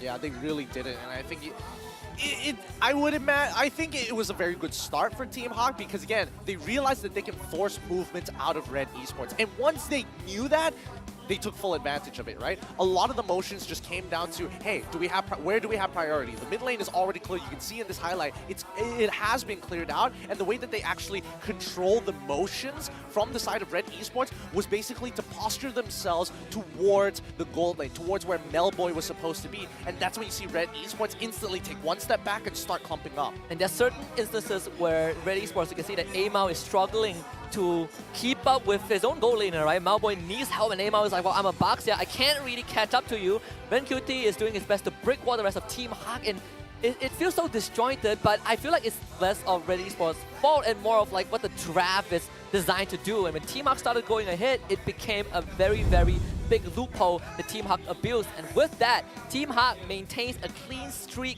in the group stage, winning all 3 of their series and only dropping 1 game, but overall it puts them in 2nd place, tying up with Team SMG. To imagine that Team HAQ is coming back to form, to imagine that they got relegated last season, just to come back and compete with some of the best, like Team SMG, which they are tying 2nd place for. I mean, the craziest part was that they took a coach from Team Secret, right, that finished last in the last season, and here they are. It's a Cinderella story on its own. Yeah, it's crazy. It's crazy to imagine that Team HAQ has turned from a team that got relegated and taking up the scraps of everybody else to now becoming a team that is just as good as Team SMG. If not, might be able to go even further. They can take down the Selangor Red Giants and secure the top spot. You're giving me some crazy thoughts, right? You compare them to Team SMG. I mean, they're in the same position. SRG is next. SMG could be the follow-up. Team HAQ, they have definitely unlocked a lot of potential, a lot of permutations in their performance. Yeah, but this is only under the assumption that their hero pool, or at least their strategies, start to deepen, and hopefully we get to see that in the upcoming weeks. And we have 1 more series after this. It's going to be Homebois, or as I like to call it, the Flame Boys against MPX NSEA. So yesterday in the State Derby, MPX NSEA did lose out 1-2 to Selangor Red Giants. So today, they're going to face an even tougher foe in the name of Homebois. I can only imagine how loud the stadium is going to be here. Yeah. With the Niners as well yesterday, I would imagine probably taking a day off, probably taking a couple of hours off just to come back here and challenge the Flame Boys. And maybe we might see that MPX NSEA will secure their very first point in the league. But Homebois, as of right now, we'll see whether they're feeling hot today. Yeah, and I wonder if Homebois will make some adjustments in the roster. We talk about a lot about BARBOSSA and ANIP, right? Perhaps today we will see that change where XORN and RAIZEL takes a back seat. Yesterday they did lose their game against SMG, but that doesn't put Homebois on the back foot yet. We haven't seen them with the 2nd iteration. So perhaps this is where we get to see that firsthand and see how they test it out against a team like MPX NSEA. Yep, I really hope we see a new face, a new, well, at the very least, a new style of the Homebois to show how much depth that they truly have. This is like kind of the main 5 for Homebois, right? XORN and RAIZEL was, I don't want to say sub, but they are the 2nd version. Now, I mean, I'm putting expectations up a little bit, but you guys will have to be patient because we're going to go for a break. But do not worry, when we come back later at 5:30 p.m., we will kick off the series between MPX NSEA and Homebois. So don't go anywhere. We'll be right back with more action.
slain.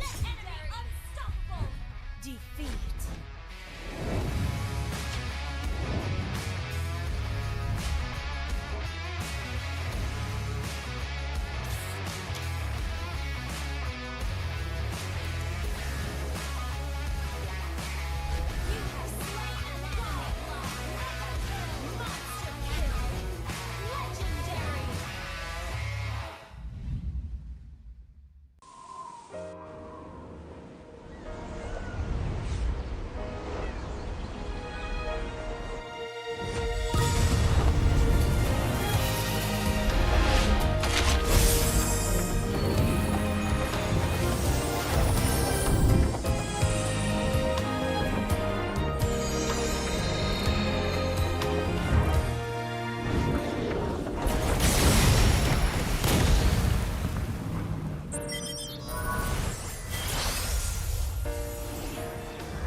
Welcome to Mobile Legends!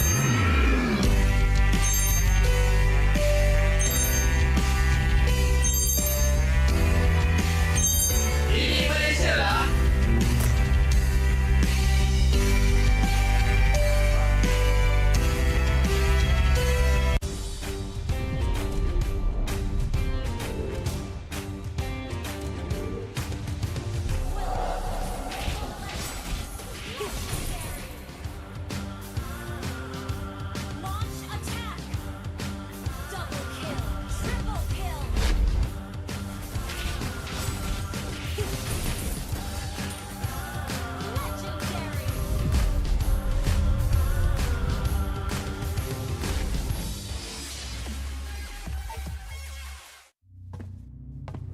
Look who finally showed up. Unload your weapon and return the goods. And if you ask nicely, I just might let it go.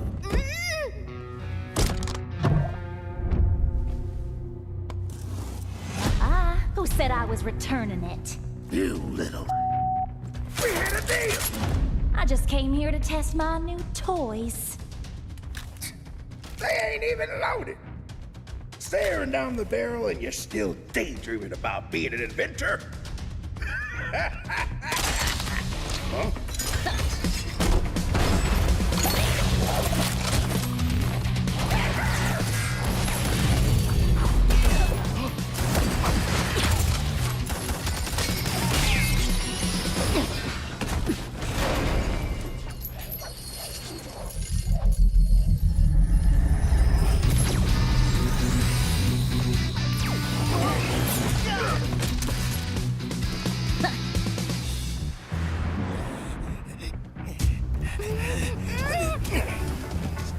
Or she gets it, then you'll have to answer to Eruditio.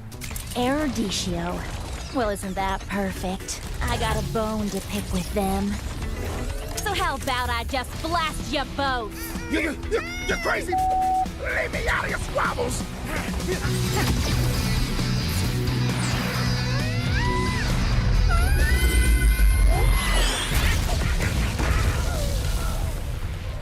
That was dirty. Haven't you heard? I do things my way. really don't like being used as bait, you know. Anyway, let's return that to Erudicio. Oh, I have something special in store for them down the road. So I'll take this as payment.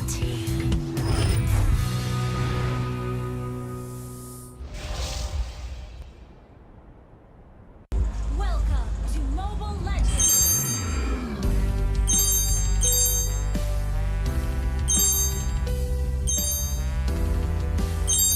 Ini Malaysia lah.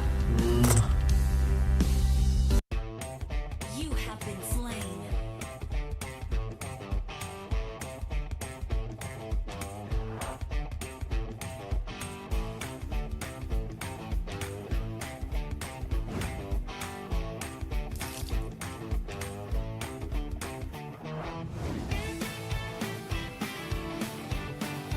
An enemy has been slain. Double kill. Legendary. Victory.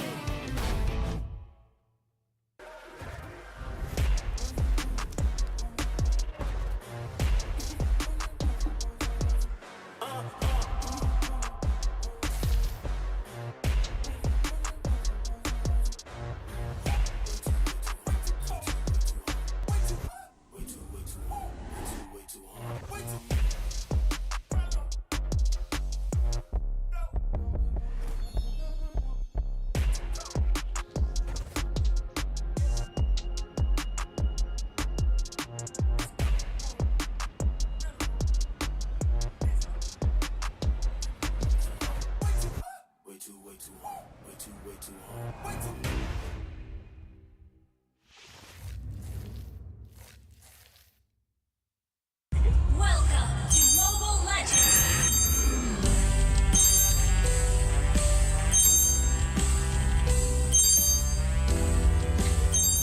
Ini Malaysia lah.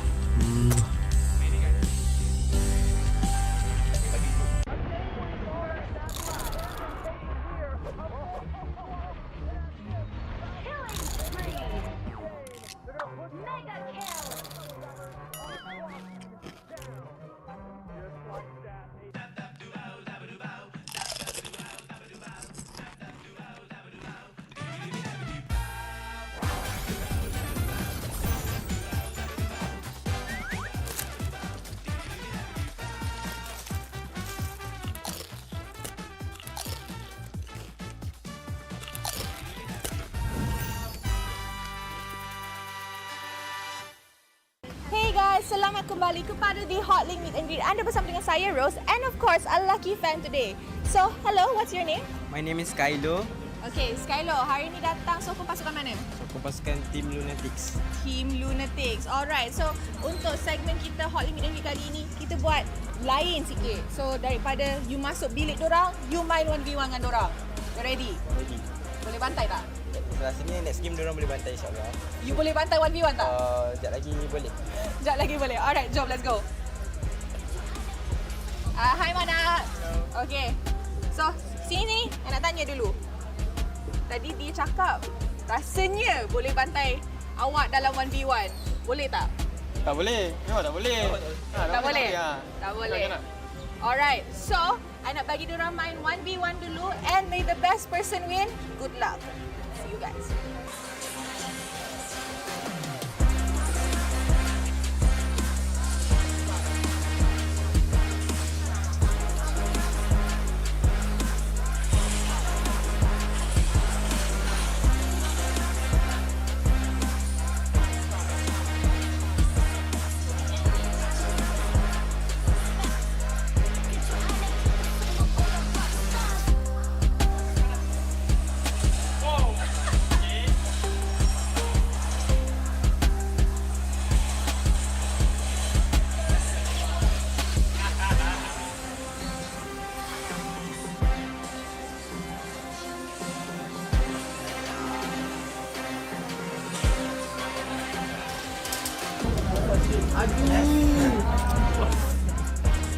And of course, pemenang untuk 1v1 kita over at the Hotlink booth ialah Manak TZ. Come on over. Kalau Manak TZ kalah, tak tahu nak cakap apa actually. Alright. Tak kalah. Tak kalah. Alright. So, walaupun fan kita kalah, kita akan bagi dia goodie bag. Wah, thank you. Alright, so since you dapat goodie bag, you dapat chance main dengan Team Anak TZ. Apa yang you nak cakap dekat pasukan Lunatix? Saya harap Mana next game dapat perform lah dengan baik. Memang perform dengan baik, jangan risau. Alright, sebelum I end, I nak cakap jangan lupa join Team Lunatix punya fan club. And with that being said, thank you for watching. See you guys next time. Bye-bye.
to Mobile Legends!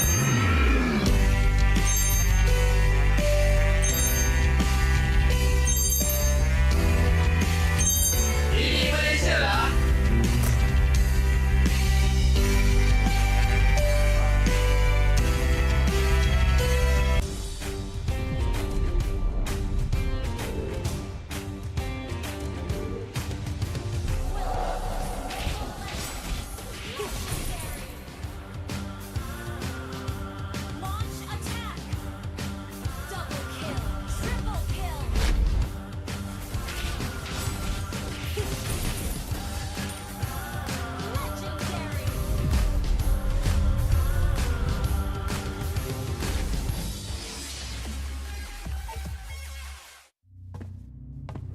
Look who finally showed up. Unload your weapon and return the goods. And if you ask nicely, I just might let it go.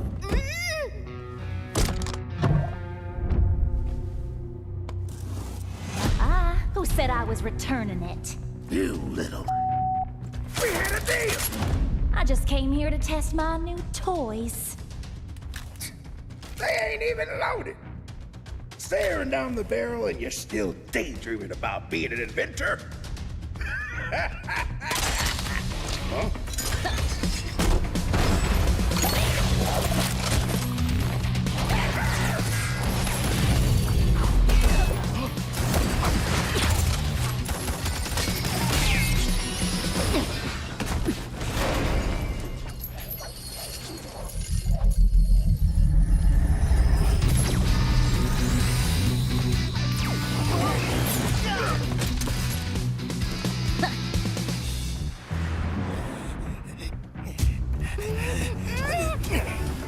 Stop, or she gets it!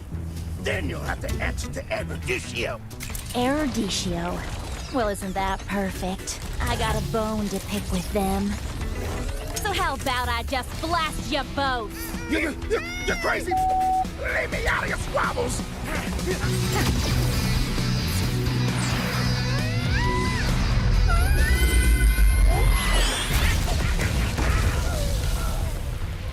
That was dirty! Haven't you heard? I do things my way. I really don't like being used as bait, you know. Anyway, let's return that to Eruditio. Oh, I have something special in store for them down the road. So I'll take this as payment.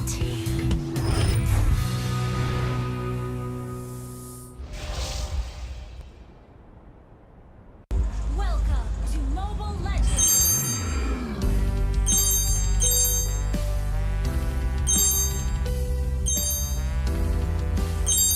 Ini Malaysia lah. You have been slain.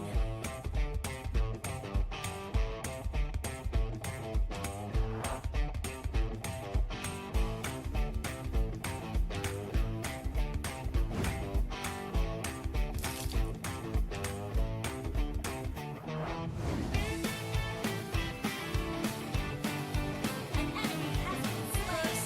Double kill. Legendary victory.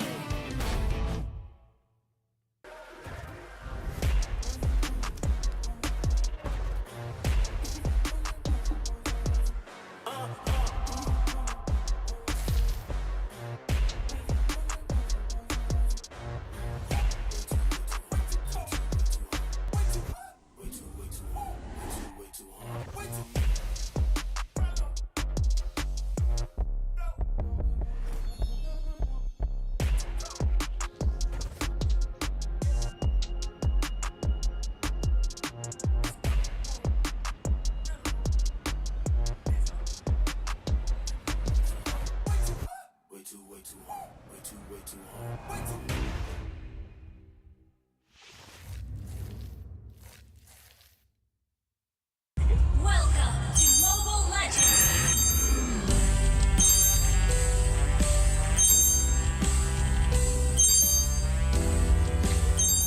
Ini Malaysia lah.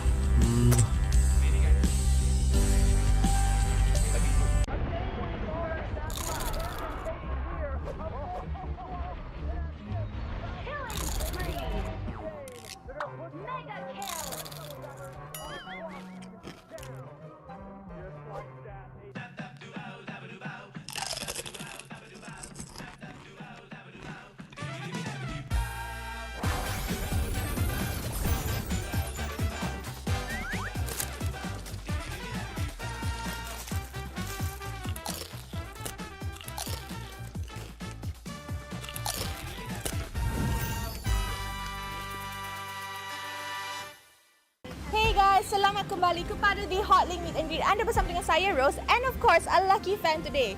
So, hello, what's your name? My name is Kylo. Okay, Skylo, hari ni datang sokong pasukan mana? Sokong pasukan Team Lunatix. Team Lunatix. Alright, so untuk segmen kita Hotlink Meet and Greet kali ini, kita buat lain sikit. So, daripada you masuk bilik dorang, you main 1v1 dengan dorang. You ready? Ready. Boleh bantai tak? Rasanya next game dorang boleh bantai insyaAllah. You boleh bantai 1v1 tak? Sekejap lagi boleh. Sekejap lagi boleh. Alright, jom, let's go. Hai Mana. Okay. So, sini saya nak tanya dulu. Tadi dia cakap rasanya boleh bantai awak dalam 1v1. Boleh tak? Tak boleh. Memang tak boleh. Tak boleh? Ha. Tak boleh. Alright, so I nak bagi diorang main 1v1 dulu and may the best person win. Good luck. See you guys.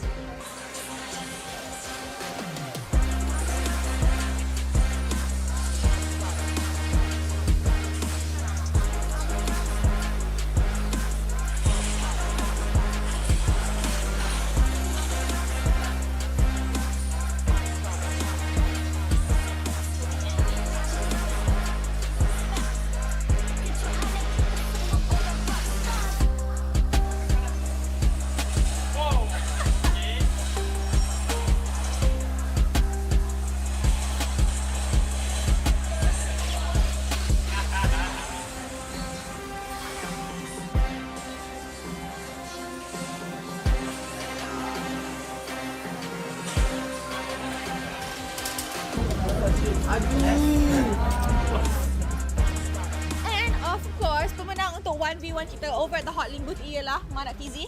Come on over. Kalau Mana TZ kalah, tak tahu nak cakap apa actually. Alright. Tak kalah. Tak kalah.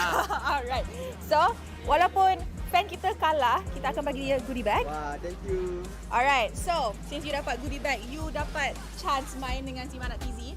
Apa yang you nak cakap dekat pasukan Lunatix? Saya harap Mana next game dapat perform lah dengan baik. Memang perform dengan baik, jangan risau. Alright, sebelum I end, I nak cakap jangan lupa join Team Lunatix punya fan club. And with that being said, thank you for watching. See you guys next time. Bye-bye.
Welcome to Mobile Legends!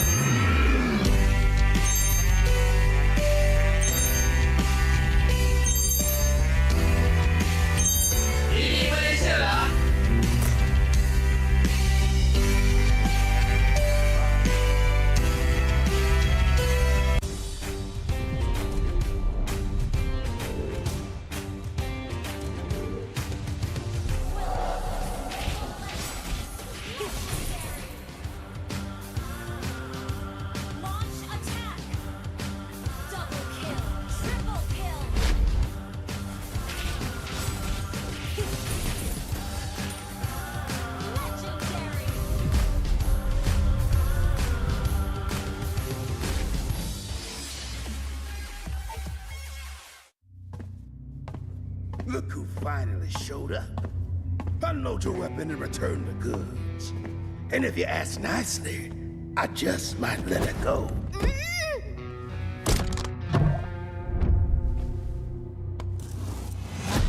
Who said I was returning it? You little... We had a deal! I just came here to test my new toys. They ain't even loaded. Staring down the barrel and you're still daydreaming about being an inventor? Huh?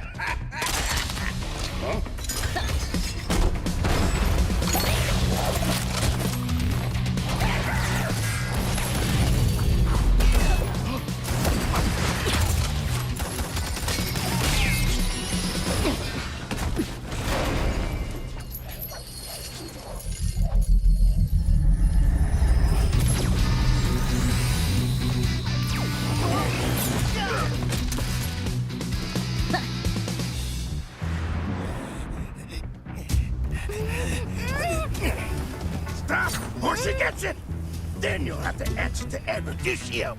Eruditio? Well, isn't that perfect? I got a bone to pick with them. So how about I just blast you both? You're crazy! Leave me out of your squabbles!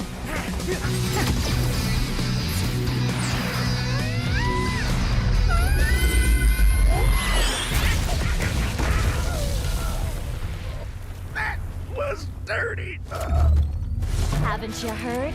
I do things my way. I really don't like being used as bait, you know. Anyway, let's return that to Eruditio.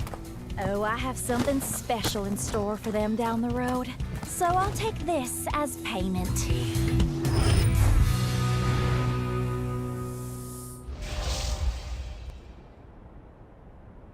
Welcome to Mobile Legends.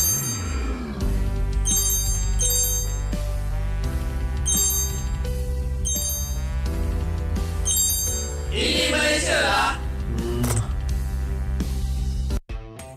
You have been slain.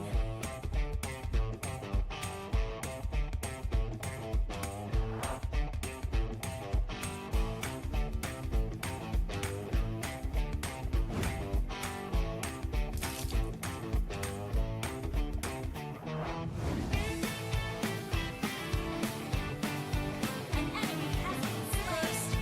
Double kill. Legendary victory.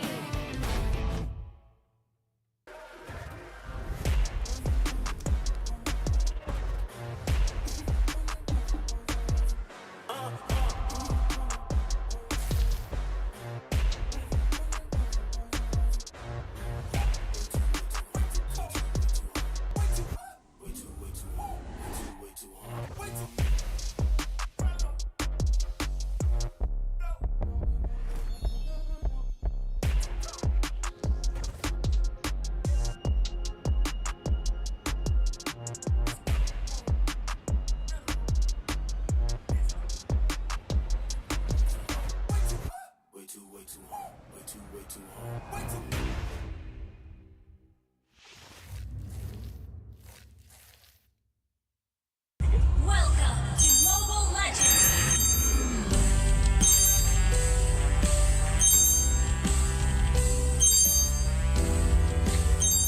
Ini Malaysia lah.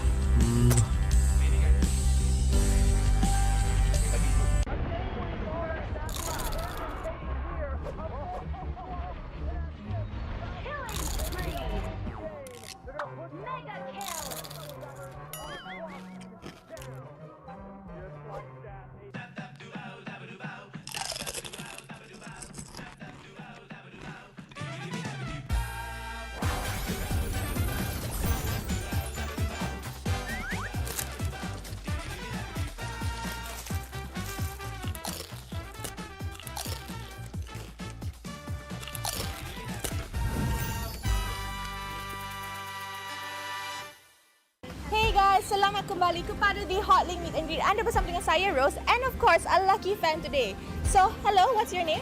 My name is Kylo. Okay, Skylo, hari ni datang sokong pasukan mana? Sokong pasukan Team Lunatix. Team Lunatix. Alright, so untuk segmen kita Hotlink Meet and Greet kali ini, kita buat lain sikit. So, daripada you masuk bilik dorang, you main 1v1 dengan dorang. Ready? Ready. Boleh bantai tak? Rasanya next game diorang boleh bantai insyaAllah. You boleh bantai 1v1 tak? Sekejap lagi boleh. Sekejap lagi boleh. Alright, jom let's go. Hai Mana. Okay. So, sini I nak tanya dulu. Tadi dia cakap rasanya boleh bantai awak dalam 1v1. Boleh tak? Tak boleh. Memang tak boleh. Tak boleh? Tak boleh. Alright, so I nak bagi diorang main 1v1 dulu and may the best person win. Good luck. See you guys.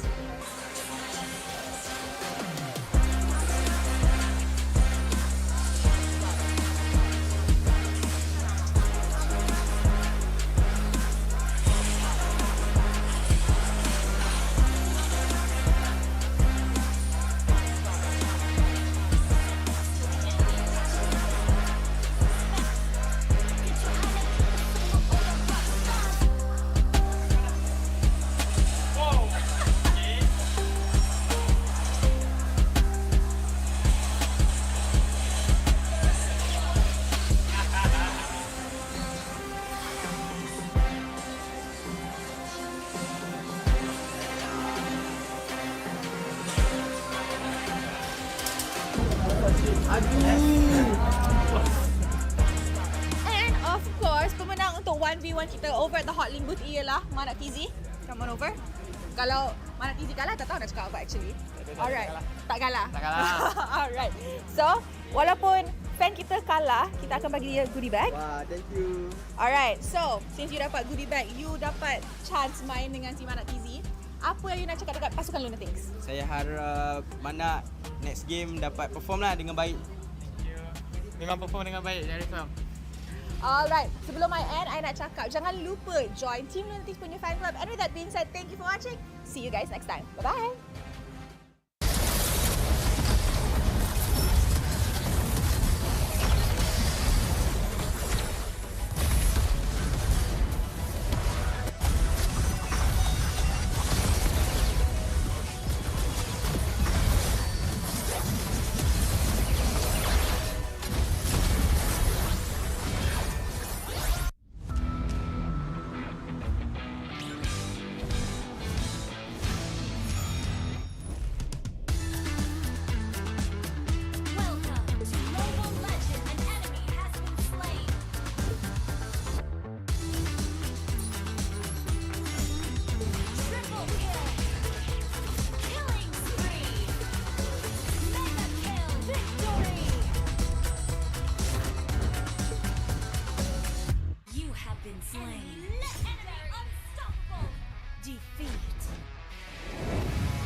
Look who finally showed up.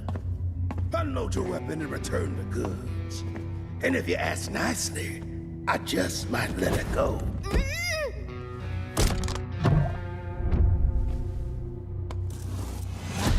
Who said I was returning it? You little... We had a deal! I just came here to test my new toys. They ain't even loaded. Staring down the barrel and you're still daydreaming about being an inventor? Huh?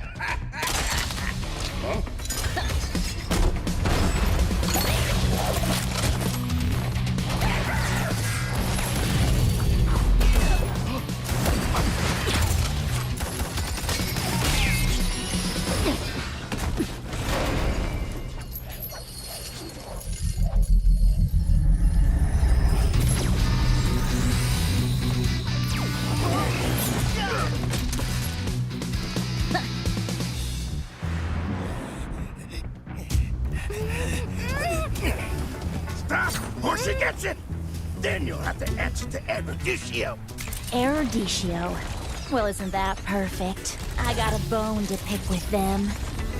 So how about I just blast you both? You're crazy! Leave me out of your squabbles!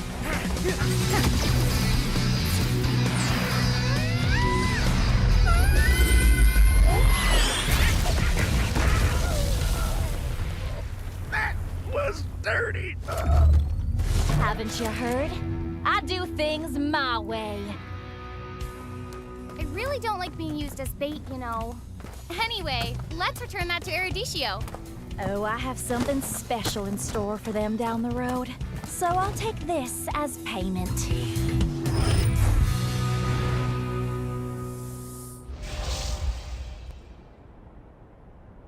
Welcome to Mobile Legends!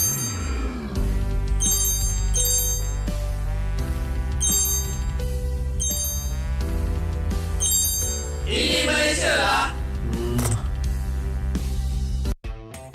You have been slain.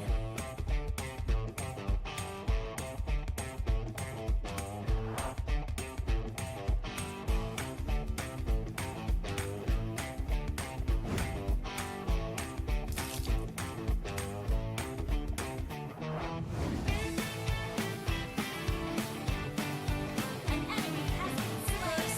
Double kill. Legendary victory.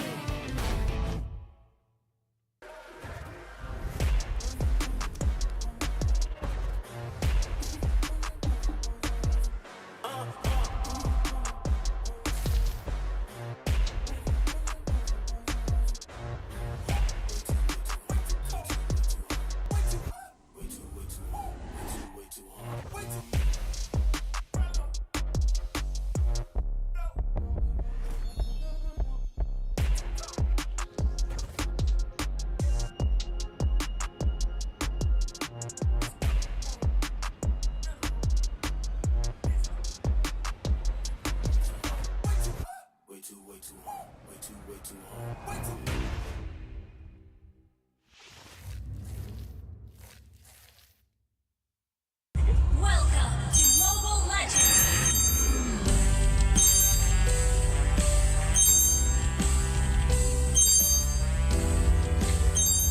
Ini Malaysia lah.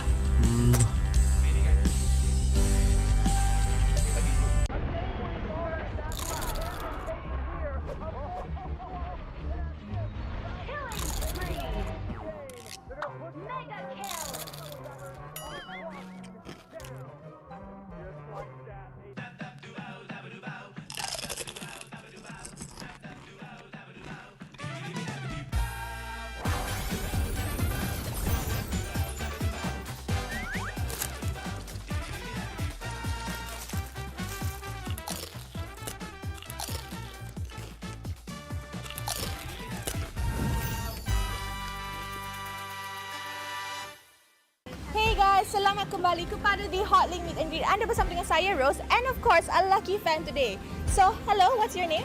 My name is Kylo. Okay, Skylo, hari ini datang sokong pasukan mana? Sokong pasukan Team Lunatix. Team Lunatix. Alright, so untuk segmen kita Hotlink Meet and Greet kali ini, kita buat lain sikit. So, daripada you masuk bilik dorang, you main 1v1 dengan dorang. You ready? Ready. Boleh bantai tak? Rasanya next game diorang boleh bantai insyaAllah. You boleh bantai 1v1 tak? Sekejap lagi boleh. Sekejap lagi boleh. Alright, jom let's go. Hai Mana. Okay. So, sini I nak tanya dulu. Tadi dia cakap rasanya boleh bantai awak dalam 1v1. Boleh tak? Tak boleh. Memang tak boleh. Tak boleh? Ya. Tak boleh. Alright, so I nak bagi diorang main 1v1 dulu and may the best person win. Good luck. See you guys.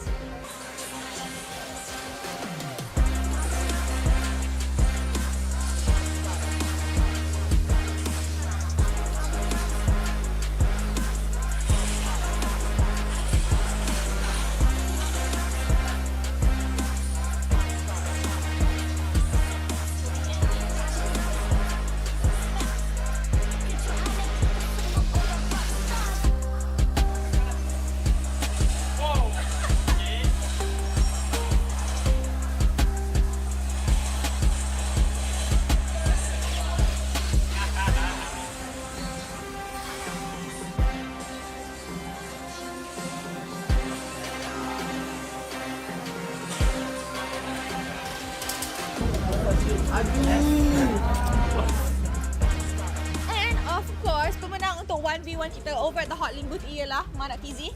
Come on over. Kalau Mana TZ kalah, tak tahu nak cakap apa actually. Alright. Tak kalah. Tak kalah. Alright.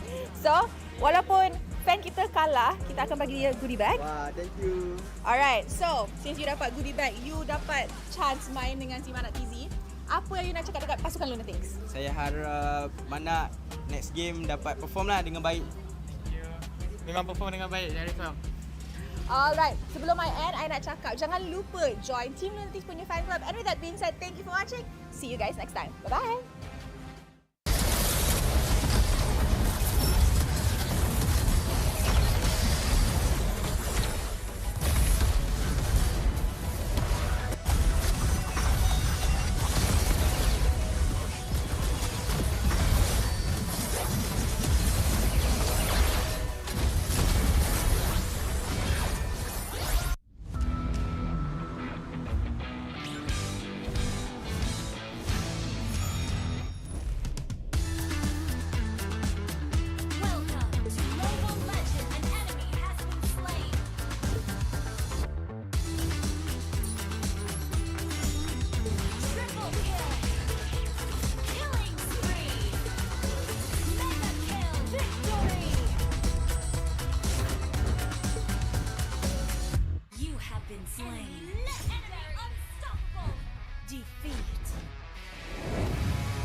Look who finally showed up. Unload your weapon and return the goods. And if you ask nicely, I just might let it go.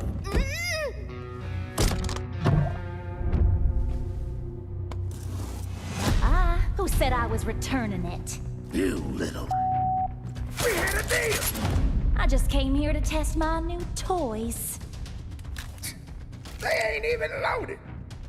Staring down the barrel and you're still daydreaming about being an inventor? Huh?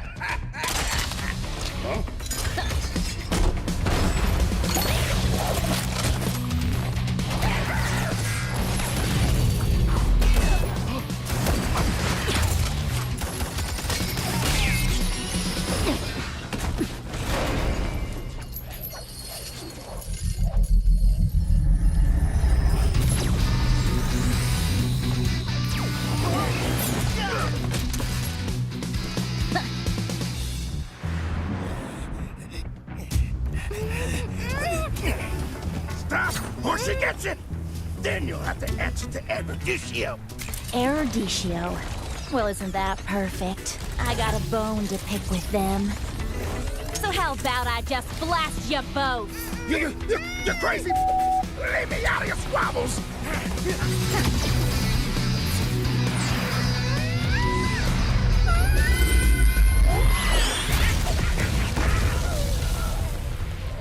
That was dirty! Haven't you heard? I do things my way. I really don't like being used as bait, you know. Anyway, let's return that to Eruditio. Oh, I have something special in store for them down the road. So I'll take this as payment. Ay, ay. I'm a rock star. Yeah, rock star. Ay, ay, ay. I'm a rock star, baby. I'm a rock star. I'm a rock star. I'm a rock star. I'm a rock star. Panggil aku rock star. Ini kejohanan kita semua orang rock star. Kita rockstar, kita buat saja gaya kita. Makin panas apinya sudah membara. Macam mana pun kau menempuh segala. Demi negara kau buat semua bangga. Step into my world, you know I'm always in my zone. You know I got my team, no I'm never alone. Bring out my best, buat yang terbaik. Jadi juara perlahan kita naik. Aku nak push, naik-naik jadi lebih bagus. Jadi hero, ku ada skill. Berapa banyak musuh aku dah kill. Ramai cuba mencapai, cause they envy me. Tiap game aku pasti jadi MVP. Easy. I'm a rockstar, baby, I'm a rockstar. I'm a rockstar, I'm a rockstar. I'm a rockstar, panggil aku rockstar. Ini kejohanan kita semua orang rockstar. I'm a rockstar, baby, I'm a rockstar. I'm a rockstar, I'm a rockstar. I'm a rockstar, panggil aku rockstar. Ini kejohanan kita semua orang rockstar. Tengok nanti siapa yang juara. Ni peluang kita bawa pulang piala. This is my game, this is my time. Menang semua, everything will be mine. Kalau jatuh kau pasti kembali. Bangun balik ku tegak berdiri. Kuatkanlah tenaga, ganjaran diperoleh. Ni kejohanan kita, Malaysia memang boleh. Rise up to the top, kita buat bersama. Semangat kita kuat di bawah satu bendera. Ay. I'ma go hard for the win. Win. On the battlefield till the end. I'm trying to beat the greatest anyone has ever seen. Stand by, I'm coming in for the win. I'm a rock star, baby, I'm a rock star. I'm a rock star, I'm a rock star. I'm a rock star, panggil aku rock star. Ini kejohanan kita semua orang rock star. I'm a rockstar, baby, I'm a rockstar. I'm a rockstar, I'm a rockstar. I'm a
I'm a rock star. Yeah, Rock star? Ay, ay, ay. I'm a rock star, baby, I'm a rock star. I'm a rock star, I'm a rock star. I'm a rock star, panggil aku rock star. Ini kejohanan kita semua orang rock star. Kita rockstar, kita buat saja gaya kita. Makin panas apinya sudah membara. Macam mana pun kau menempuh segala. Demi negara kau buat semua bangga. Step into my world, you know I'm always in my zone. You know I got my team, no I'm never alone. Bring out my best, buat yang terbaik. Jadi juara perlahan kita naik. Aku nak push, naik-naik jadi lebih bagus. Jadi hero, ku ada skill. Berapa banyak musuh aku dah kill. Ramai cuba mencapai, cause they envy me. Tiap game aku pasti jadi MVP. Easy. I'm a rockstar, baby, I'm a rockstar. I'm a rockstar, I'm a rockstar. I'm a rockstar, panggil aku rockstar. Ini kejohanan kita semua orang rockstar. I'm a rockstar, baby, I'm a rockstar. I'm a rockstar, I'm a rockstar. I'm a rockstar, panggil aku rockstar. Ini kejohanan kita semua orang rockstar.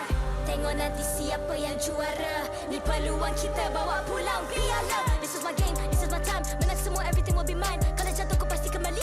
Bangun balik ku tegak berdiri. Kuatkanlah tenaga, ganjaran diperoleh. Ni kejohanan kita, Malaysia memang boleh. Rise up to the top, kita buat bersama. Semangat kita kuat di bawah satu bendera. Ay.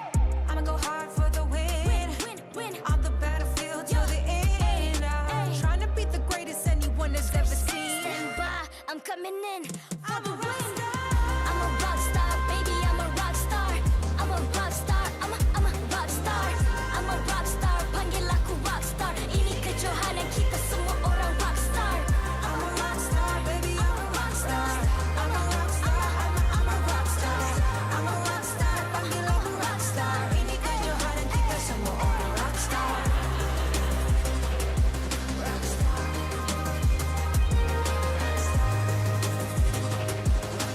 Ini kejohanan kita semua orang rockstar. I'm a rockstar, baby, I'm a rockstar. I'm a rockstar, I'm a rockstar. I'm a rockstar, panggil aku rockstar. Ini kejohanan kita semua orang rockstar.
I'm a rock star.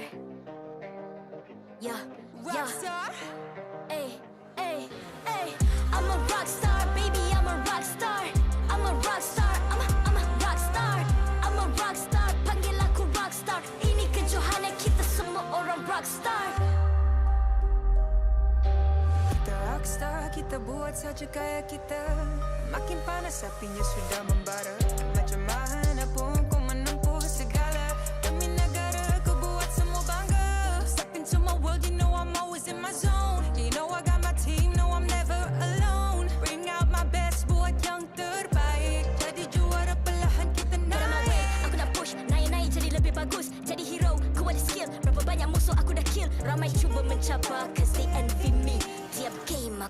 laki jadi MVP. Easy. I'm a rock star, baby, I'm a rock star. I'm a rock star, I'm a rock star. I'm a rock star, panggil aku rock star. Ini kejohanan kita semua orang rock star. I'm a rock star, baby, I'm a rock star. I'm a rock star, I'm a rock star. I'm a rock star, panggil aku rock star. Ini kejohanan kita semua orang rock star. Tengok nanti siapa yang juara. Ni peluang kita bawa pulang piala. This is my game, this is my time.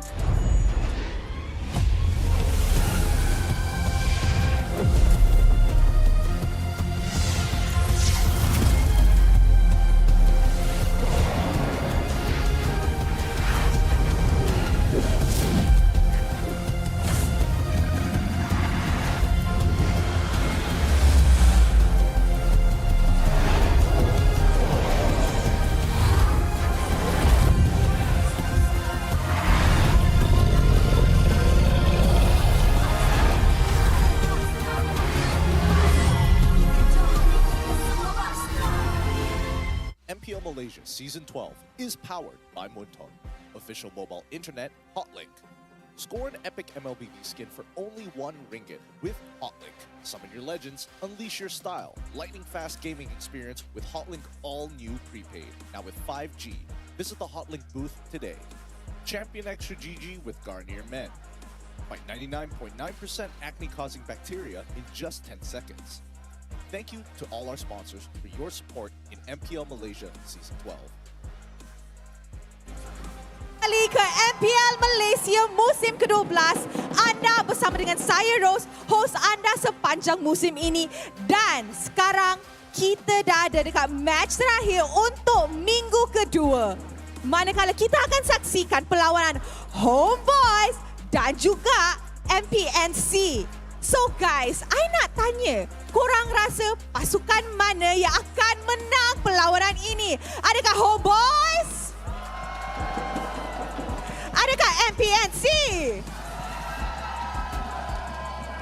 Nampaknya dorang semua dah ready. Tapi I nak tanya, everybody at the same time, okay? Dewan Sri Putra, are you ready? Nampaknya semua dah ready. And with that, mari kita jemput MPNC ke atas pentas MPL Malaysia. Performance yang ditunjukkan sangat cemerlang semalam. Hari ini mereka kembali untuk mendapatkan kemenangan penuh pertama mereka. Mampukah pasukan ini memperoleh 3 mata penuh hari ini? Mari kita nantikan.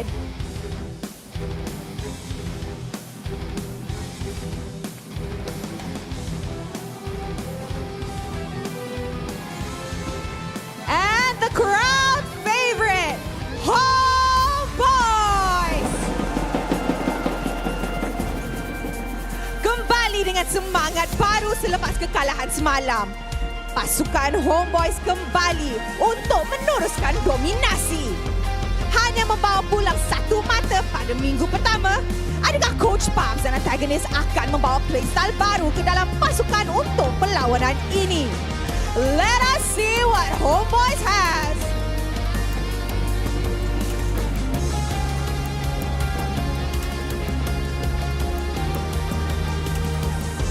Sekarang, marilah kita menjemput barisan marshal kita yang akan mengalas tugas untuk memastikan perlawanan sentiasa berjalan dengan adil dan lancar.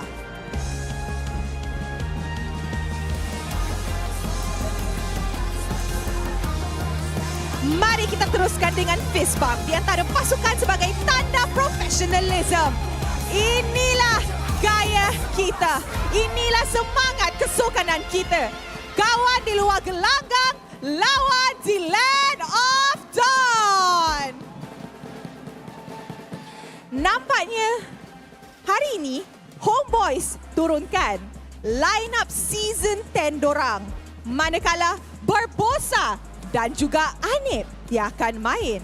So, adakah line up ini cukup kuat untuk shutdown MPNC atau MPNC can still beat them dan dapat kemenangan pertama mereka? Dewan Sri Putra. Siapa akan menang match ni? Siapa? Saya ni cakap Homebois. Saya ni cakap MPNC. But it is up to the players untuk menangkan game ni dan tunjuk ke semua orang dan pasukan orang yang paling kuat. And with that, teams, this is your moment. Game on.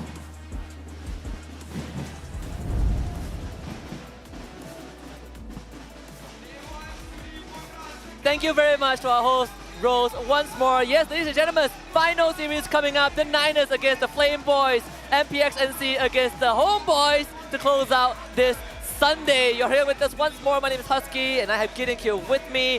Both teams played yesterday, and both teams suffer a serious loss, but one of them is going to end the weekend with a win. Yep, ideally they want to end the weekend 1-1, both playing 2 games and finally meeting each other here on that second. We got the Niners behind us with Homebois towards the PM side. They're loud. I am not going to lie, they are very, very loud. Yeah, it reminds me of my sports days back in school because these guys know how to work those instruments. I regret not learning the flute properly. These guys make me very jealous. I mean, just let this sink in for a bit. Just listen.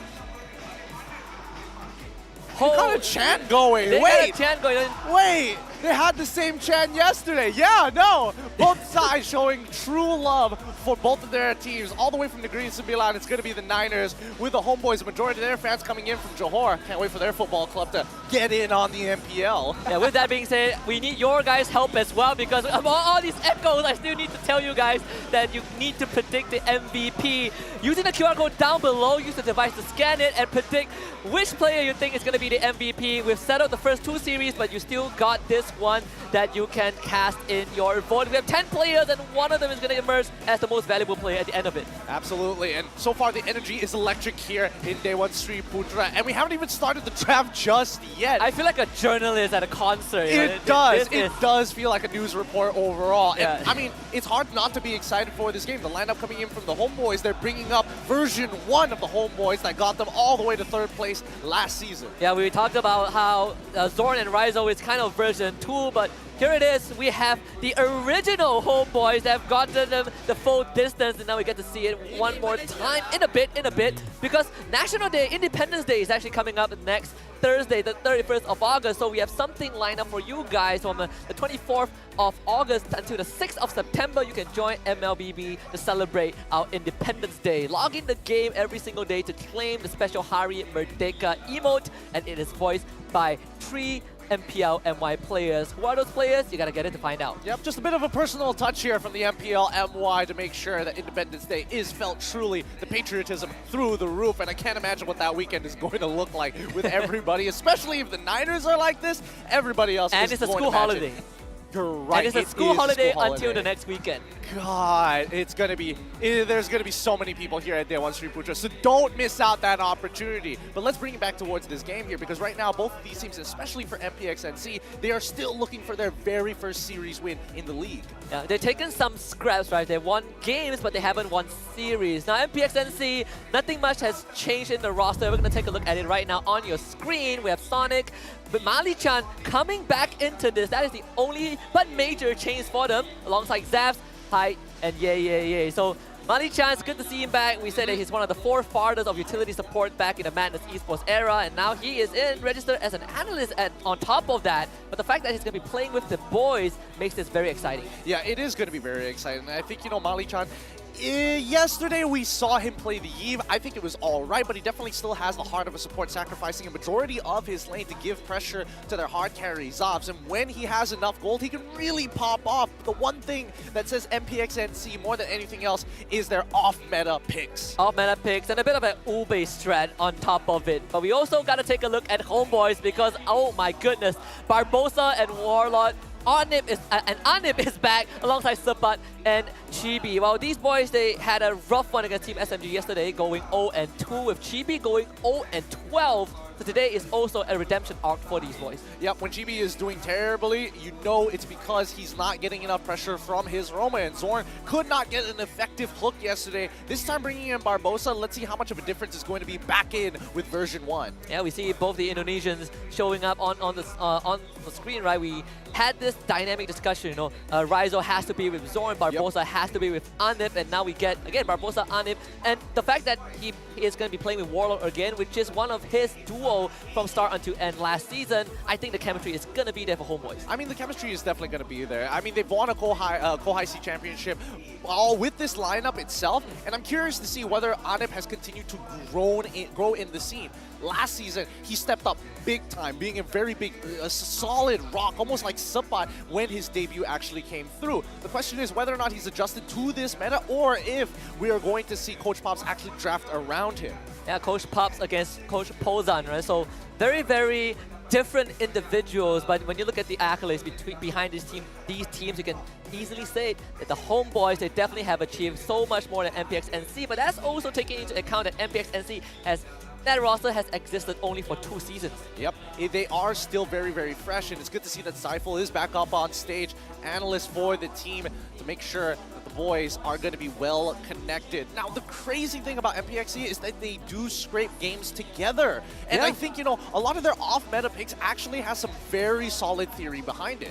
We've seen some picks like the Hanzo, right? They are picks that the teams generally respect for MPNC. They are also one of the first teams that runs the Brody that Xavvsz played, and that was his sort of debut Brody match in an MPL setting as well. So I'm very interested to see how MPNC is going to go into game 1 and what drafts are they going to come up with. Even Homebois are looking for a 2-1, so you know they're giving a lot of respect to MPNC.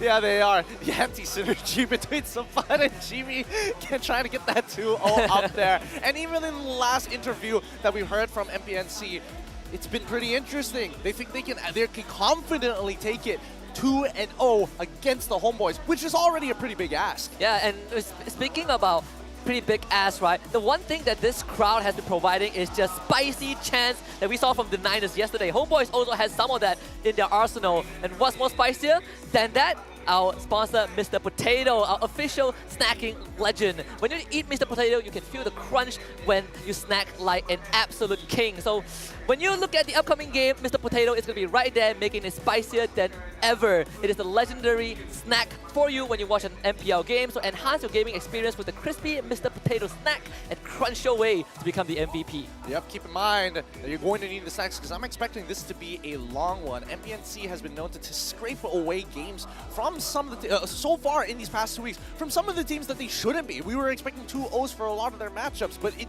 just goes to show that the meta is still very volatile despite all the set plays that have been discovered. They took games in the state derby, right? They took 1 game off of Slang Red Giants. They took 1 game off of Team HAQ, which just now had just crushed Red Esports. So MPNC, they had something going on for them. Now we're looking to see if they can cross the finishing line. Can they conclude a series? But like you mentioned, it's a tall ask because they're up against Homebois. It's hard because they're already starting off with a disadvantage. The fact that they don't have that dedicated mid laner just yet, and more importantly so, like Malichan only has a limited hero pool. I don't know whether Hyde is going to start coming up into the mid lane picks, or whether or not Mali is even going to be playing Rome at all. Yeah, well, he was labeled Roma, we'll see, right? He does have some very ingenuity to kind of play around his teammate. But overall, I think the one thing that Mali does provide to his team is keeping the vibe together. Just generally a cheerful man, you know. If in defeat, they do look very chill. Even in other tournaments, I believe SPS at one time when they play in those group stage, you can see that it is a team that, well, that loses, but they lose gracefully. Absolutely. I mean, you know, Malichan is the man. Initially as the IGL, now taking a back seat, and more importantly, just keeping the mental together for the team is going to be quite important. We've seen teams tilt off the face of the earth, and their Game 2 performances just drop significantly. So let's just get right into the draft. if one thing I'm looking forward to, aside from the game, is how the Niners are going to heat up the battlefield, because we've seen so many times that they celebrate as if MPNC won the series when they've only won one game. So I expect nothing less. Joy banned out by MPNC, and Angela and Kaja banned out by Homebois. Almost instantaneously, they're making sure that an Enchanter style support is already gone, but the suppression is already good. Kaja being very, very popular here in MPL MY. But the curiosity has been piqued, right? There's many compositions and many teams. I was going to bring this out towards week 3 and 4, but I think it's going to be relevant now. The lack of Bane jungle here for the side of either one of these teams to actually play for neutral objectives and scale at the same time just seems to be less evident. You know, a lot of these teams play for early game now. Yeah, early to mid game, right? We see Brickwalls, Martis, Fredrin. Sometimes we see Lancelot or Ling. But I do agree with the point that you brought out. I also had a backstage conversation earlier today where I was going back and forth with one of our colleagues about Bane, and not just Bane jungle, but Bane XP, I know in pro play, not as prevalent, but when you put him in the jungle, it does feel like that level 4 spike is very, very powerful.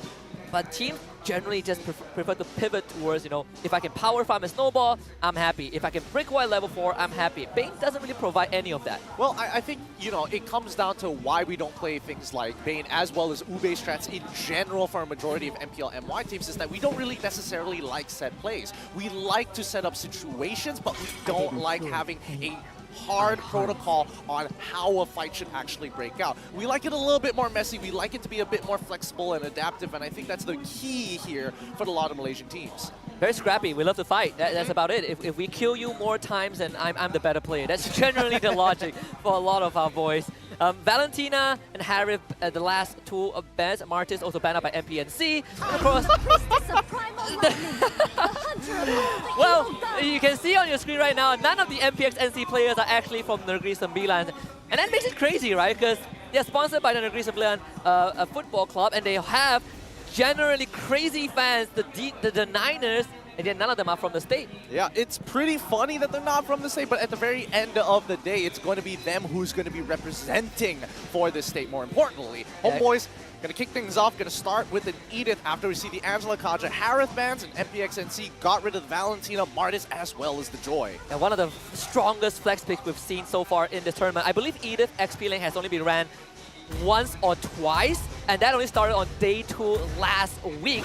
And ever since then, it has been thrown into the Roma role. Paquito and Fredrin going through one of the few times that Paquito was led through the ban phase, so MPNC steps on it. Yep, and they're not going to let this through with a double flex pick coming in from MPXC just to make sure that Homebois has to stay on their toes during this drafting phase. Good God, this ban is pretty entertaining. They're making it intense for a draft phase, mind you. Yeah, this felt like they're about to fight for the 5th Lord already. But no, it's just a drafting phase. I'm enjoying myself. All right, we do see the next couple of picks coming up for the side of the Homebois. It's going to be Yi for zone control and Claude for a very stable gold laner. I think, you know, ANIP is going to have a pretty good time here with the flexibility, well, more so the elusiveness of Claude, especially when he has that BMI. Going to make it tough for Yeah or even Sonic to lock him down. And with Valentina out of the picture, you are not too worried about that ultimate getting stolen away by MPNC as well. But there are certain options, right? One of it being the Kadita, if you really want to jump towards the backline and hit that E, if you have Kadita alongside the Paquito, if they wish to go for that. But MPNC, I mean, the draft is not as open as you would like to. Kadita does get picked up, but they do not have the flex potential because Paquito and Fredrin were locked in. Yeah, I mean, they could generally flex it around between EXP and jungle, but that's the thing, right? It's you have to look at the nuances of the matchup more than anything else, rather than look for a completely new hero, unless you start playing Fredrin Rome, which would be kind of strange. But overall, I think the Kadita, it was a very good call by you, Husky. I think it's going to be extremely important to have players who can lock down their opponents to make it easier, and you could hold your most valuable resource. It's not the rough ways, it's actually the petrify. Yeah, and that, I think, especially when you want to hit the Eve or the Claw, right? In this case, if ANIP does decide to take that Purify that most Claw does, then it becomes even more important for MPNC to have that. Yep, we do see the Hellcurt get banned out from MPX NC. I don't know how scrims have been going, but we've seen, this is the second time we are seeing a Hellcurt ban coming out from the red side. Why do you think that's the case, though? Is it because of Dark Knight Falls? I mean, Dark Knight Falls, we all know that in pro play, the comms just go, I can't see, I can't see, I can't see. Basically, right? Turn off the lights. It's annoying. I personally think that it's extremely annoying, but more importantly so, I think especially for marksmen, it's very difficult. It's very difficult to have accurate comms when your map goes black, and it's very, especially at the level 3 version of the Dark Knight Falls, it's difficult to see the people literally standing next to you. But I do wonder what is MPNC trying to tell us with the HAQ ban, right? Are they going for less mobile marksman? Like they did, Brody Steele is up on the list if you want the early to mid-game pressure, right? You want to take turrets fast, you want to bully the clock out of it. It can still be an option. Terisla ban out by MPNC as well, but we did see the Florin ban from Homebois. Yes, we did see the Florin ban from the Homebois. We also see the Diggy ban coming in from the Homebois, really targeting Malichan's overall hero pool. But I think this is what MPX NC wants, right? They've set this up to ban out the Terisla, to give EXP to be the strong side, and I would only assume to be as strong as they can possibly make it, which only tells us that Xavvsz has to play a scaling gold laner. He might not necessarily win this lane, but it's up against the Claude, so he does have a couple of matchups. And you also have to always keep in mind that when the game goes late, Claude is going to be one of the most powerful gold laners in Mobile Legends in general. But it does raise us another permutation, right? Can this Kadita still be flexed into the roam role? I do think it can be flexed into the roam role, but then what are you looking for in terms of your mid laner? I think right now MPX and C are going to show off their gold laner. No, they don't show off their gold laner. They show their roamer first. Or potentially EXP laner. It could still be... Do you still put in the EXP lane? Because now, well, no way, right? Yeah, this is under the assumption that Fredrin is going into the roam position. I mean, if you are looking at 4 picks, you can't really flex it as much in the 4 pick anyways. Well, though the Grub is still pretty decent, right? You get some sort of, you have multiple ways to start a fight, right? And it's one of the few heroes that doesn't care about crowd control, and you do let Malichan become that brick wall that the team needs. I feel like, you know, MPX and C have been trying to set up something along the lines of, I'm thinking Clint maybe, but it really depends on what this matchup in the gold lane is going to be, right? Because you know that Claude is going to be there, but who's the roamer from Homebois? Okay, lock in their jungler as in Akai. It might not be... Yeah, all right, so it's Akai jungle, and then it's Yuzong in the EXP. Yeah, so Edith, again, going into the roam role. We've seen how powerful she is, right? In the early game, you just cannot fight an Edith. Clears way fast, massive damage, loss of crowd control. But Homebois, they do have this lineup that can match MPNC in terms of just diving the backline. Yeah, and I think their dive is a lot better. But I don't know. The fact that Homebois read into it, they know that their gold laner is going to be somewhat slightly less immobile. I would imagine that MPX and C, Irithel is probably a good shout here. Doesn't really want to go too far forward anyways. And if the combo actually lands for the side of MPX and C, pop the sprint, start running down your targets. Especially when you have the Yuzong and Akai that generally just bypasses most of your front line, right? Yep. No, I mean, Homebois, they are pretty much ready, feeling very comfortable with it. But MPNC, what it's going to be? Ozan's going to show their last pick. The 1-1 will be the selection. Still 100% win rate out of 5 games played. Yep, so far all the 100% win rates, I don't know, have taken a beating. This might be a beating for 1-1's overall win rate, but we'll see. MPX NC might just surprise us. What is the win condition for MPX NC though, in this draft overall? I think it's a little tough, right? Because if we're talking about damage, immediately the two most susceptible people is going to be their jungle as well as their mid laner. Yves has to be extremely careful when she uses that real-world manipulation. Malik trying to calm down, hide, making sure that they are going to perform well this time around. But yeah, win conditions has to be targeting that mid laner. If they can get ANIP, and that's a really big if, we'll see what his battle spells are to see if he's susceptible once we get into game. And I think this gold lane matchup is a bit more wide open, right? You don't have this directly dominant gold laner in a Claude matchup, which is very rare overall. But in this case, I think ANIP will be very happy with the arrangement. But here it is, ladies and gentlemen, the derby between the Flame Boys and the Niners kicking off right now. The final best of 3 of this wonderful Sunday. Homebois against MPX NC. All right, let's get right into it with MPNC Sonic going to be starting on the purple side of the map, while GB, same as well, going to be mirrored opposite. They're going to end up, at least for MPX and C, they're going to be ending up on towards that top side gold, while Akai should be showing up down by EXP. So they want to play for strong side to a certain degree, and they know that ANIP is, well, I mean, considering how many seasons he's played, he is a very stable goal laner. And I also want to quickly point out that both ANIP and Warlord are running the Purify, right? So now it's going to make High's job slightly harder despite having the Petrify. We talk about that battle spell timing, MPX NSEA needs to be even more aware of it. Yeah, I think especially in the early game, if they can get a free kill onto Barbossa, that would be ideal once they hit level 4, but looking at the emblems, nothing too out of the ordinary here. You've got health on Fredrin, he decides to go for Quantum Charge, attack speed for the Wanwan, that totally makes sense.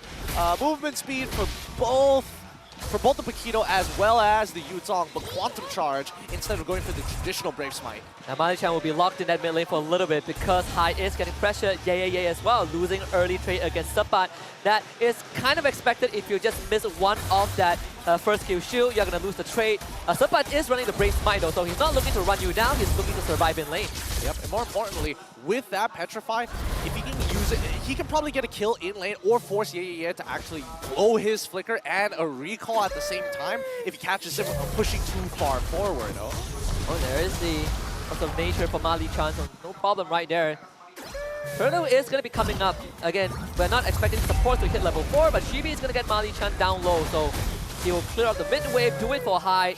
But High will also need to wait for that level 4. Yeah, Mali-chan is going to have to recall at some point of time. I don't think he's going to have enough health to really be a threat here. Sabat suspecting a potential gank down bot side. Oh, Mali-chan in danger. They do get the knockout from High, but he's not level 4 yet, so Barbossa feeling very confident to go for the challenge. And now, there's a bit of a problem. This Grok is not healthy. Yeah to the back, finding Warlord. First blood actually obtained by High onto Barbossa. The turtle does get secured by Homebois though, but Chibi now trapped. Sabat by his side. What a Furious Dive knockout! They all take a ride into the air. MPX NC finding 2 instead. Huge finds.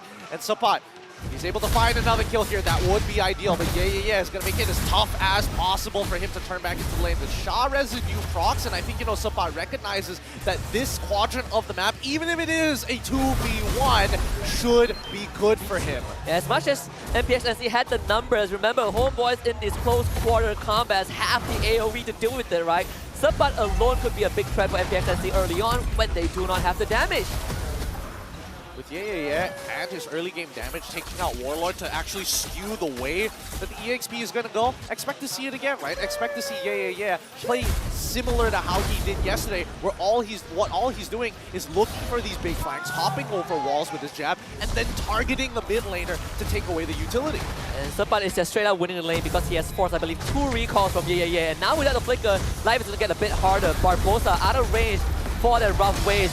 Robo manipulation is going to be used. High pin to the wall, and he will go down. Nice follow-up coming in from both Barbossa as well as Chibi, locking them down inside the real-world manipulation. We have an idea of what the combo is going to start looking like or being used later on. Sabat, I think his lane is so very scary. Like, despite being a full level ahead of yeah, if yeah is able to get that flank off, and unfortunately for Sabat doesn't secure kills on his side, it's going to be a losing match. Again, Sabat does have the Brave Smite, so very decent spellbound to get that heal back. His health still in a decent state, turns into the Black Dragon form, comes right down. Couldn't find a kill on yeah, but maybe yes, actually just enough with the Sha residue.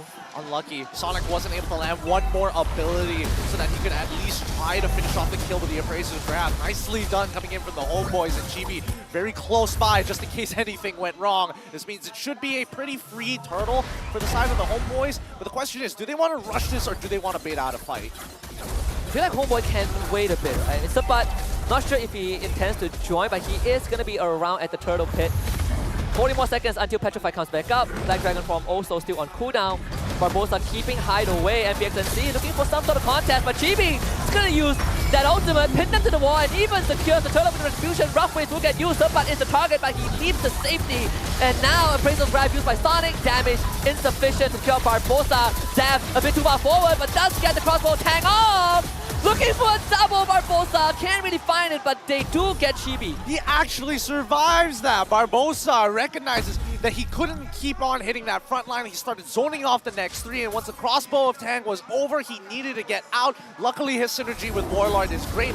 dropping down that Void Crystal and slow things down so that MPX NC could not follow up and pick up another kill. And the fact that Xavvsz joined the fight and got a kill, that is definitely a big boon for MPX NC. They're behind in net worth, but this 1-1 can appreciate these early go injections.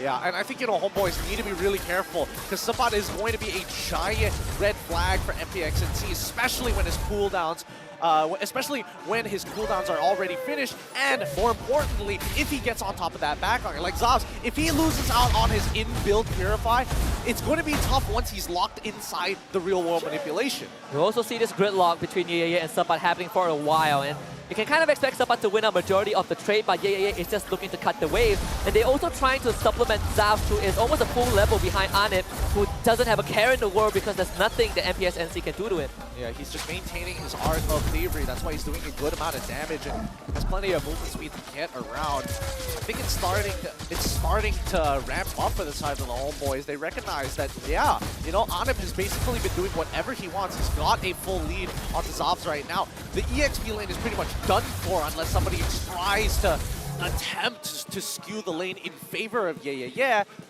But I would imagine that MPX NC, they gotta unlock some of their side laners. Yeah. I think you just leave YeYeYe out to dry for now, right? As long as he doesn't die and shift your focus over to the Kadita or the 1-1. I don't know. I think they need to unlock it because right now YeYeYe is the only person who really threatens Warlord other than Hyde. And I think he can absorb a lot of attention to himself to set things up for a full combination with Petrify into rough waves. The turtle number 3, started by Homebois, that Guardian's Barrier puts the turtle on the wrong side. Chibi does have the Guardian helmet, so it's not the easiest to get through. Earth Shatter from BARBOSSA on the Sonic, real manipulation use as well. Sabat instantly engages with the Black Dragon form, and Mali will go down without any sort of resistance. ANIP will also join the fight. Sonic can't be there, rough wave. Not enough. BARBOSSA survives for a little bit, but Sonic will find the finisher. Now Sonic himself needs to get out, and he will be able to do so, but the heavy spin pushes him away from the tier 1, but thankfully into the safe quadrants of his jungle. So Homebois, they want to fight. They want to get into the middle of these team fights and start the combination with the real-world manipulation plus X. This could be the heavy spin. This could even be the setup coming in from Sabat with Petrify, BARBOSSA, probably the biggest perpetrator of this. Now they secure the turtle. And while that was happening, MPX NC actually unlocked the top tier 1 as well. YeYeYe took that turret away, but Mali-chan will end up going down once more as he overextends. Yep, and now ANIP, he's looking so clean. Warlord nearly going down there. BARBOSSA also caught Xavvsz and forced out the default Purify. Xavvsz does get away. I mean, all these considered, MPX NC, at least they got something in return. That is fair. That is fair. 4 minutes with a 51% prediction win rate, and then 8 minutes it turned straight into MPNC's favor. 65% predicted by our AI winning prediction. What are the metrics to get to that conclusion, right? Because I mean, we don't have too much of a goal differential between both teams. And MPX NC, they lost all 3 turtles, only got 2 tier 1s on the side lane, but. Do they have any advantage over Homebois right now? Well, I think, a couple of advantages that they do actually have. Number 1 is the fact that they have the 1-1, they can actually scale and deal some very relevant damage to the side of the Homebois. You would like to believe that they are super tanky, but honestly, that's just Chibi and BARBOSSA. Everybody else won't have as many items as a dedicated tank. Yeah. Having some of that pressure alleviated. Again, he's not running the Brave Smite, right? So just pure quantum charge, pure damage, Hunter Strike, Bloodlust Axe, still going for more damage output. This guy just wants to get the one-shot, and speaking about one-shot, Warlord loses his life in the middle lane. Flicker forward, the Earth Shatter from BARBOSSA onto the high to get the trade back. Both mid laners straight down alive. Sonic will be there, but there's no damage follow-up so far from MPX NC. Xavvsz late to the party, but MPX NC are thinking about sticking on the Chibi. The taunt does miss though from Sonic, so MPX NC will have to pull this push and pull a little bit. Yep. They're going to have to continue dancing, but while this is happening, MPX NC have split up 4-1, and YeYeYe finding more pressure, getting a tier 2 at the same time, and it's not just YeYeYe who's been getting these side lane pushes, it's also Xavvsz. I mean, lovely stuff from MPX NC, the macro, very impressive. Chibi taking massive damage, the Great Sword on top of his head, and he's dead.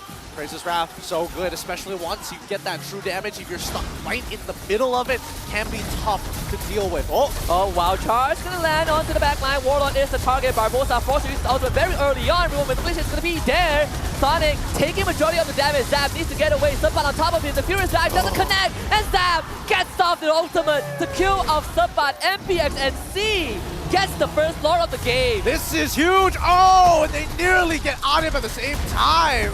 Yeah, has his eyes out for blood. And just like that, we see the first major goal lead in this game. 3K for MPX NC, and that is going to keep compounding with this Lord charging down the top lane. It's actually looking so good for MPX NC. They're still playing as flexible as they can. They're abusing the fact that Homebois are sticking a little too close together in a clump just to try and set up these combos. Deny them that opportunity, play the map, find as much gold as you can across it, and then utilizing that lead during these upcoming neutral fights, whether it's Turtle or Lord, is highly beneficial. The waves are getting synced up perfectly as well by MPNC. Homebois has to make a decision, and across it will start with taking care of the Lord first. I mean, one of the main concerns is, can Xavvsz survive getting dove by Subbat? I think we found that answer. I mean, if he has the crossbow attack ready to go, as we saw how close it was, had Xavvsz been hit by that Black Dragon Tail, it was basically over for him. So he's got to time his abilities as closely as possible. Mali-chan is also starting to become a threat of a brick wall. GB isolated, forced to try and use that heavy spin to get away with Xavvsz on top of him, but Xavvsz, be careful. Wisdom of Nature used to protect him and just enough to get him out of it. They even forced Warlord and ANIP's ultimate. Pretty dangerous. Sabbat might just get a solo kill here. Yeah, can't get out. That's the shield. Tries to queue up with the Bloodlust X. He's going to end up going down. He did draw 3 members from Homebois to it.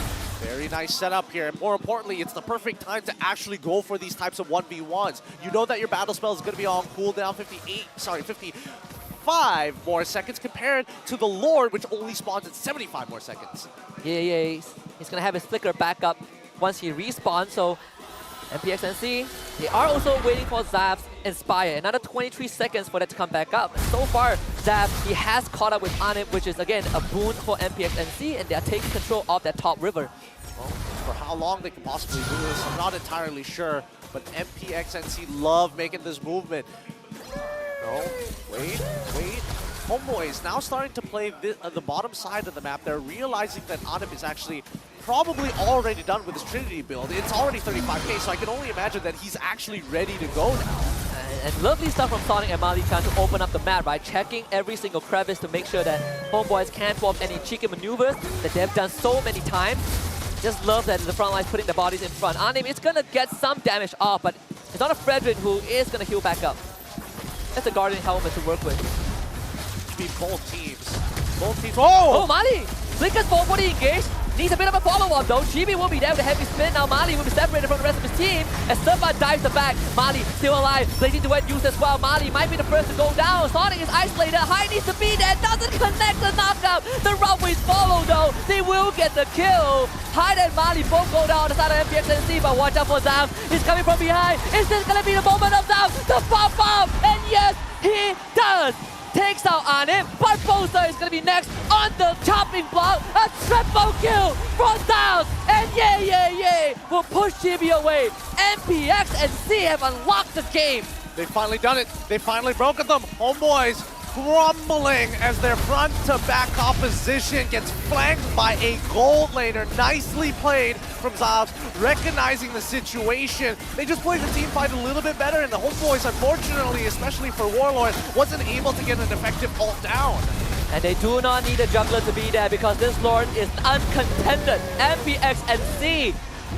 Wow, an unprecedented performance so far. Second Lord in the bag for them, and this one is going to really break some inhibitors. Yeah, ANIP, he's got to be careful. He can't get into that 1v1 against Xavvsz, and whoever presses their Winds of Nature first generally loses the fight. So again, with how Xavvsz has been playing so far, if he keeps this up, Homebois will eventually crumble under the pressure. Which is incredible, the fact that he has the presence of mind to realize that opportunity, right? Gold laner flanking around the jungle. I mean, Xavvsz has definitely shown us his chops as a gold laner.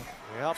Homebois, they seem a little disconnected with a lot of their plays, right? I know they are a team fight composition and they are playing to enable Warlord as much as they possibly can, but right now, Warlord is taking a world of punishment. The Lord's gonna get the charge off. Mali Chan will be there, looking for some sort of engage if there is one. They want the mid inhibitor first. Decent knockup. Chibi sent up in the air. The Lord will take care of the rest. MPX NSEA cracking open the Homebois space. Well, they're gonna back off here. There's no need to push even further. Xavvsz? I mean, he can bait things out. He's a very mobile hero. Barbossa though, maybe not. They found him. Barbossa able to survive. Real manipulation only used a bit defensively. Mali Chan will end up going down. Has the immortality. Sonic will be there to keep him alive. Mali Chan flickering the wrong direction. That might cause him to go down. Maybe not. He's still alive. Yeah. What absolute lunatic to go in for that kill. Sonic, he's gonna get gunned down by ANIP, but no, the Guardian Helmet at the very end. The passive to keep him alive. Are you kidding me? He lives. He lives after all that work. They walk away like nothing even happened here, getting put down and losing a majority of their battle spells, right? But again, this is the time where Homebois likes to fight. The Lord is going to spawn in 70 seconds, but at least they'll have their Purifies off cooldown once it spawns. And Xavvsz still has the Inspire available as well. He has been holding that battle spell back. But the fact that MPX NSEA walked away with the entire team and only losing one immortality and a flicker, which is going to come back up in 50 seconds, is going to be just in time for the next Lord. I'll tell you what though, even though they do have these Purifies, Yeah is going full damage. He's already got Malefic Roars already set up. He wants the one-shot on him as well as Warlord as quickly as they can. And even if you do have a Purify, it's not going to save you from the double jab. It saves you from crowd control, but definitely not a one-shot. Or in this case, a knockout punch from Yeah. It's scary. It's really scary stuff. And I think Homebois are starting to sweat considering that MPNC has been maintaining this lead over them for the past 5 minutes. These next 20 seconds are going to be crucial. Well, I mean, MPX NSEA, we say that it's a tall task, but they are making it look very, very doable. Just a measly 4,000 gold advantage, and that is going to start losing its importance in the next few minutes, right? 50,000 gold net worth for MPX NSEA in total, but Homebois, they're also hitting their critical mass. Yeah, that's, I don't know. I don't know whether Homebois, it depends on what Warlord has for his very full build. I can't remember exactly what he has, but I think he went for the traditional glowing wand, Ice Beam wand, as well as glowing wand. In the meantime, let's see how Sapan, or whether or not Sapan is going to find Hyde. He is deep in enemy lines. He hasn't shown himself at all. MPX NSEA have been very good with those flanks, and they're going to find Sapan, who has the immortality to work with, but Sapan needs to preserve it, and that would not be possible. Sapan might end up going down. He uses the Petrify, turns into the Black Dragon, but ends up falling. They do lose Yeah, so it's still a 4v4. Mali Chan, how long can you hold the front? Wild Charge Flicker is ready. Xavvsz, he's just going to walk out forward. Sonic appraisal grab, doesn't get the Lord! Oh, Chibi gets it and pins Xavvsz to the wall, but Xavvsz is able to gain distance, and now going to town. This Panda is dead. Xavvsz continuing to hop, skip, and jump around Homebois. Yep, he is. Hobbs, he's huge this game. He is really, really huge, and it's good to see that a gold laner is able to play around how much of a combo starter Homebois has. So many Petrifies, almost getting the kill. And he wants Warlord. He's actually gonna find it. It's a 1-for-1 trade, so MPX NSEA, well, sure they lost Hyde, but they are trading numbers with Homebois. They are staggering their respawn. That Lord is gonna be taken care of very easily in the bot lane. We'll see about it. We'll see how this is gonna continue to go as Yeah starting to complete his build. No immortality on his side. Goes for the brute force breastplate, just so that he's able to close the gap even faster. So he already has quantum charge. There's never enough movement speed in this game. It's actually an incredibly close game. MPX NSEA, now all that net worth lead is going to start dwindling in significance. Homebois have hit their item spikes, right? We are looking at post 55k gold net worth for both teams. All about the macro. One thing that MPX NSEA have been able to pull off are these nasty flanks from high, finding good position. Sure, he traced his life, but he's getting important targets. He got Sapan's immortality. Chibi, let's get the pin onto Yeah, but there's no follow-up. Yeah, there's no follow-up at all. They don't find the angle, and ANIP, he might be in some trouble here. Sonic, appraisal grab, forces out the Wisdom of Nature from ANIP, and that itself is important. Oh, no. I mean, he'll eventually get it back up for the upcoming Lord fight. I'm assuming that there is going to be a bit of a Lord dance on top of everything else to buy that extra bit of time. But without Winds of Nature, it's going to be so difficult to win this fight against Xavvsz. Let's look tougher and tougher. Mali tries to be there. Flicker forward, misses the wild charge. Shibi and Waller were able to disengage, but you have to find a way to do it. Xavvsz is getting knocked out, but the Furious dive, he's out of position! Xavvsz! Not at this timing! MPX NC just got swooped on by Homebois, and that is 2 dead. 50 seconds before the Lord. I mean, Sabah was trying to find this angle for the longest time, but Xavvsz has denied him each and every time the attempt has been made. So with that being said, Homebois now at least reinvigorated. Even though they're missing a mid-inhibitor, they can still do things. Sonic's been knocked back by the heavy spin, but thankfully he's still in a safe position. Should be able to dash to safety. Homebois looking to at least break one inhibitor. Yeah, can't find a flank. Subbat will be there to get him. The Appraisal grab used to try and clear the siege minion, and it will be effective. MPX NC, they're not done just yet. This next wave, we'll see how much Homebois can do to the inhibitor. Maybe they can break it. 5 more seconds before Xavvsz comes back. The rough waves will be expended. MPX NC keeps it alive. Yep, the full commitment coming in from Hyde, utilizing the rough waves to clear.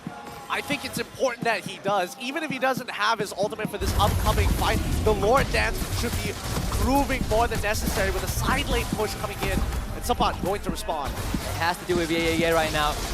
Xavvsz, don't get caught out, not this time. Sonic back in the scene. Lord dangerously low. Both junglers have an equal chance. This is going to be a dice flip. Can MPX NC find that opening that they desperately need? Yeah, it's pulling attention. High on the flank angle, and the Lord is not resetted just yet. They are keeping the aggro with them. Top inhibitor already down thanks to yeah. They're going for the flip on work. Sonic call out. They need to get rid of the Sonic as much as possible. Sonic has the immortality to come right back. Chibi, heavy spin, use, and he gets the Lord. Homebois needed that.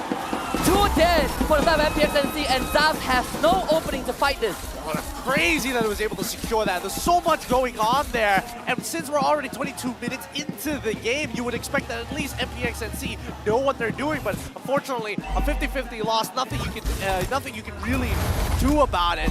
They've already lost 2 inhibitors, so I don't know. If Homebois have to drag this out for another 5, I think MPX NC might have a very good opportunity to win this game. The fact that they're just winning out in terms of inhibitor advantage, right, is going to keep them longer in this game. Against Xavvsz, he is going to be the crucial member. He does have the rose gold meter already, so bursting him will not be a straightforward of an option, but Homebois will eventually get this mid inhibitor. Sonic and Mali, they are going to come back, so MPX NC still have one last chance to hold on to this Black Dragon form used by Subbar. Real manipulation is going to be there. Xavvsz will be knocked away by Chibi, pinned into the wall by the heavy spin. There's no follow-up from Homebois to take care of Xavvsz, and he gets to unleash that ultimate. The crossbow tank, Winter Trunket used by Chibi to stay alive. Subbar knocking on the crystal, the Lord doing the same. MPX NC needs to do it, the Lord, but they all fall. And Homebois make a comeback in game 1 to take it from MPX NC. Woo, what a tough game that was. You can see that even Warlord's eyes is like, man, I had to look everywhere, every single spot. We cannot let Hyde get on top of me. We cannot let anybody get on top of him. I mean, just great decision making too. We can't kill the 1-1, but if we just stall him out long enough, don't let Xavvsz get the crossbow tank on our carries, don't let him fire away. We should have enough time, and it all started with just the 3rd Lord steal by Chibi, followed up by a catch onto Xavvsz, who overextends by Subbat, and right after that, Lord number 4 converted, and Homebois end the game.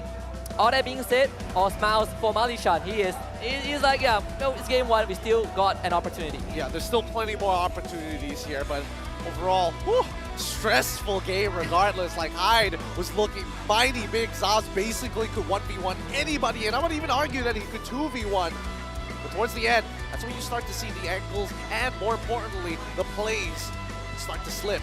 And once more, MPX NC showing us that they do have the potential, right? They play an amazing early to mid game, and I would even argue mid to late, it didn't look half bad, but it was just closing it out that has been a constant struggle for MPX NC. Yeah, they haven't figured out that formula just yet, and hopefully they start to do so soon. I would hope that they start changing the composition a little bit, and only because they probably need lane priority. Yeah, is a very good damage fighter style EXP laner. So maybe you can start rethinking the way that the mid lane actually works to set up for people like that and pull attention rather than having Mali sacrifice himself by making some outlandish plays on purpose to force attention to himself. The Flicker Wild Charge, for example, down by the bottom side of the map. Like, that was very unexpected. Yeah, I think it also took MPNC some time to figure out that, oh, we're actually fighting. But with that being said, let's take a look behind the scenes for the MVP of game number 1 from the side of Homebois. And yeah, GB knows it's going to be him. So secured 2 laurels, and most importantly, at the very end with the game-winning play powered by Rennnqt to take out the rest of MPNC.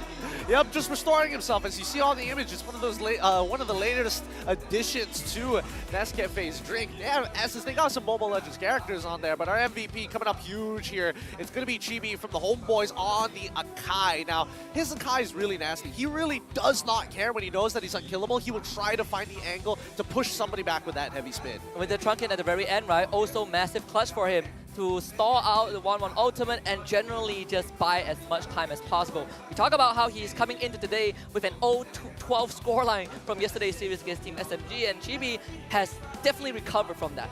Yeah, he's recovering very, very well, but in the meantime, let's see, because this game was still super, super close, and I would imagine that this is where Coach Pops is going to start thinking about something else, right? Yes, this is a very wombo combo-oriented composition, but again, let's think about the combo starters here. I think where Sapat was on this Yuzong, pretty good. Where Chibi is, could probably change. Yeah, and I think that Akai, we did see some of the stuff, but let's take a look at what they have to say. Iya. Tapi yang nggak ada pacarnya. Sekarang bar kan udah free. Tahu bar? Oh, di bar, di bar. Mana? Baju kuning. Untuk kau oke ya? Baju kuning. Banyak nih baju kuning di sini. Kita pun. Barbossa imut aw. Barbossa imut sih ya. Aku nih handsome bang. Aku tak anak imut. Hei. Woi, dia kamera tu Kimi. Kamera. Apple tu Apple. Janganlah pada situ pun. Alah. Tapi L berjuang. Kalau elemennya edit L tu bantu bukan santai. Santai. Dapat birunya bi. Ya dapat. Biar dia kasih. Nih. Nice. Anip dia. Dah. Dapat. Solo pan. Kita silap. Nice. Kali tamit kanan. Fokus kriminal, habis itu kita bisain ya. Jauhin nononnya Bia. Posisi. Jauhin nononnya.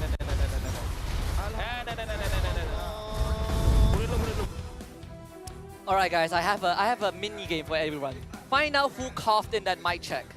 I'll send you guys, I'll send you 50 diamonds. 50 diamonds only? Alright, I gotta go check out the VODs. But let's look at the item build so far coming from both of these teams, Homebois. I mean, to kick things off, the fact that Yuzong decided to go, you know what, I'm just gonna get some Queen's Wings. I'm gonna run into the middle of that fight and sustain for as long as I possibly can. If I can set something up with a Petrify, I will. But man, it is really not up to me because so far, MPX NSEA have just been using this bait and switch tactic constantly, right? Throwing Mali into the middle of everything and then starting to look for flanks and angles over walls. I mean, even Hyde, to a certain extent, has been throwing his body, right? He's like, if I'm gonna die, I might as well bring one with me. If we can get rid of just maybe Sapat or Chibi, Xavvsz can do his job. But we gotta focus on Homebois a little bit, right? Their item builds, their emblems. Again, the Brace Might by Sapat, usually you see the Quantum Charge, but Sapat knows his role is just to survive. Yep, his job is to set for everybody else and then survive, or maybe even finish off low targets. But other than that, it's really up to ANIP and Warlord to make these calls of whether they can get in or have the space to do so, because Warlord was taking a world of punishment during the early mid-game. Yeah, he definitely was getting pressured by Mali, getting pressured by Hyde. I would say throughout majority of the game, right? It was just so hard, and that Kadita pick was a direct response to Yi. But overall, when you look at these two teams going against each other, does the metric change because MPX NSEA came so close against the original version 1 lineup of Homebois? I would imagine yes and no, right? And there's a couple of reasons for it, but I think, the biggest one has to just be they got to adjust to the overall style. And I think with the Homebois, especially in the early game, you can definitely see that they're not as warmed up in comparison to MPX NSEA, because a lot of their laning phases and the timings of which they fight was sloppy until we hit mid-game, and that's when they start to warm up and be more cautious of these plays. Even Barbossa, for an example, in the early game, definitely had a couple of moments where he could have gotten out just by flickering or popping his ult a little bit earlier. Yeah, even Barbossa in the late game had a feather, right? Yeah, he had a feather of heaven, right? Because again, all his idea was, I'm just going to tank for as long as I possibly can, and if I'm able to increase my attack speed while I am in that primordial form, then he can actually be relevant in these matches. MPXC, on the other hand, look at Yaya's build. He's got the Sea Halberd, he's making sure he's got the Hunter Strike, Malefic Roar, and he even went for the Rose Gold Meteor. He's going for pure damage. Yeah, for him, it is not about staying in the fight like what we saw primarily from Iris, right? Getting Fighter Rune, getting Brace Might, and just disrupting people. I mean, for Yaya, it's all about, I'm going to push side lanes if you don't deal with me. I'm going to 1v1 you if you're not someone like Subbat, and I'm going to dive you and trade bodies. I mean, MPX NC, you can say for a certain part of their modus operandi in Game 1 is we throw bodies for Xavvsz to pop off. Exactly, and I love the idea that Hyde decided to go for actually Master Assassin as one of his talents, because that's why you can see him jumping onto people like the Yutong in this side lane and is slowly collapsing in with Xavvsz on this 1-1 just to ensure, if I don't get this kill, at least you will. Yeah, it's definitely a different look for MPNC, right? You compare Mali-chan and HAQ, and not to take anything away from HAQ, but Mali-chan as the voice of MPNC, you see that initiative coming out. But again, whether it's him or HAQ, they both face the same problem as a team, which is closing out the game. Yeah, I mean, IGLing in a mobile MOBA is so very important to keep the team on the same track and coherent with the ideas that they need to start playing, right? Being adaptive comes down to individual plays, but communicating it to the IGL so that they can adjust the plan is going to be so very important. What is MPNC looking for in that game number 2, though? Do you think that they are looking to switch up the draft a little bit, or for them it's like, well, draft is no problem, we just need to cushion up that macro a little bit? I think, a lot of it has to do with cushioning up the macro. And I think the calls from Mali have been sharp and extremely good as well. But looking at the post-game stats, like a majority of this damage is coming out from Xavvsz, and I think they need to play around him more often than not. And I understand that if they clump up too close together, it becomes very, very dangerous if Subbat gets a good set or if Warlord drops down the real-world manipulation. But half the time, if they do, they get caught on the edge. They can disengage more often than not, and I think MPX NC need to calm it down with the way that they actually approach the Homebois, who are playing for timings rather than just looking for picks. Even when you look at ultimate cooldowns, MPNC has a more stricter regime in using the ultimates. Why? Yes. Once those go on cooldown, Homeboys can easily take the fight. You compare what rough waves, crossbow tank, wild charge to real manipulation, heavy spin. Homeboys can use it more sparingly. Yeah, they can, but that's the best part. That's why these baits actually work out. It's like, oh, wow, Mali just used one of his biggest resources we could punish, and immediately draws attention to where it's happening. And that has allowed MPX NC to get a couple of these wins, but again, you need to close out the game. And honestly, it came down to the 3rd and 4th Lord, Chibi winning both of the 50-50 over Highlight, over Sonic. We're going to take a look at how that went down in the upcoming highlight reel. Good news is that we're most likely going to get a longer highlight reel compared to what we've seen previously. It's a longer game this time. It's a longer game, and a lot of these fights happening around these neutral objectives does tell us a story, right? Like Sonic, he's getting countered by this heavy spin. Each and every time he tries to make something happen, he either gets locked down by Barbossa, Subbat even, and GB's heavy spin has been a classic here, pushing him outside of the pit before we see the retribution come through. And even to a level of like, well, we're gonna ignore Sonic and we will get rid of Xavvsz, we get rid of Hyde, right? Whoever is threatening the backline does get punished, and we've seen a lot of that happening from that early to mid game. But you also see MPX NC starting to flip the franchise around, especially with this one where Xavvsz just went on a wild flank. Yeah, just the wildest of flanks, in a matter of fact. And the fact that Subbat was, not Subbat, but yeah, actually getting some very decent chunk outs here, it does show that MPX NC were, again, in prime position to close out these games. They just need the Homeboys to walk out of their pace. And this was kind of the beginning of the end. Xavvsz gets caught out. They ended up losing the 4th Lord of the game, and Homeboys, knowing that they have just enough to end it with the entire team, pins Xavvsz into the wall and ends the game. Yeah. Oh man, I do hope they start changing up some of their picks, and when it comes down to jungle especially. I feel like Sonic, unfortunately, got done a little dirty in that matchup, and there's not much he can really do other than just be the traditional frontliner. But there's just so much displacement coming in from Homeboys. It's just a matchup problem, right? Yeah. As a Fredrin, you just hate being displaced. Fredrin likes to stand still, but there's so many heroes that knock you sideways. Of course, MPNC, they are not down in spirit, and reconvening with the Niners, getting ready for game number 2. I mean, the drums have been non-stop, have been beating non-stop for the entirety of game 1. I'm surprised that these guys are not tired playing their instruments. I cannot imagine. The Niners have stamina like no other. More importantly, I do think that it's interesting to see that the Niners, especially with the main lineup here, they don't do the chant indoors, they do it outdoors with the rest of the community. Yeah, that's insane. I mean, we talk about the Niners supporting, we also need you guys to support the Niners styles, to support our friends LaFell and Sunfrost, because they have been nominated for the SAM 100+ Sports Commentator Award Ceremony. Scan that QR code down below and cast your votes for Sunfrost and LaFell. Yep, it's not just about them, it's the representation of the MLBB community. If they win one of those awards, we win one of those awards together. Yeah, it's not their award, it's ours. It sounds a bit ironic coming in from casters themselves, but this is mainly for the community. With that being said, game number 2 should start relatively soon. I'm curious to see how they're going to go into the draft, because even from Coach Pop's perspective, it's like, man, that early game did not go well for us. Yeah, I mean, we almost gave that game 1 away, right? Shouldn't have been that close. Well, I love this. LaFell, Mama.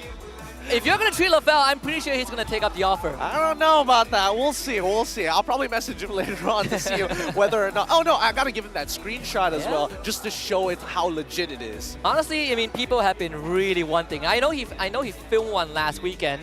So stay tuned. It's going to be up very soon. Yep, it's going to be up very soon indeed. Coach Pop's still in high spirits here. I am curious to see what else specifically from BARBOSSA as well as ANIP that makes this version 1 more unique than version 2. Has it lived up to your expectations in that game 1? Honestly, I'm not gonna lie, a little disappointing in certain moments, right? I imagine that, you know, ANIP has been performing as well as he possibly can. BARBOSSA, a little bit slow on that. Wait, hold on, this man, Homebois fan, you guessed the wrong card, but the team wins anyways. You gotta love it. They're getting smart with this. They're getting really smart. Like, they are rubbing it in really hard. Oh, of course, of course. Only Malaysian fans, right? Only Malaysian fans. Coming back in towards game number 2, right? They need to start talking about. They need to start talking about the synergies, especially how they're actually going to play out the early stages of the game. I mean, it's clear what they need to do towards the end, and I think all the Homebois are on the same page. But where do they start putting their priorities? I felt like Homebois were very tunnel visioned in the first 6 minutes of the game. It does feel like for them, they really wanted to contest all the objectives, right? They were looking for the fights. They were trying to bump heads with MPX NSEA. I wouldn't say it's a poor move. They did come out strong in some of these engagements, but I think in the grand scheme of things, you are also looking at MPNC, who are constantly willing to take these fights. We talk about Mali going for those bait. I mean, sure, you have level leads in the gold lane, you have level leads in the XP lane, but they were getting out-rotated on the side lanes by MPNC. Yeah, so I think that's something that, at least for Coach Bob's, he needs to take into consideration here. It doesn't look like MPX NC wants to be on blue side. They're very comfortable just sitting down on the red side. And I'm expecting the bans to be relatively the same. And I think it's also because that they did run the Fredrin Paquito openers for game 1, right? And they are just more willing to take the 2 picks. And then, like, well, if Homebois gets a priority, don't worry, we got 2 more that we can go for. And I mean, Fredrin and Paquito still up on the table. Now is to see whether Homebois will kind of mess that up a little bit. Yep. Nothing has really changed here in the draft with the exact same bans. Let's see what Homebois is going to open up with. Are they going to go with the Edith all over again? Or are they going to start switching it up? Nope, it's going to be the Edith once more. I feel like you just stick with it, right? It is such a flexible role, and I don't think you generally want to give the Edith away. It has been a premium first pick material.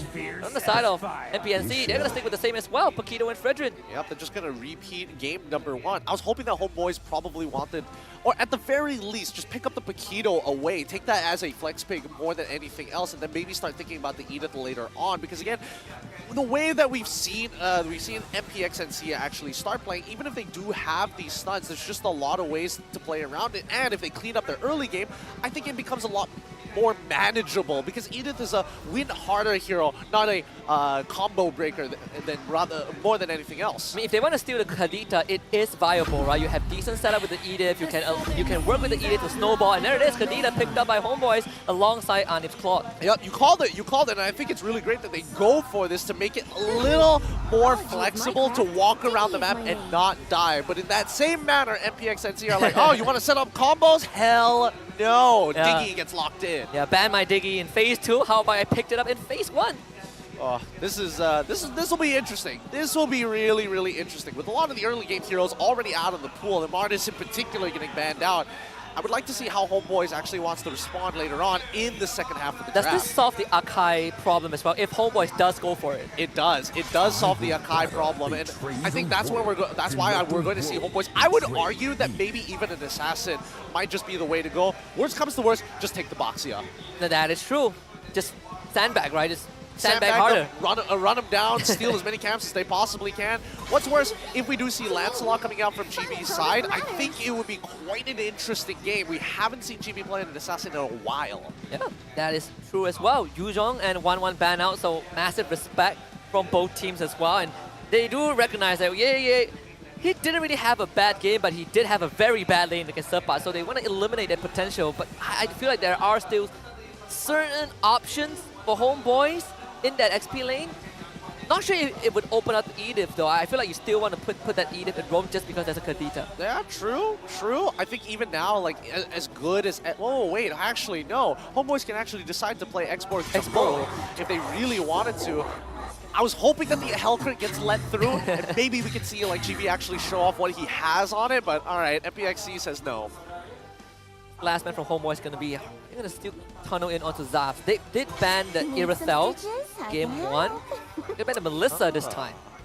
Banning out the Melissa this time around. I mean, to be fair, at least they have some set plays, but even if they do get the Irithel for the side of MPNC, it should be something that Homebois need to be worried about, right? They missed the initial combination, or it's just a well-timed time journey coming out from Mali on the Diggy. It could spell disaster for the Homebois. Even on a quad is not exactly the worst spell, right? Time reversal in particular, when you want to weave around with the BMI, it pulls you back, disrupts it a little bit.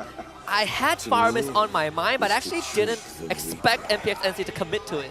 Yeah, me too. I would have imagined that they wanted to go for something else. Now, I would like to see how flexible the Homebois are, right? Can BARBOSSA actually pick up this Kadita? Because now, if we start switching the roles around, the Edith into the Paquito matchup, it's a little bit more Paquito favored pre-level 4, but at the very least, this opens up some very big options like Farsa, for example, who can force out the Call Altar super early on. Yeah. And at the same time, you also allow MPNC to just generally have a better XP lane, right? The Edith not as mobile, so Ye gets to play wave out and join his team faster overall. I mean, Homebois will reveal the last 2 picks. The Boxia, like you called it early on, it's going to get picked up by Homebois. Chibi is going to be on that. Will there be a flex for the Kadita? It seems like it will be the case. BARBOSSA on the Kadita and Warlock on Novaria. Alright, that's really... I don't know if Novaria... I mean, it could be the other way. Right? It could be either or. Yeah, which one would you prefer, though, in the mid lane? I think I would much prefer the Novaria. I would rather her scale faster compared to a Kadita. But who knows, right? People will play what they prefer, and it looks like BARBOSSA is going to be the one having his hands on the Kadita. Finally, we see the Bruno come out for the side of MPX NSEA. He wants to win this lane, and he wants to win it convincingly. Alright, so they do switch it out. So BARBOSSA in the with the Kadita.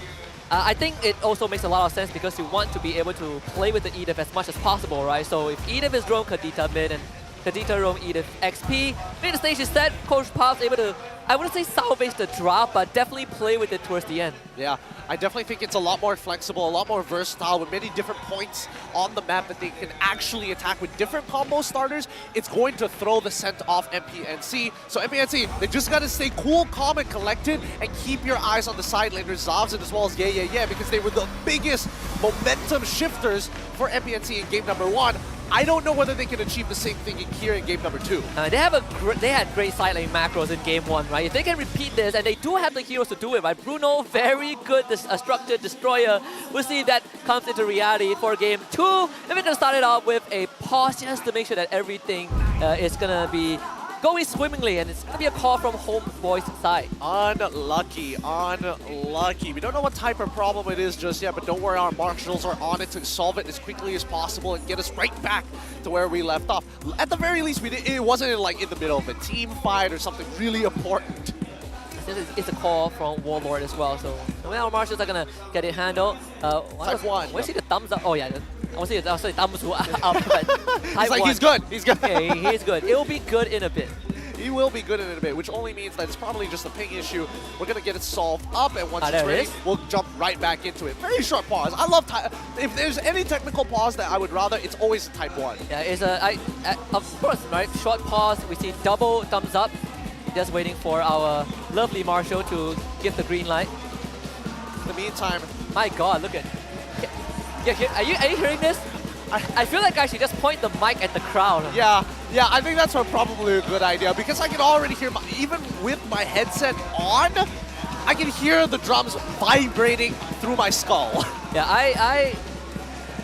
I don't know what world I'm living in anymore. It's constant banging in my head. More importantly, I think we need to start learning the chants for the Niners here. They've been singing it pretty often, Homebois as well, and it looks like it's game time as we jump right back in. The chants don't get any softer, Gideon. It's only gonna get louder. I'm not gonna lie, I can't hear you. All right. 85 more seconds until the very first turtle comes up. Let's have a look at the emblems so far. Mage emblems, tenacity, impure range, tenacity as well as agility coming in for the Novaria. More importantly, at the very least, we don't see Master Assassin come out from Barbossa. Nice, all about the cooldown reduction for the Petrify, right? I mean, it's also a way to kind of speed up that or any lane that you go through. If you want to go with the Edith, then that's great as well, as long as you can get those catch. All things considered, despite that being a cult altar, Homebois have very decent ways to get rid of the 10 HP. We have Quad, you have the Novara that just blows up the 10 HP.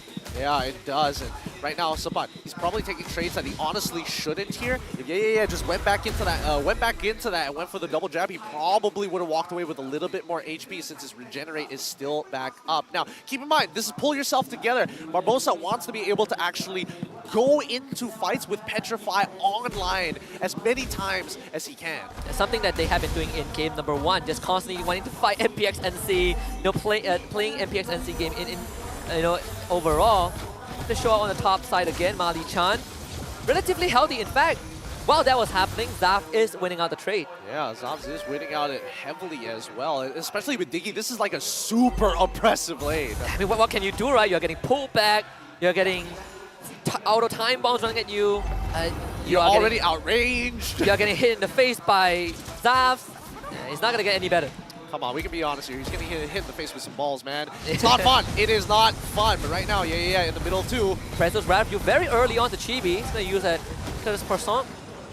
Actually roll out of that.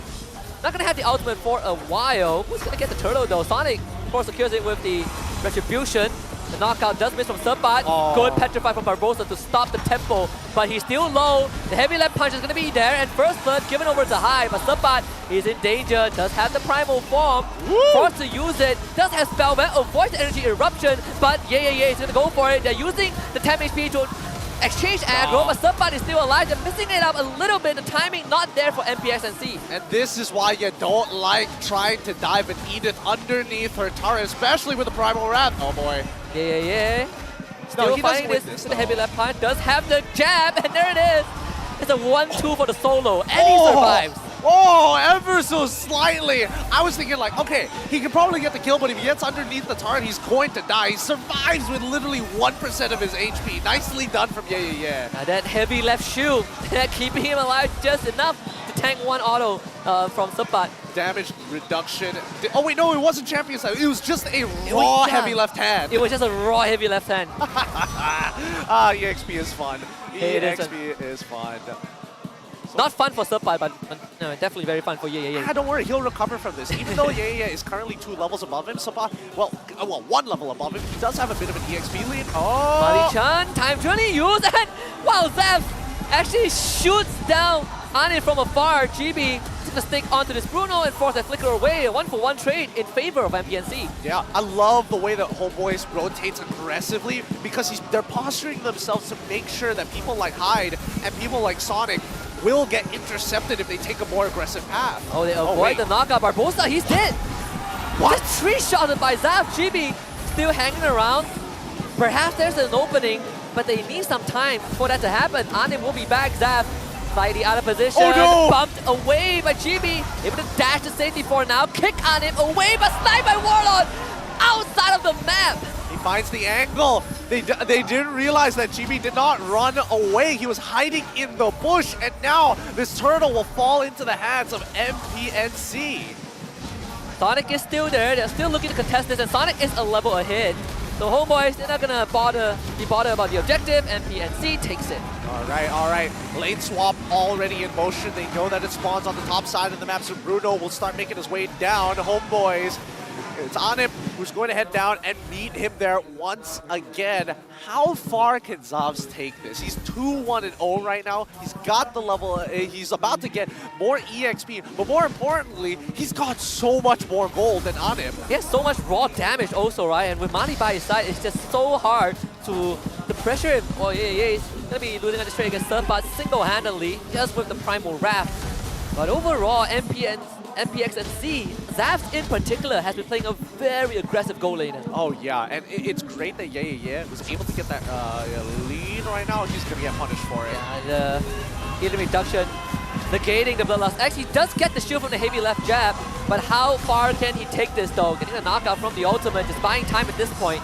By slamming him with the Earth Shatter. Yep, and again, you mentioned it perfectly, right? You're trying to buy time because MPNC was looking to dive down by bot side, but if it wasn't for ANIP popping his sprint and using the Blazing Duet to clear out this wave, this tier 1 probably would have already fallen.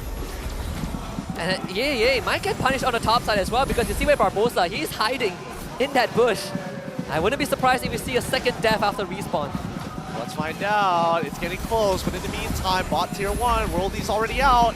MPX NSEA should be able to get this turret, and yep, can't show it. A bit too brutal. Sorry, we don't feel murder here. Absolute lane domination here, and now Surfbot evens the score against his opponent. This is out of position. It's gonna be pulled back with the flicker from Hyde, and he's gonna go down. Uncharacteristic for Novara, and GB is gonna be tanky. Sonic pulls him back with the energy eruption, but Xavvsz will get rid of the mid tier 1. Flanks from Homebois coming to GB, needs to stay alive, but can't stay alive long enough. Xavvsz has gained distance, has his team with him. The Homebois can't follow up. Man, this is disgusting. The high tempo that MPNC is playing at right now, it is hard to deal with if you are the Homebois, right? There's just too many places at once that you need to be in it with the constant amount of plays rolling in. Homebois are trying to set themselves up for success, first by unlocking and evening out the score for the side laners. The next thing, I think, they just give up this turtle, go for the invade, start to make sure that GB catches up in EXP against Sonic. That's exactly what they're doing. GB is not going to be bothered about this objective at all. So third turtle going over to MPNC. And I just realized that is also running the Purify on this Paquito, right? He wants to stay, again, buy time, stay alive, ignore all these crowd control from Homebois. Yes, he does. Yes, he does. Oh, I love the macro coming in from MPNC. Look at where he's positioning. They're expecting the invade, and Paquito is ready to take it. Instead, GB makes the call. All right, let's go for the tier 2 instead. I will push him out. MPNC, an equal response from the other end. BARBOSSA, the rough waves, a bit rough on his end. Couldn't get anything done, but they do stall out the push from MPNC. They say the same for He's handling it pretty fine, but with GB showing up, might end up going down. Cooldowns, it's going to be important, able to get away just in time. Yeah, did get his Purify at the very least. Warlord and Surfbot have been here for so long, trying to stall out this wave. BARBOSSA will be there as well, trying to snipe Xavvsz as much as he can, but Surfbot, every single time he walks up, he just takes some damage. Sonic will be there to guarantee the tier 2. GB will be looking for a flank angle, maybe catch Xavvsz on their way out. But MPNC, they are sticking together as a team, and they're still continuing to invade. This could be a flank angle from Homebois. GB is going to show up, go on top of Xavvsz instantly with the help of Warlord, chunk him down with the Star Shatter, but the 10 HP will be used. GB down low, Sonic still healthy, holding on to the ultimate, going forward, re-engage on the Surfbot, and forces his flicker out as well. And he's straight to the back with the ultimate, instantly shredded by MPNC. Sonic still alive, he's eating up all the spells like a sponge, and he survives. Oh, that was so close, Warlord. Almost landing the Star Shatter onto Xavvsz, but it just missed by a hair. In the meantime, just being as annoying as possible. Wow, the movement though. The movement. This guy boxes for real. Bobbing and weaving very, very nicely. GB is not having a very good time. Definitely not. An MPNC 4.1k goal advantage with the Lord spawning They're gonna be on the case, but once more MPNC, they're not in a rush to take the objective. No, not at all. There's no reason for them to actually rush it at all because they want Homebois to actually walk on in and start pulling them apart. They want it to be the opposite side. They want the Homebois to be sitting on top of this first. I mean, honestly, MPNC, their side lane movements have been impressive. Constantly pulling Homebois away. And, I mean, Barbossa is not in a position where he can do what Hyde did in game 1, right? Find these flanks. He is so far at the bottom, he's going to be spotted out by Ye. Conceal is going to be there, but Ye should be able to get out as the rest of MPNC gets the Lord. Right, they secure the Lord, no problem. Able to zone out Chibi to make sure that he can't even hop with wall! Rough waves used, Mali easily eats that up, and Barbossa is dead. Mali on the killing spree. Athena's shield diff. Athena's shield, so very good against Kadena. Yeah, I mean, put some respect on Mali's name, right? Ban that damn Diggy. Guardian helmet for Sonic already, so this guy, if he was unkillable without it just now, he's definitely unkillable. Yeah, there's no way he's going to be going down anytime soon. Yeah, chasing down ANIP, and now the full collapse. And Sonic, to get that retribution. Slow Xavvsz, 1, 2. Can't find a third, but now we know the limit. Yep, 3 auto attacks is all it takes. And now the Homebois backed into a corner with a 5k goal lead going in for MPNC. Oh no, GB. Pulled back by the time reversal, but was able to roll away. Looking to crack this inhibitor, but the Lord will fall. MPNC not able to open up the base just yet. Looks like Xavv's attention has been pulled away. At the very least, that's good for the Homebois. I mean, that should have been a free inhibitor. Gonna try again. Rody will be used. See the ricochet from the Bruno. Unfortunately, not enough. They will catch Barbossa, and I mean, he just get RKO'd by Ye. Well, he wanted to come out of nowhere, but unfortunately, it was a bit too obvious. And MPNC punished him very hard for it. Right now, I think that MPNC really needs to kind of speed up the tempo because Homebois, unfortunately, as much as they would like to believe that they're out of this game because they have a 5k goal lead and that Sonic is a full level ahead, about to be 2 levels ahead against Chibi, it doesn't mean that they don't scale. Like Warlord, his damage is really starting to build up. He's got at least a 1,000 gold lead against Hyde. 400 gold lead against Hyde currently, and that's not going to matter once they hit the 42k mark. Even Hyde is going full on damage. Clock of Destiny, Lightning Truncheon, cooldown boots. Not putting any punches. No. It's all about raw damage. If we kill them first, they can't kill us. Yeah, exactly. Especially with Sonic and Yeah being in those front lines, they are quite the nuisance. The time reversal, Sabai will be pulled back, guaranteed. Wow! I mean, Xavvsz just cracks that armor. I mean, it shouldn't be happening, but look at topside. Look at topside. They're collapsing on them from every angle. Yeah, almost one-shotted Barbossa, forcing the rough waves on the temp HP that they can't even break. Uh-oh, Xavvsz. But wrong move. That's not the sliding tackle you're looking for, but MPNC, they have gotten the first inhibitor. Next Lord up in another half a minute. Yep, no punish. Luckily, no punish. Barbossa did have his Petrify, so he could have maybe done something if his Ocean Oddity wasn't on cooldown. I mean, this Bruno is just making quick work of the structure. Takes the hit from the Star Shatter.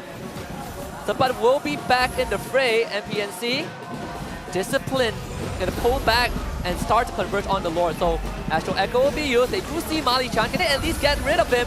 Chibi's gonna engage, but it's not the easiest target to kill. Mali's still very much alive. They get the knockout with Sonic. And now he's straight to the back. Time Journey keeping everyone alive. MPNC standing around the fight. And hit the ball! Following him, that free kick from Xavvsz to kill him off. Are you kidding me? And MPNC have gotten rid of the biggest threat. Hyde was more with the flicker and gets rid of Warlord. 2 dead Homebois and MPX NSEA are going for the Lord. MPNC right now playing their own game. They got the kill onto Warlord. They find the kill onto ANIP. Xavvsz is having the time of his life. 5-1-3 currently. And now, with a Lord in their hands, we should expect that MPNC are trying to close out this game. And Barbossa, he's gonna lose everything to Yeah. Well, almost using that ult and the passes to heal back up, but Chibi will get shredded. Someone sign Xavvsz to a football club right now because he is out of control. He is crazy right now. And maybe, unless they find a good snipe. Sonic blocking that lovely stuff. I mean, yeah. He's keeping this Kadita away. 10 HP used, call out to Xavvsz, going to work. There's a 1-2 shot right there. And MPX NSEA gives us a game tree. What did I tell you? They know how to get scrappy with it. Really nicely done coming in for MPNC as they take a game away from the Homebois, bringing the score 1-1. If there is one series I expect a game tree, it is definitely not Homebois against MPX NSEA. Yep, they have continued to surprise us here in week number 2. Week number 1, we had our doubts. Week number 2, they're starting to look better and better each and every time we see them in the Land of Dawn. I mean, we also say that this is the first time we are going to see the Season 11 Homebois, right? The original 5 from Homebois. Game 1, like you said, a bit underwhelming, but Game 2 was taken away by MPX NSEA, and this is going to shift the paradigm a little bit when we head into Game 3 later on. Yeah, I mean, the momentum here coming in for MPNC, it's huge. It's huge. I don't know what the Niners did when they did their cheer, but they transferred their energy and they just spirit bombed them away against the Flame Boys. I mean, D9ers crowd gap at this point, they have not stopped cheering. I do not know how they do it, but if there's a Castle Edition next season, I mean, some of them should sign up for it. Oh boy. It's so loud in the arena right deafening. now. I'm gonna be walking out. Wait, no, never mind. I'll save that for later. But for now, we need to talk about potential things that Homebois could look to improve upon, because I felt like they had a solid idea of what it was supposed to look like, but inevitably, just the raw amount. It's like, oh, if Xavvsz can't win the lane by himself, let's throw Mali up there to make it even harder. Yeah, and Xavvsz wins his lane, right? Wins his lane, shuts down ANIP. Chibi was able to get a decent, early flank, but that's pretty much it. Xavvsz got unlocked and completely demolished Homebois in this game number 2. Just a raw gladiator fight. We're gonna head backstage and look at our MVP of game 2. Of course, it's Xavvsz again. There it is, being hand-fed and Mr. Potato. I believe that is the sour cream flavor, and Xavvsz, yeah, taking his time with it.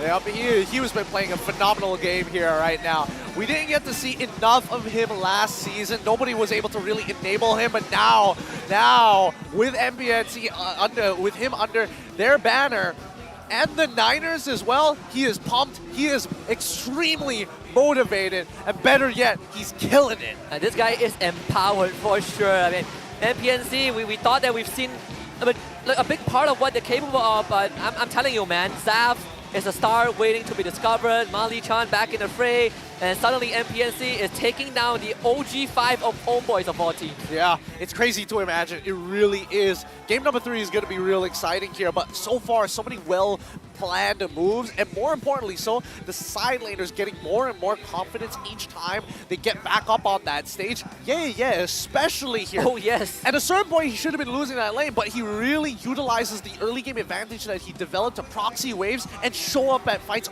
way earlier than this Edith. Let's take a look of what MPX NSEA was saying in Game 2 with this mic check. Saya tak boleh lepas itu sampai 3 tanduk dan saya tak boleh lepas itu sampai saya. Aku siapkan bom. Siap sedia bomnya. Hai. Antai, thank you doh bagi aku level 4. Boleh ke? Siapa rasa macam kesusahan tengoklah Zaf. Duit dia kaya. Ahai. Jangan aku ikut. Nanti, semua tak nanti. Aku ada nanti, santai. Ni aku ada. Mati. Mati luar. Aku. Ni. Bantu. Weh, BARBOSSA. Ini sok keras. Gentle, minta maaf cakap. Ini sok keras ni. Zaf, santai Johnny. Dia nak tembak. Betul. Lot. Abang on the way. Abang tak ada nyawa ke lah? Tak apa, abang dan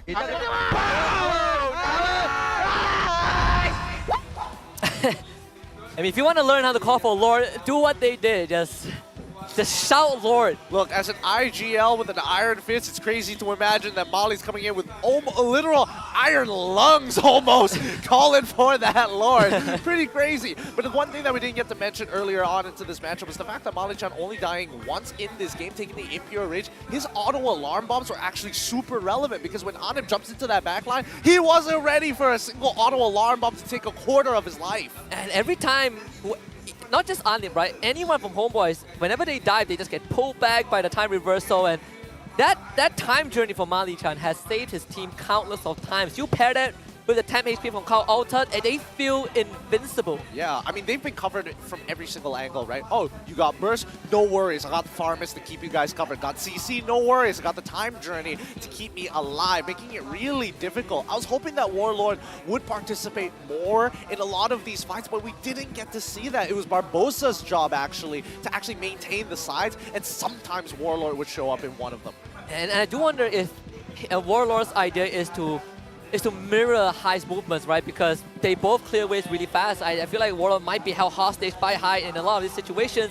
Speaking about High, this man went for weapon mastery, and we talk about raw damage on his end, but he is really going all out. Yeah, he didn't want to play for utility here. I think he understood that Yeah was confident. If somebody was going to die, Yeah was the guy to make it happen. And Fredrin, especially with Sonic, not dying at all throughout this game, locking down key targets and holding that front line strong. The only thing they really had to worry about was a flank coming in from Baxia, or maybe even the Claude. Majority of the time, the Claude, and they shut him down. Now, we did see some adjustments from Ye's item build, right? Not full damage anymore. This time he's going for the Oracle, the Dominus Ice, but it's very understandable against what Homebois has. And at one point, he is single-handedly shutting down Barbossa on this Kadita. Yeah, and that should not be the case, but it just shows that this Paquito is quite detrimental, and I think that Homebois most likely will ban it out.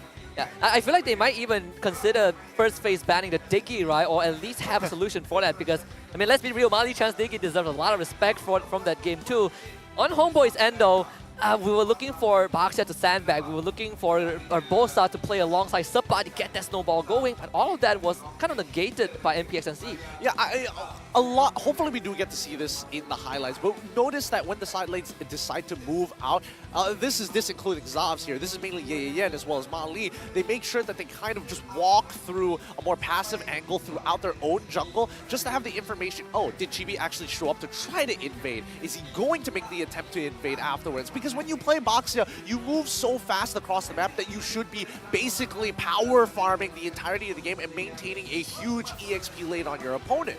Which is kind of crazy when you have Ye, who is basically just fake checking Bush for this Baxia. And on top of that, we also saw we actually didn't see much of Barbossa finding those flank angles. Right? He did find one crucial one on the top side where he killed Ye as he respawned, but that's pretty much it. MPX NC have cleared all the corners that they needed to, that this Kadita couldn't be effective. Yeah, and it's tough. Let's look at the post-game stats and maybe we can get a little bit of a reminder of how much damage there's actually getting pumped out here. Wow, actually, you know what? To take that back, Warlord was actually pumping out a good amount of damage in the Land of Dawn here, almost comparable to Xavvsz. Yeah, the only issue was that it's not converted right into kills. Xavvsz was three-shotting people.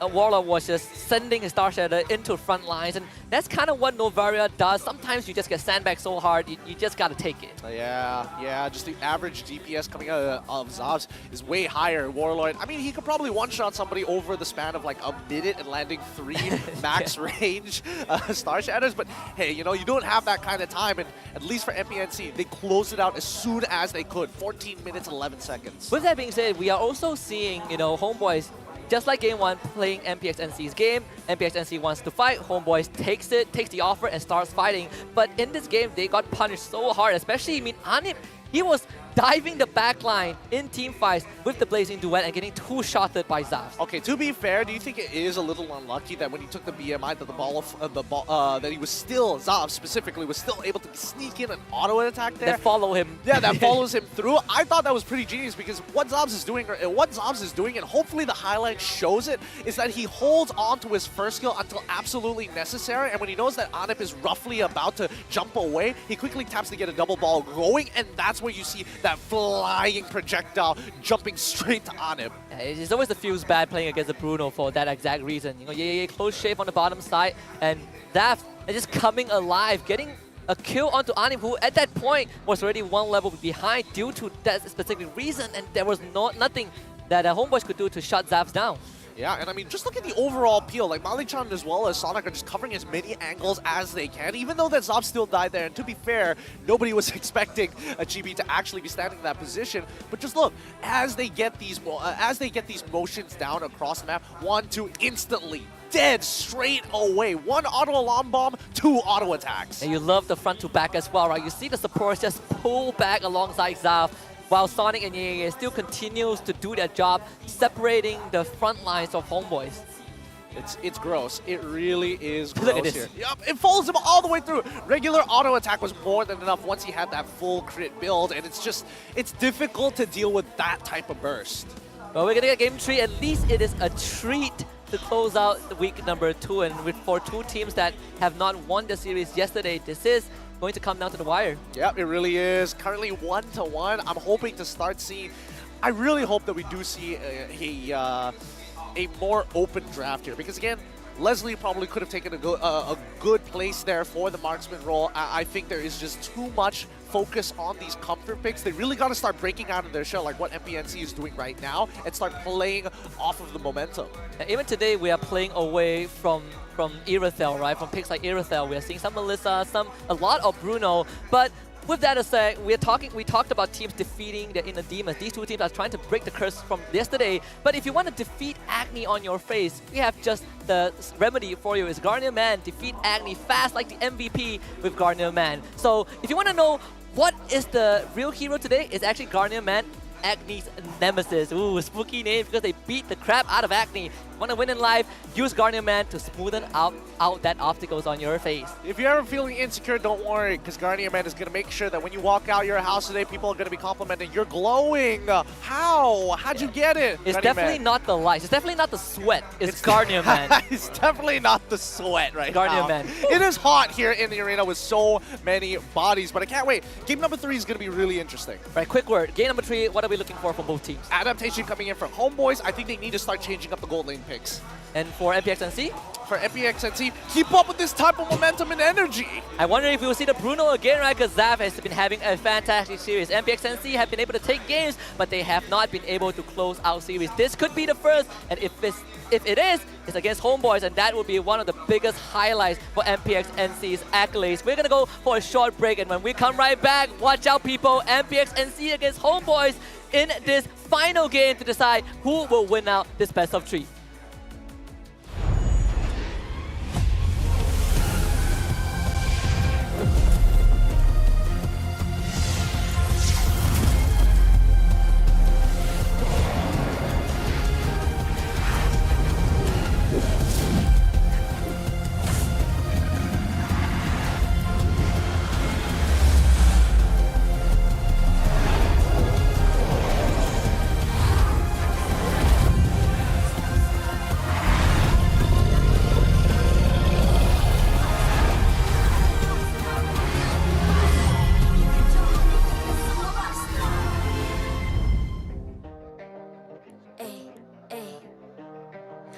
I'm a rock star. Yeah, rock star. Ay, ay, ay. I'm a rock star, baby. I'm a rock star. I'm a rock star. I'm a rock star. I'm a rock star. Panggil aku rock star. Ini kejohanan kita semua orang rock star. Kita rockstar, kita buat saja gaya kita. Makin panas apinya sudah membara. Macam mana pun ku menempuh segala. Demi negara ku buat semua bangga. Step into my world, you know I'm always in my zone. You know I got my team, no I'm never alone. Bring out my best, buat yang terbaik. Jadi juara perlahan kita naik. Aku nak push, naik-naik jadi lebih bagus. Jadi hero, ku ada skill. Berapa banyak musuh aku dah kill. Ramai cuba mencabar, cause they envy me. Tiap game aku pasti jadi MVP. I'm a rockstar, baby, I'm a rockstar. I'm a rockstar, I'm a rockstar. I'm a rockstar, panggil aku rockstar. Ini kejohanan kita semua orang rockstar. I'm a rockstar, baby, I'm a rockstar. I'm a rockstar, I'm a rockstar. I'm a rockstar, panggil aku rockstar. Ini kejohanan kita semua orang rockstar. Tengok nanti siapa yang juara. Ni peluang kita bawa pulang piala. This is my game, this is my time. Menang semua, everything will be mine. Kalau jatuh ku pasti kembali. Bangun balik ku tegak berdiri. Kuatkanlah tenaga, ganjaran kebesaran diperoleh. Ni kejohanan kita, Malaysia memang boleh. Rise up to the top, kita buat bersama. Semangat kita kuat di bawah satu bendera. I'ma go hard for the win. On the battlefield till the end.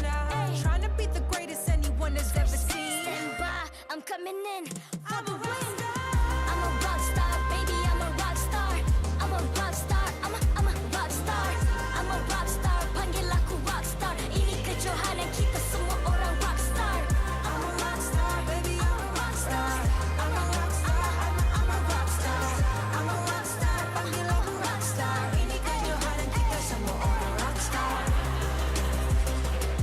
Rock star.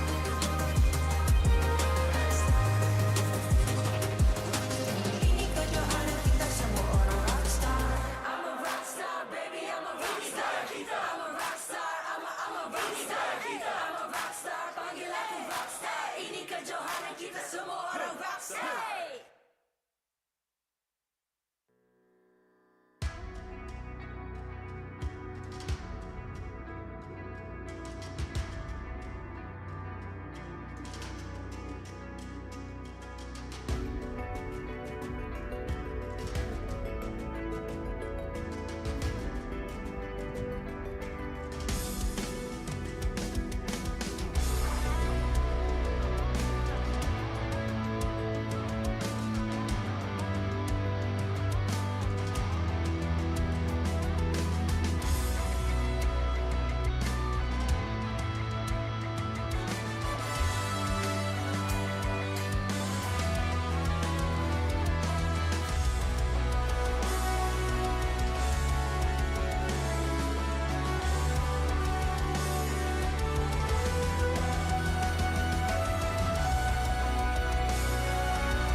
I'm a rock star. Yeah, Rock star? Ay. I'm a rock star, baby, I'm a rock star. I'm a rock star, I'm a rock star. I'm a rock star, panggil aku rock star. Ini kejohanan kita semua orang rock star. Kita rockstar, kita buat saja gaya kita. Makin panas apinya sudah membara. Macam mana pun kau menempuh segala. Demi negara kau buat semua bangga. Step into my world, you know I'm always in my zone. You know I got my team, no I'm never alone. Bring out my best, buat yang terbaik. Jadi juara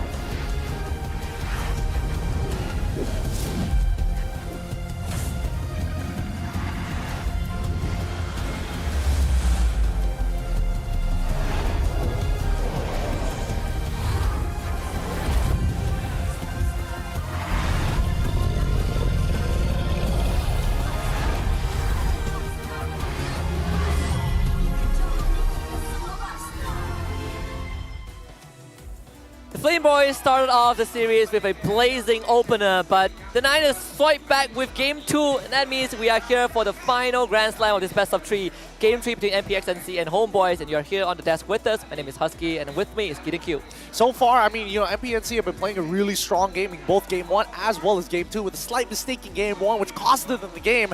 But considering how everything has been going, MPNC, it feels like they're walking in with a bigger advantage. And behind the scenes during the break, I mean, the crowd work has been phenomenal thanks to our host, but I gotta say, man, Homebois crowd today, they are losing now against the Niners, who have been, they bought what, a megaphone? With them, I thought they only had drums, but apparently they had more than that. They've God, they brought everything onto the table. These guys are going to war here today. Today are. But in the meantime here, adjustments need to be made, and I think for the Homebois, I think it's very evident that they need to get some winning side lane matchups and not just focus around the mid jungle.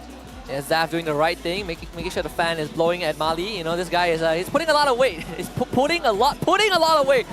My God, forgive me. Hey man, he's the IGL for a reason. He's got the most stressful job, and I think anybody who feels like, oh, IGLing is not that hard, wait until you are responsible for a team loss. That's when you feel the weight of being a leader. Yeah, that. I mean, the vibes from MPX NSEA still looking mighty fine, and again, thanks to Mali, who is he's just chilling off screen, but the atmosphere of Homebois definitely a bit more tense because they did not expect this to go the distance, and definitely didn't expect it to be such a close series. Yeah, I don't know how much the crowd is actually affecting them. Like, we can barely hear ourselves here at the caster's desk, but can you imagine? Yeah, XORN is just like pumping up the crowd, making them even louder. I think he's like a 2x multiplier in terms of just sound alone. Man, honestly, this could be between the teams or just between the fans at this point. I would say in this best of 3 that the fans are from the Niners are winning out a little bit.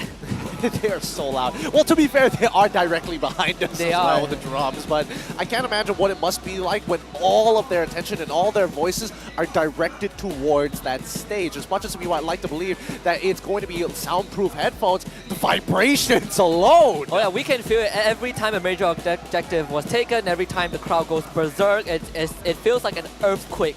At least from where we're sitting. Hopefully not for the players though. But I would imagine that if you just even look up a little bit, you can see the crowd just going wild at every play. But we're not talking about just the ones on the ground. We're talking about the second floor. We're talking about the third floor, people. There's no seats on the third floor. That's where we have a majority of the booths, and they're just looking over the railing just to check out the games. I love the fact that these boys are really adjusting well to it, right? Again, one of the newer kids on the block, just one season ripe, but they are adjusting as if they've played here for a long time. It's really nice to see that these young bloods are assimilating really well. But drafting phase for Game 3 is going to kick off. We're looking for adjustments from Homebois. We'll see if that is going to be the case, because this time MPX NSEA finally on the blue side. That's the Diggy ban. Yeah, there's the Diggy ban. And you mentioned it. They'll get rid of the Diggy within the very first phase. They want to play it towards the red side. We see the same bans coming in from MPX NSEA, whether it's blue or red. It's going to be the Joy. It's going to be the Valentina. It's going to be the Martis. Yeah. Aren't you bored of just Fredrin? You know what? Ban out Fredrin. I bet if you ask Sonic, he's probably really bored of it. But it's for the sake of a win, man. He'll do anything to win. Probably not the best viewing experience, right? I mean, I'm not going to lie. Every game we're seeing Fredrin and Martis, but at least we're not seeing Martis. Fredrin, though, still on the board. Question is whether Sonic will take it for himself. Yep, we see the Harith ban all over again. Homebois adjusting to make sure that the Diggy doesn't go through. And if you're wondering what they let through, it's just the Kaja. There's also the Paquito available, right? MPX NSEA has really been comfortable with it, but this time they prioritize the Fredrin over it. Now, Homebois, do you want the Paquito? Wow, I'm surprised that MPNC decided to go for Fredrin first pick rather than going for Paquito first pick. I think, you know, considerably Sonic should be pretty comfortable playing the Paquito as well as, as we've seen in the past 2 games. But Homebois, on the other hand, let's see whether Paquito makes a return. There is a high possibility, right? That major pick still online. I mean, you still have the Edith available if they want to go for that as a first pick. They've done it 2 times. And if you want an Edith Paquito, I mean, that could be okay as well, right? You still get strong double flex pick that MPX NSEA will need multiple solutions to. Yep, first we do see the Melissa, which means that... I thought they were going to let go of the Paquito in a matter of fact, but I think this is totally fine, right? At least Melissa is a little bit more self-sustaining. It forces MPNC to actually start thinking about maybe getting assassins or changing up what the mid lane starts to look like, putting in a Farsa to be a deterrent. This does make the Kadita a bit more tempting for MPX NSEA again, right? One of the few heroes that has an ability to just ignore Melissa and Bursa. Oh, we'll see whether that's what they're going to go for, considering that so far the mid has been very utility-oriented. We do see the Claude picked up from the side of MPNC. They're going to pair it up with the Florin this time around. So Homebois did get a read on them in game number 2. But again, MPNC, with the chemistry and momentum that they're playing with, like Florin is heavily dependent on timings of when you use that ultimate. Yeah, and it is going to make life for Homebois a bit hard, right? If you're looking for some quick one-shots this is probably going to be a tougher game to pull it off. Edith's still on the table for Homebois if they want to pick it, but they're going to go for the fireman. So again, utility for themselves as well.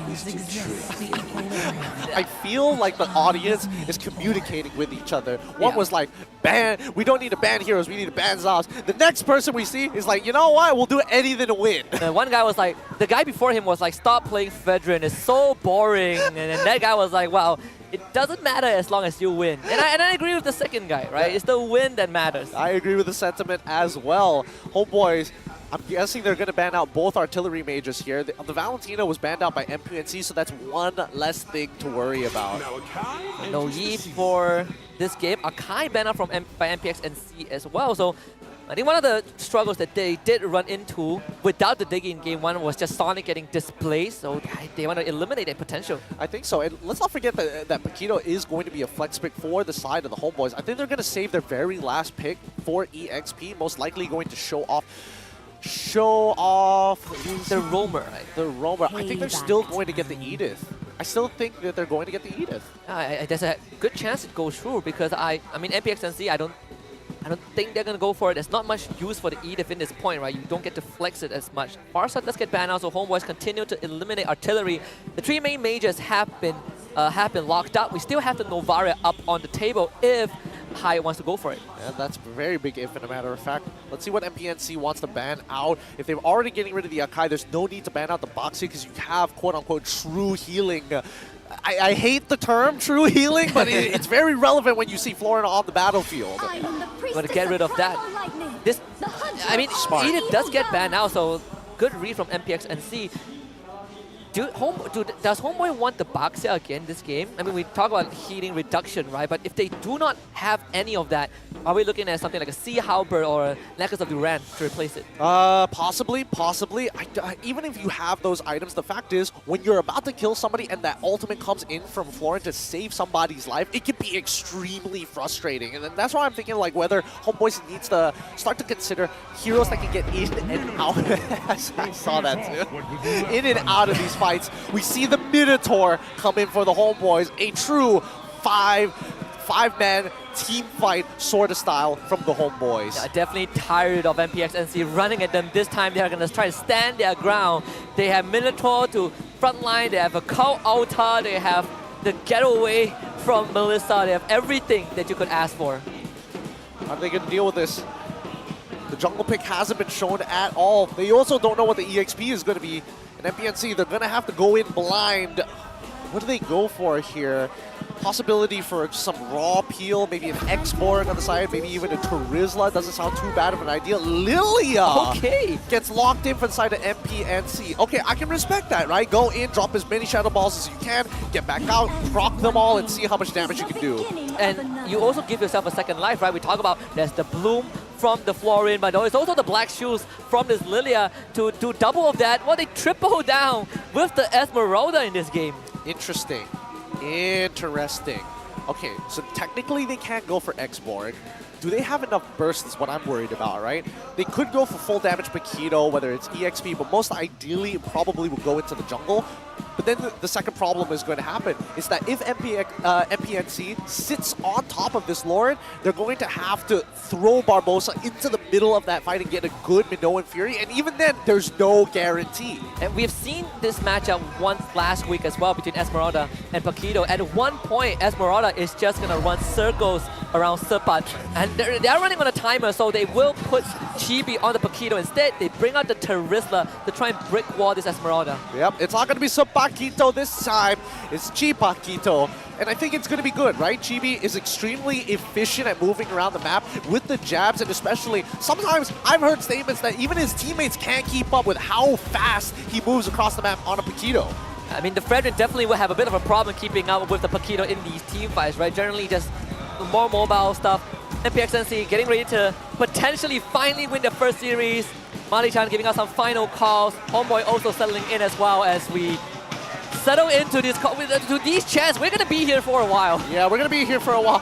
Are the Niners singing the World Cup song from I don't know. I heard it too and that seemed very familiar. But let's break down the compositions with Homebois coming with a full 5v5 team fight, and MPNC are not going to back down. It's very cool down reliant, very ultimate reliant for the side of the Homebois. So if MPNC can bait it out early, it's going to be a free team fight. Looking for one team to break that losing streak, and it's between MPX NSEA and Homebois. Game 3 kicking off.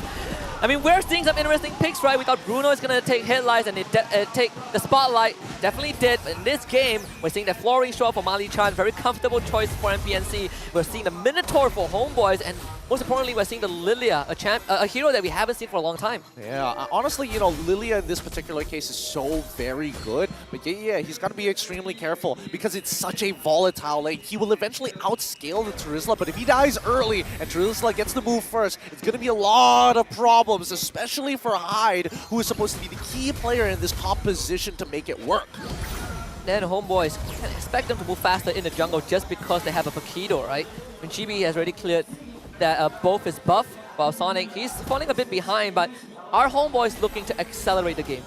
I think that Homebois right now, they can't accelerate the game, right? They're going to need that very first kill. They need to figure out where the advantage is on the map first, and then look to accelerate the game. Because right now, it's pretty much a stalemate on all fronts. Maybe not so much for ANIP on this Melissa, as he's able to get, you know, free harassments with the dolls against the Claude. But at the end of the day, it is a Claude, right? It's all about farming up. You don't really want to win the lane. You just want to go even. Yeah, you just want to survive for as long as possible, hit that late game, and eventually you will get strong enough. But we are going to have a more passive laning phase overall for these guys. Orlon not able to get the Xavvsz Stampede. GB forward trying to look for first blood. Mali Chan burns down to the Orion buff. And it's going to be Homebois with first blood. Now, we didn't get to talk about the emblems, but the fact that Chibi decided to go for the lethal ignition came up huge there. So very, very huge. Looking to get some exchange onto Supat. Not the easiest man to kill. Yeah, dropping low. Supat holding his ground very well, and Homebois bringing help to the bottom side. There's nothing that MPX NC could do. Yeah, I think Sabat probably could have kept on fighting and used his flicker to dodge the Appraiser's Wrath to eventually use his ultimate. Oh, here we go! And Sabat with engage, gets that level 4 penalty zone online, and he just massed it! Appraiser's Wrath from Sonic, you disrespected Fredrin, and he just slams that great sword on top of you. Double for him. Warlord forced to run away, hide on the case. I mean, they just turn it around. Disgusting, disgusting stuff coming out from Sonic, coming out big time for MPNC. Now this is the advantage that they're looking for. Now to stall out these lanes and let Sonic do his job and start to oppress Chibi in his own jungle. I mean, the worst case was that Chibi also went down, right? You do not want Chibi and Sabat, both the cores of Homebois, ended up being eaten alive by Sonic, and that's going to slow down Homebois a little bit. Thankfully not too detrimental. We still have a slightly even game so far. They can still look for punish on this top side to get ANIP ahead. Yeah, they probably should have talked about the fact that they were lining up so very conveniently there. At the end of the day, they do still at least secure the kill on towards Mali's side, but Xavvsz, hopefully he goes even because ANIP is playing a dangerous game. It does have Mali by his side with the soul, so he will always be topped up, no problem. Again, MPX NC not the easiest. Doesn't have the easiest lineup to take down, right? Very beefy, they have mobility, they have Esmeralda, that's one category on its own. But overall, I mean, as this game goes on, when we look at Hyde, is his damage going to get capped at one point? I don't think, well, okay. So the problem is with this Lilia is that the Shadow Balls need to trigger to get that big boy damage, right? Just the Shadow Balls alone. Whoa, hold up. And what a dodge by Hyde. Picks up perfect with the black shoes. And Mali Chan just uses the bloom to keep them alive, so Homebois, they did use that big ultimate from Barbossa, but they did get something out of MPX NC. Topside Sonic caught out. He's a bit of help, but might not get it. Appraiser's Grasp, slamming onto ANIP, the damage is not sufficient, so Sonic will end up going down, as Mali won't be there to save him. I was getting PTSD flashbacks to the double kill all over again. It's like, no, ANIP, don't be the third victim. He manages to survive with a good amount of health on his side. He has to take that recall, but more importantly, we've got the turtle spawning in about 12 more seconds, and Supat, he's got his flicker online. Yeah, has the penalty zone to go with it as well, so Homebois go back to the standard modus operandi. Get the flicker penalty zone, Barbossa to follow up. His ultimate is still on cooldown, but Supat, penalty zone only getting the support though. Mali Chan needs to get out, Barbossa knocks him up, but they do not have enough damage, and now re-engage, into the back. doesn't get any kills, Homebois will still be quite healthy. Yeah, I think, honestly, Homebois, they can stall this out. Yeah. Unfortunately, doesn't have enough mana to keep on a super prolonged fight, and I think that's something that MPNC needs to consider. Yeah, he's still dancing around. Sonic will show up. Will not be able to get the turtle though, unfortunately. Knocked out by the Minoan Fury. It's only just one from Barbossa's side. Praises Wrath slamming down onto him, taking half his health away. Chibi over the wall, looks for Mali-chan. The Bloom again saving Mali. And just massive heals from MPXC. Massive indeed. Chibi, unfortunately, just a little bit off. But the idea was there, right? Loop around, hop back into the bush with the jab, wait, and make sure that you have your champion your champion stance, and then jump on towards your key targets. Ideally, it was supposed to be Hyde, but the fact is, he was already out of position, so Mali was the next best bet. BAA still needs that first core item, the very important talisman, before he can have that infinite mana. So it would take a while. We see the lane swap happening already. And to put Xavvsz on that bottom lane. Oh, interesting. Interesting that they want Esmeralda to be on the top side of the map, even though Turtle is spawning down by bottom side. BAA is going to soak up as much pressure as he can. Falling Star Moon use as well, just to push Warlord away with Sonic showing up. They were trying to get Warlord with the Praisel's grab, but Warlord is still fairly healthy, holding on to the ultimate for as long as possible. Now finally pops it to get out of dodge. The damage from MPX NSEA to get rid of 10 HP. Warlord even flickering just in case. Okay, I'm not so sure about the flicker. Everything else up to that point was played perfectly. They were holding on to their abilities until absolutely necessary. The call altar was necessary, but more importantly, just having to get away from me to zone them out is always useful. Barbossa doing a great job of soaking up the output for MPX NSEA, making sure RAIZEL is also in a decent spot. But this problem is only going to continue getting more and more of a headache as the game progresses. Yeah, and notice down on the bottom side, like Sabat, he's straight up just proxying as many waves as he possibly can. He wants to get a wave built up down by bottom side so he can rotate mid. Oh, he does see the claw, but I don't think he has any way to catch him just yet. And I don't think he wants to commit to a flicker too. Especially when MPX NSEA are also rotating to the bottom side, right? Homebois doesn't have a connection yet, but once more Sabat will take his spot in this bush. Homebois have a really good angle, getting some sort of engage. If MPX NSEA's face check, Sonic will do the job.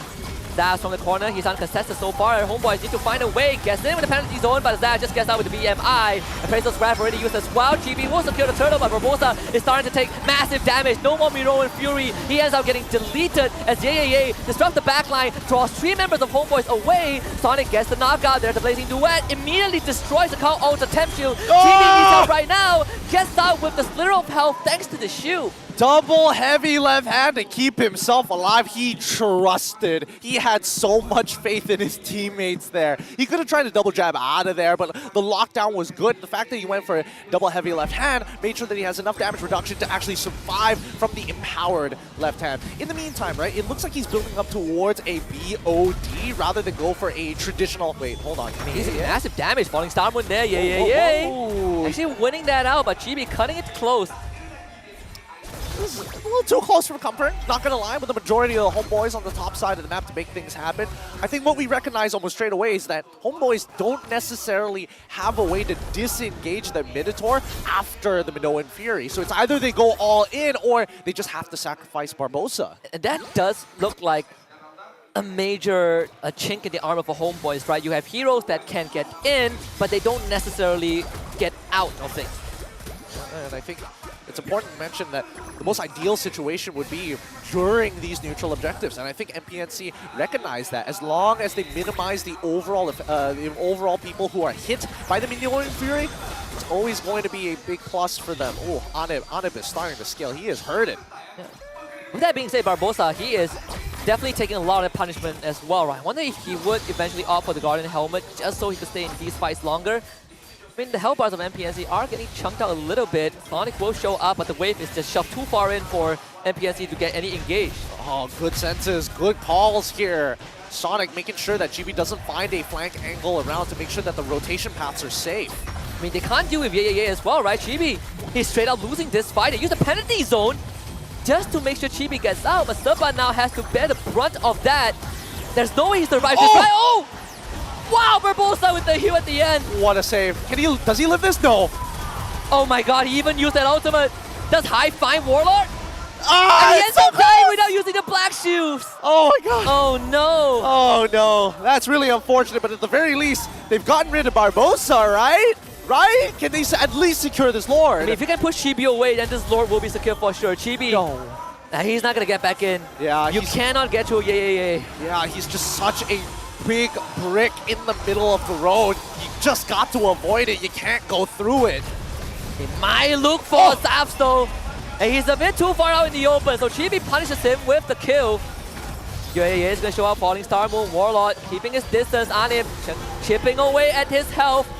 The Inspire is going to get used alongside the Call Altar of MPNC. They're going to disengage. High, back up in the front, uses the black shoes this time to make sure he doesn't die. I mean, look at that. Once he procs those Shadow Balls, you can see how much damage it really does. So ANIP, he's got to be careful when he stands stationary or where he is standing. If he gets clipped by it, he's going to lose a large chunk of his life. All things considered, the Homebois, despite losing the Lord, despite getting ran by MPX NSEA, they only lost one tier 1, and that's on the bottom side, right? Everything else fairly healthy, and even with the Lord on MPX NSEA's side, they didn't really get anything out of it. Yep. For the time being, we'll see how they are going to push this agenda. Barbossa has been taking so much punishment through this game. Oh! Just trying to punish him. Barbossa again, forced to use his out. Just defensively. Yeah, it's annoying because no matter what they do, Homebois, they're taking punishment. But when they give punishment back to MPNC, it's Mali-chan who just keeps the whole team topped up. And especially during these 5v5 team fights, let's not forget that his ultimate not only heals, but deals damage to anybody close by who receives the heal. So if MPNC, and especially if it gets close enough into that backline, the same goes for Xavvsz, they've definitely gotten 2 procs. And on top of that, it also circles back to kind of the lack of disengage from Homebois, right? Chibi, oh no. He just got 1v1 by Xavvsz. That is the man that you're looking to accelerate the game. He's out, to be fair. Actually, it's not even fair. There's no excuse. The fact is that Chibi whiffed. He just whiffed the ability, right? If he just lands an entire full combo on towards Xavvsz, he basically wins it out. And I think, the Purify stopping the... Oh god, the backline! And the pincer maneuver. Warlord didn't even get to use this out. Not sure if that would matter though. Maybe they will get Sonic in return. That would be a consolation prize. Sonic very far out. Appraiser's Web takes out half of on his health. Can they at least follow up? It's going to be there. Yay. Eating away at the health bar of ANIP. ANIP trying to stay alive. Just a bit more from him. He's going to disengage from Barbossa dies. But next on the chopping block at MPNC fights 2. Chibi, you're all alone. Can't find anything. He will try. Yay gets out with the Falling Star Moon, and MPNC have cracked the game open. Oh my goodness. This is stressful. This is really stressful. MPNC are not letting Homebois kind of collect themselves and collect. And I mean, look. The inhibitor is down. Yeah, because Xavvsz was pushing this entire time. They were winning these fights 4v5. And half the time, a majority of their members just weren't there at the right place at the right time. They're under the skin of Homebois. Holy. We're witnessing something very special in this last series. Again, Chibi, he's max level, but even then, Yay walks up and Chibi has to disengage. This is Lord number 2. This is if there's any time for Homebois to require Chibi to pull off a Lord steal, it's not game 1, it has to be this game. Yep, it's got to be this one here. I don't think Sonic is going to make it easy for him, and I'm pretty sure Mali-chan is willing to throw his life under the bus. He's going to try and one-shot high, force out the black shoes. That is a good start. Barbossa still holding on to this ultimate. MPNC, they're not in a rush to take out that Lord. Well, they could potentially punish this, right? They're going to try and jump on Barbossa and take away the spearhead. Trying to take away that ultimate. He's going to hold on to it. Very patient. Chibi. Oh. Really going to feature his recall. He's going to get cancelled by Yay. This Lord is gone. They can't get in on this. They can't find any space at all. And Yay has scaled. He's so strong. He can take shots coming in from ANIP. He can take the damage coming in from Chibi. And Barbossa is free food if he walks even an inch over the line. Yeah, we talk about the ticking time bomb, and I think we have reached the climax of this series. MPX NSEA, they have all the tools that they need. Maybe not to end the game for now, but to really put Homebois in a stranglehold. Yeah, they need to find a flanking angle for both Barbossa and as well as Subban, right? Hyde, the only reason he's getting away with this is that he has black shoes on top of the heals coming in from Mali. And even if they want to get on top of it, there's no instant value because he has Flicker to make sure that he's out from some key abilities like Demon and Fury. And you look at the confidence from MPX NSEA, right? They are walking forward into range of Barbossa to push him away. I think they're hoping that Homebois actually tries to make an attempt. Yeah, bite the bait, right? Like how they did in the first 2 games. Lord's gonna distract Homebois for a bit and will be quickly taken care of by ANIP and the rest of the team. MPX NSEA Doesn't look like they can get any inhibitor thanks to the decent coordination from Homebois, but they will try in the mid side. Homebois, are you going to look for some sort of engage? Shibi goes in, misses his ability. He's going to end up going down. There's already one dead for Homebois. The call ultimate was used as well. Major abilities not available for Homebois. Bottom inhibitor is going to go down for sure. Yeah. Clearing out the top wave already. MPX NC pouncing for the finisher. ANIP is dead. Homebois might be dead in the water. MPX NC. Oh my god! With this reverse sweep to take down of our people's Homebois in this best of 3. They've done it! They've finally done it and secured their very first series here at the league. MPL MY, the Niners jumping for joy! The first series that they win is against Homebois. They broke the curse by taking down the original 5, the 3rd place from season 11. Unprecedented performance from MPX NC today. Oh, that was one hell of a fight. One hell of a fight. Homebois paying their respects to their competitors here. Whew, it was tough. I mean, week 1 we said, wow, these guys have been with Fear of X-Man as esports. They've been with Fear for a season. Let's see how far, how fast, how much they've grown.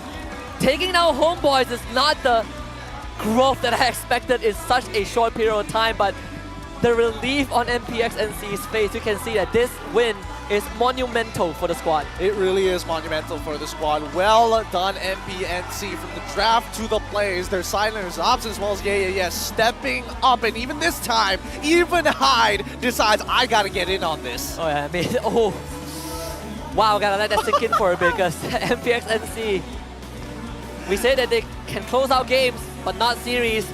They've proven every one of that statement wrong. They closed out the game, they closed out the series, they made it close, they broke the curse.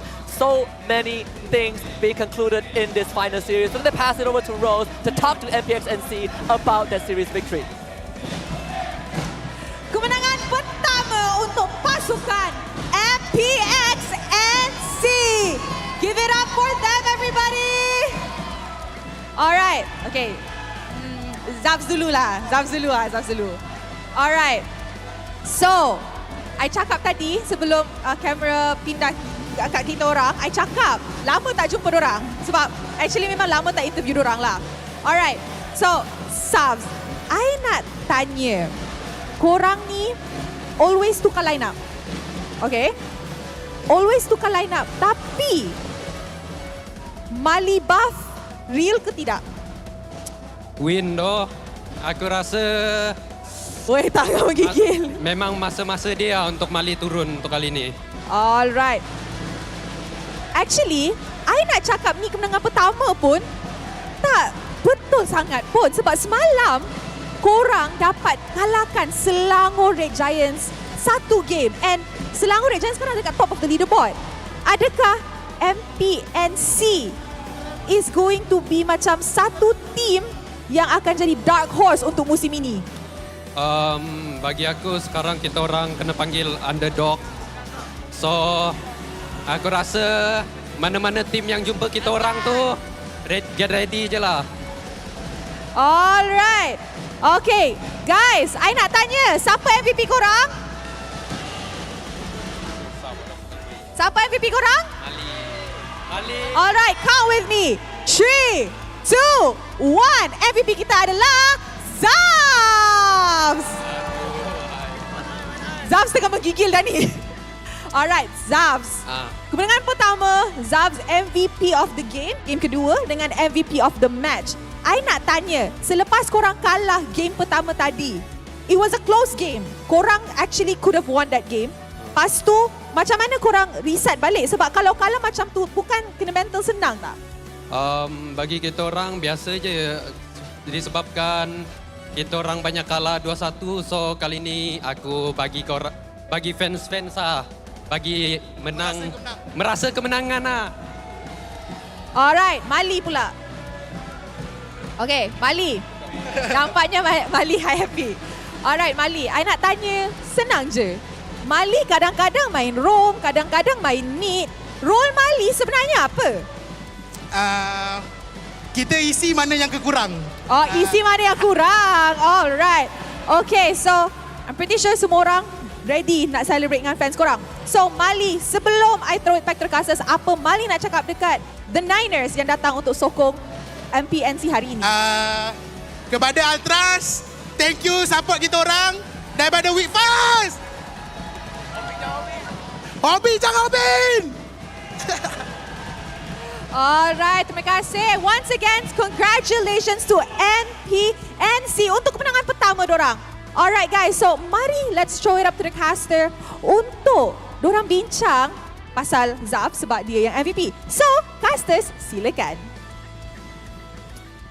Oh man, the full force of the Niners is something that you should not underestimate, but MVP of the match undoubtedly is Xavvsz. We can put Mali-chan on the side as that wingman as well because, I mean, MPX NSEA played an incredible series. Yep, Xavvsz plus Mali equals a recipe for disaster. Their opponents taking so much damage, whether it be from lane or even if they get distracted, the side lane push coming in from Xavvsz as well, opening up so many more options. 3 games in a row that MPNC was able to play that side lanes to a T.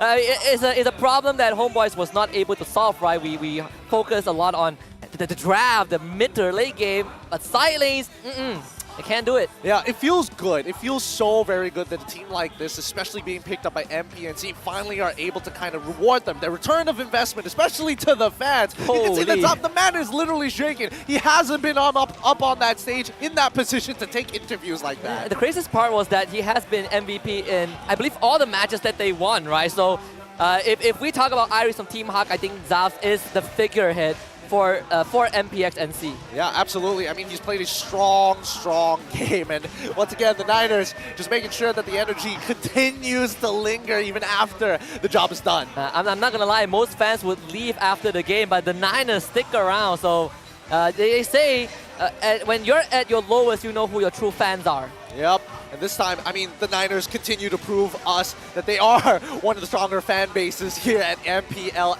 MY. But coming back to our MVP, Xavvsz playing such a strong game, especially with the support system that he actually has, right? When you have a mid laner that's able to kind of walk up, take space for you whenever he feels like it, because you can get away with it with the black shoes. I think that with the help of the bloom, that little flower item, if in case you don't know what it is, giving him the extra stats that he needs to really edge out in these 1v1s. And at the same time, it's also very refreshing to see that, you know, you look at his stat 9, 2, and 8 across game 2 and 3. You also have a roamer that's playing, you know, utility support, right? Contrary to, you know, Kandita or either like tank engaged roams, you have Mali. He's sitting behind. He's making sure that, you know, everyone is getting spoon-fed well with that house thing topped up before a big fight, and just overall a breath of fresh air, seeing how MPX NC not only has a different approach to the support, but also at the same time can play disrespectfully, just walking up in front of Homebois and chunking the health bar. Well, let's have a look at the fans, as we do see a majority of them having the time of their lives, celebrating their team's very first victory. These chants, let me tell you, have not stopped from the beginning all the way up to the end. Yeah, they are definitely giving us a run for our money, because I can't even speak that long and they have chanted for, what, almost 2 hours straight? I think so. Probably longer. This is just them winning a series. And of course, Moji, as always, going to stick with the winning team, but he's dressed for the occasion, right? Because the Niners are dressed in red. He's dressed correctly this time, so props to you. If this is them winning one series, imagine them winning more in the future. We're going to check in the mic check and see what MPX NC were chatting.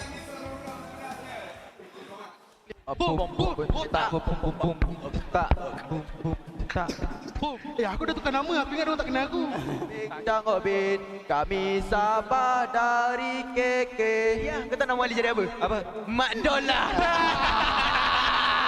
Saya suka. Sabar, korang teriak aku punya gula getah jatuh gila. Why you bus girl? Kita sedang menang momentum, just guys. Santai dulu. Batas depan guys. Bunuh. Ini memang break the code. Break the code. Just respect. Sikit. Bantai. Baik, bawa. Bantai lagi dah.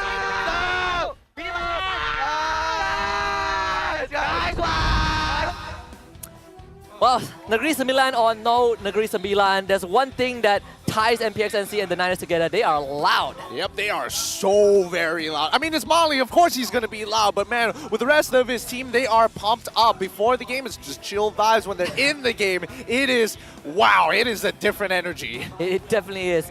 This is the closest, probably not the closest game, but in terms of numbers, this one cut it pretty darn close, right? Homebois and MPX NC exchanging punches. Then you look at the overall blueprint, you start to realize that the longer the game goes, the harder it is for Homebois to close it out. It's so difficult, man. I mean, if we're talking about scaling, we were hoping that ANIP gets to that huge critical mass. He doesn't get to finish his last item and barely participates in these fights because half the time he has to deal with Yeah, who's just sitting right in front of him. Look at the side of MPX NC, their item builds and also their emblems overall is just, I mean, the support emblem on the side of Yeah, right? Contrary to what we expect, the common emblem, but overall you see that early tenacity, a bit of the impure rage damage, but once he hits the talisman, he's running around, running circles around Homebois. And the scariest part is that this isn't even his final form. Once he gets the Ice Queen's wand, like ANIP, he's gonna have to pop his ult really early so that he doesn't get shredded down, and he can't run away from that point. Esmeralda will run you down. And then you look at the side of Florian, we see Mali-chan, he got the necklace, so all these healings, all these, you know, physical spell vamp, it doesn't really matter. To a certain point, even for ANIP, right, he also struggles. We've seen a lot of times he has the models onto multiple targets. He's chunking their health. Mali shows up, presses an ultimate, and they are all topped up. I mean, there's just, the fact is that anybody who's susceptible to dying to Paquito has to build an anti-Cuirass, except for Claw because he needs all of his item slots, and that's fair enough, right? Because we look at Paquito's side, and especially for Chibi, he's playing a strong game. He's getting some like really good engages, but unfortunately, if you whiff one ability coming in from Paquito, there's a sudden dip of missing damage. He even decided to go for the lethal ignition, so he must hit at least 3 abilities to get the proc. Do you think this also has a bit of that trap problem? And I want to specifically zoom in on the Minotaur, right? We talk about how Minotaur, you want to protect your teammate, you want to have this massive engagement with the ultimate. What we saw in game was the complete opposite. The Minotaur getting ran at, using most of his ultimates defensively without any exchange. I would agree with that. I would say that, you know, Kaja was probably going to be their best bet. They omitted it, but then they didn't pick it up later on. I mean, it's a tough one. Let's look at the numbers and see what MPX NC have done in terms of damage. And there it is. You got your answer, right? MPX NC does even the damage to towers.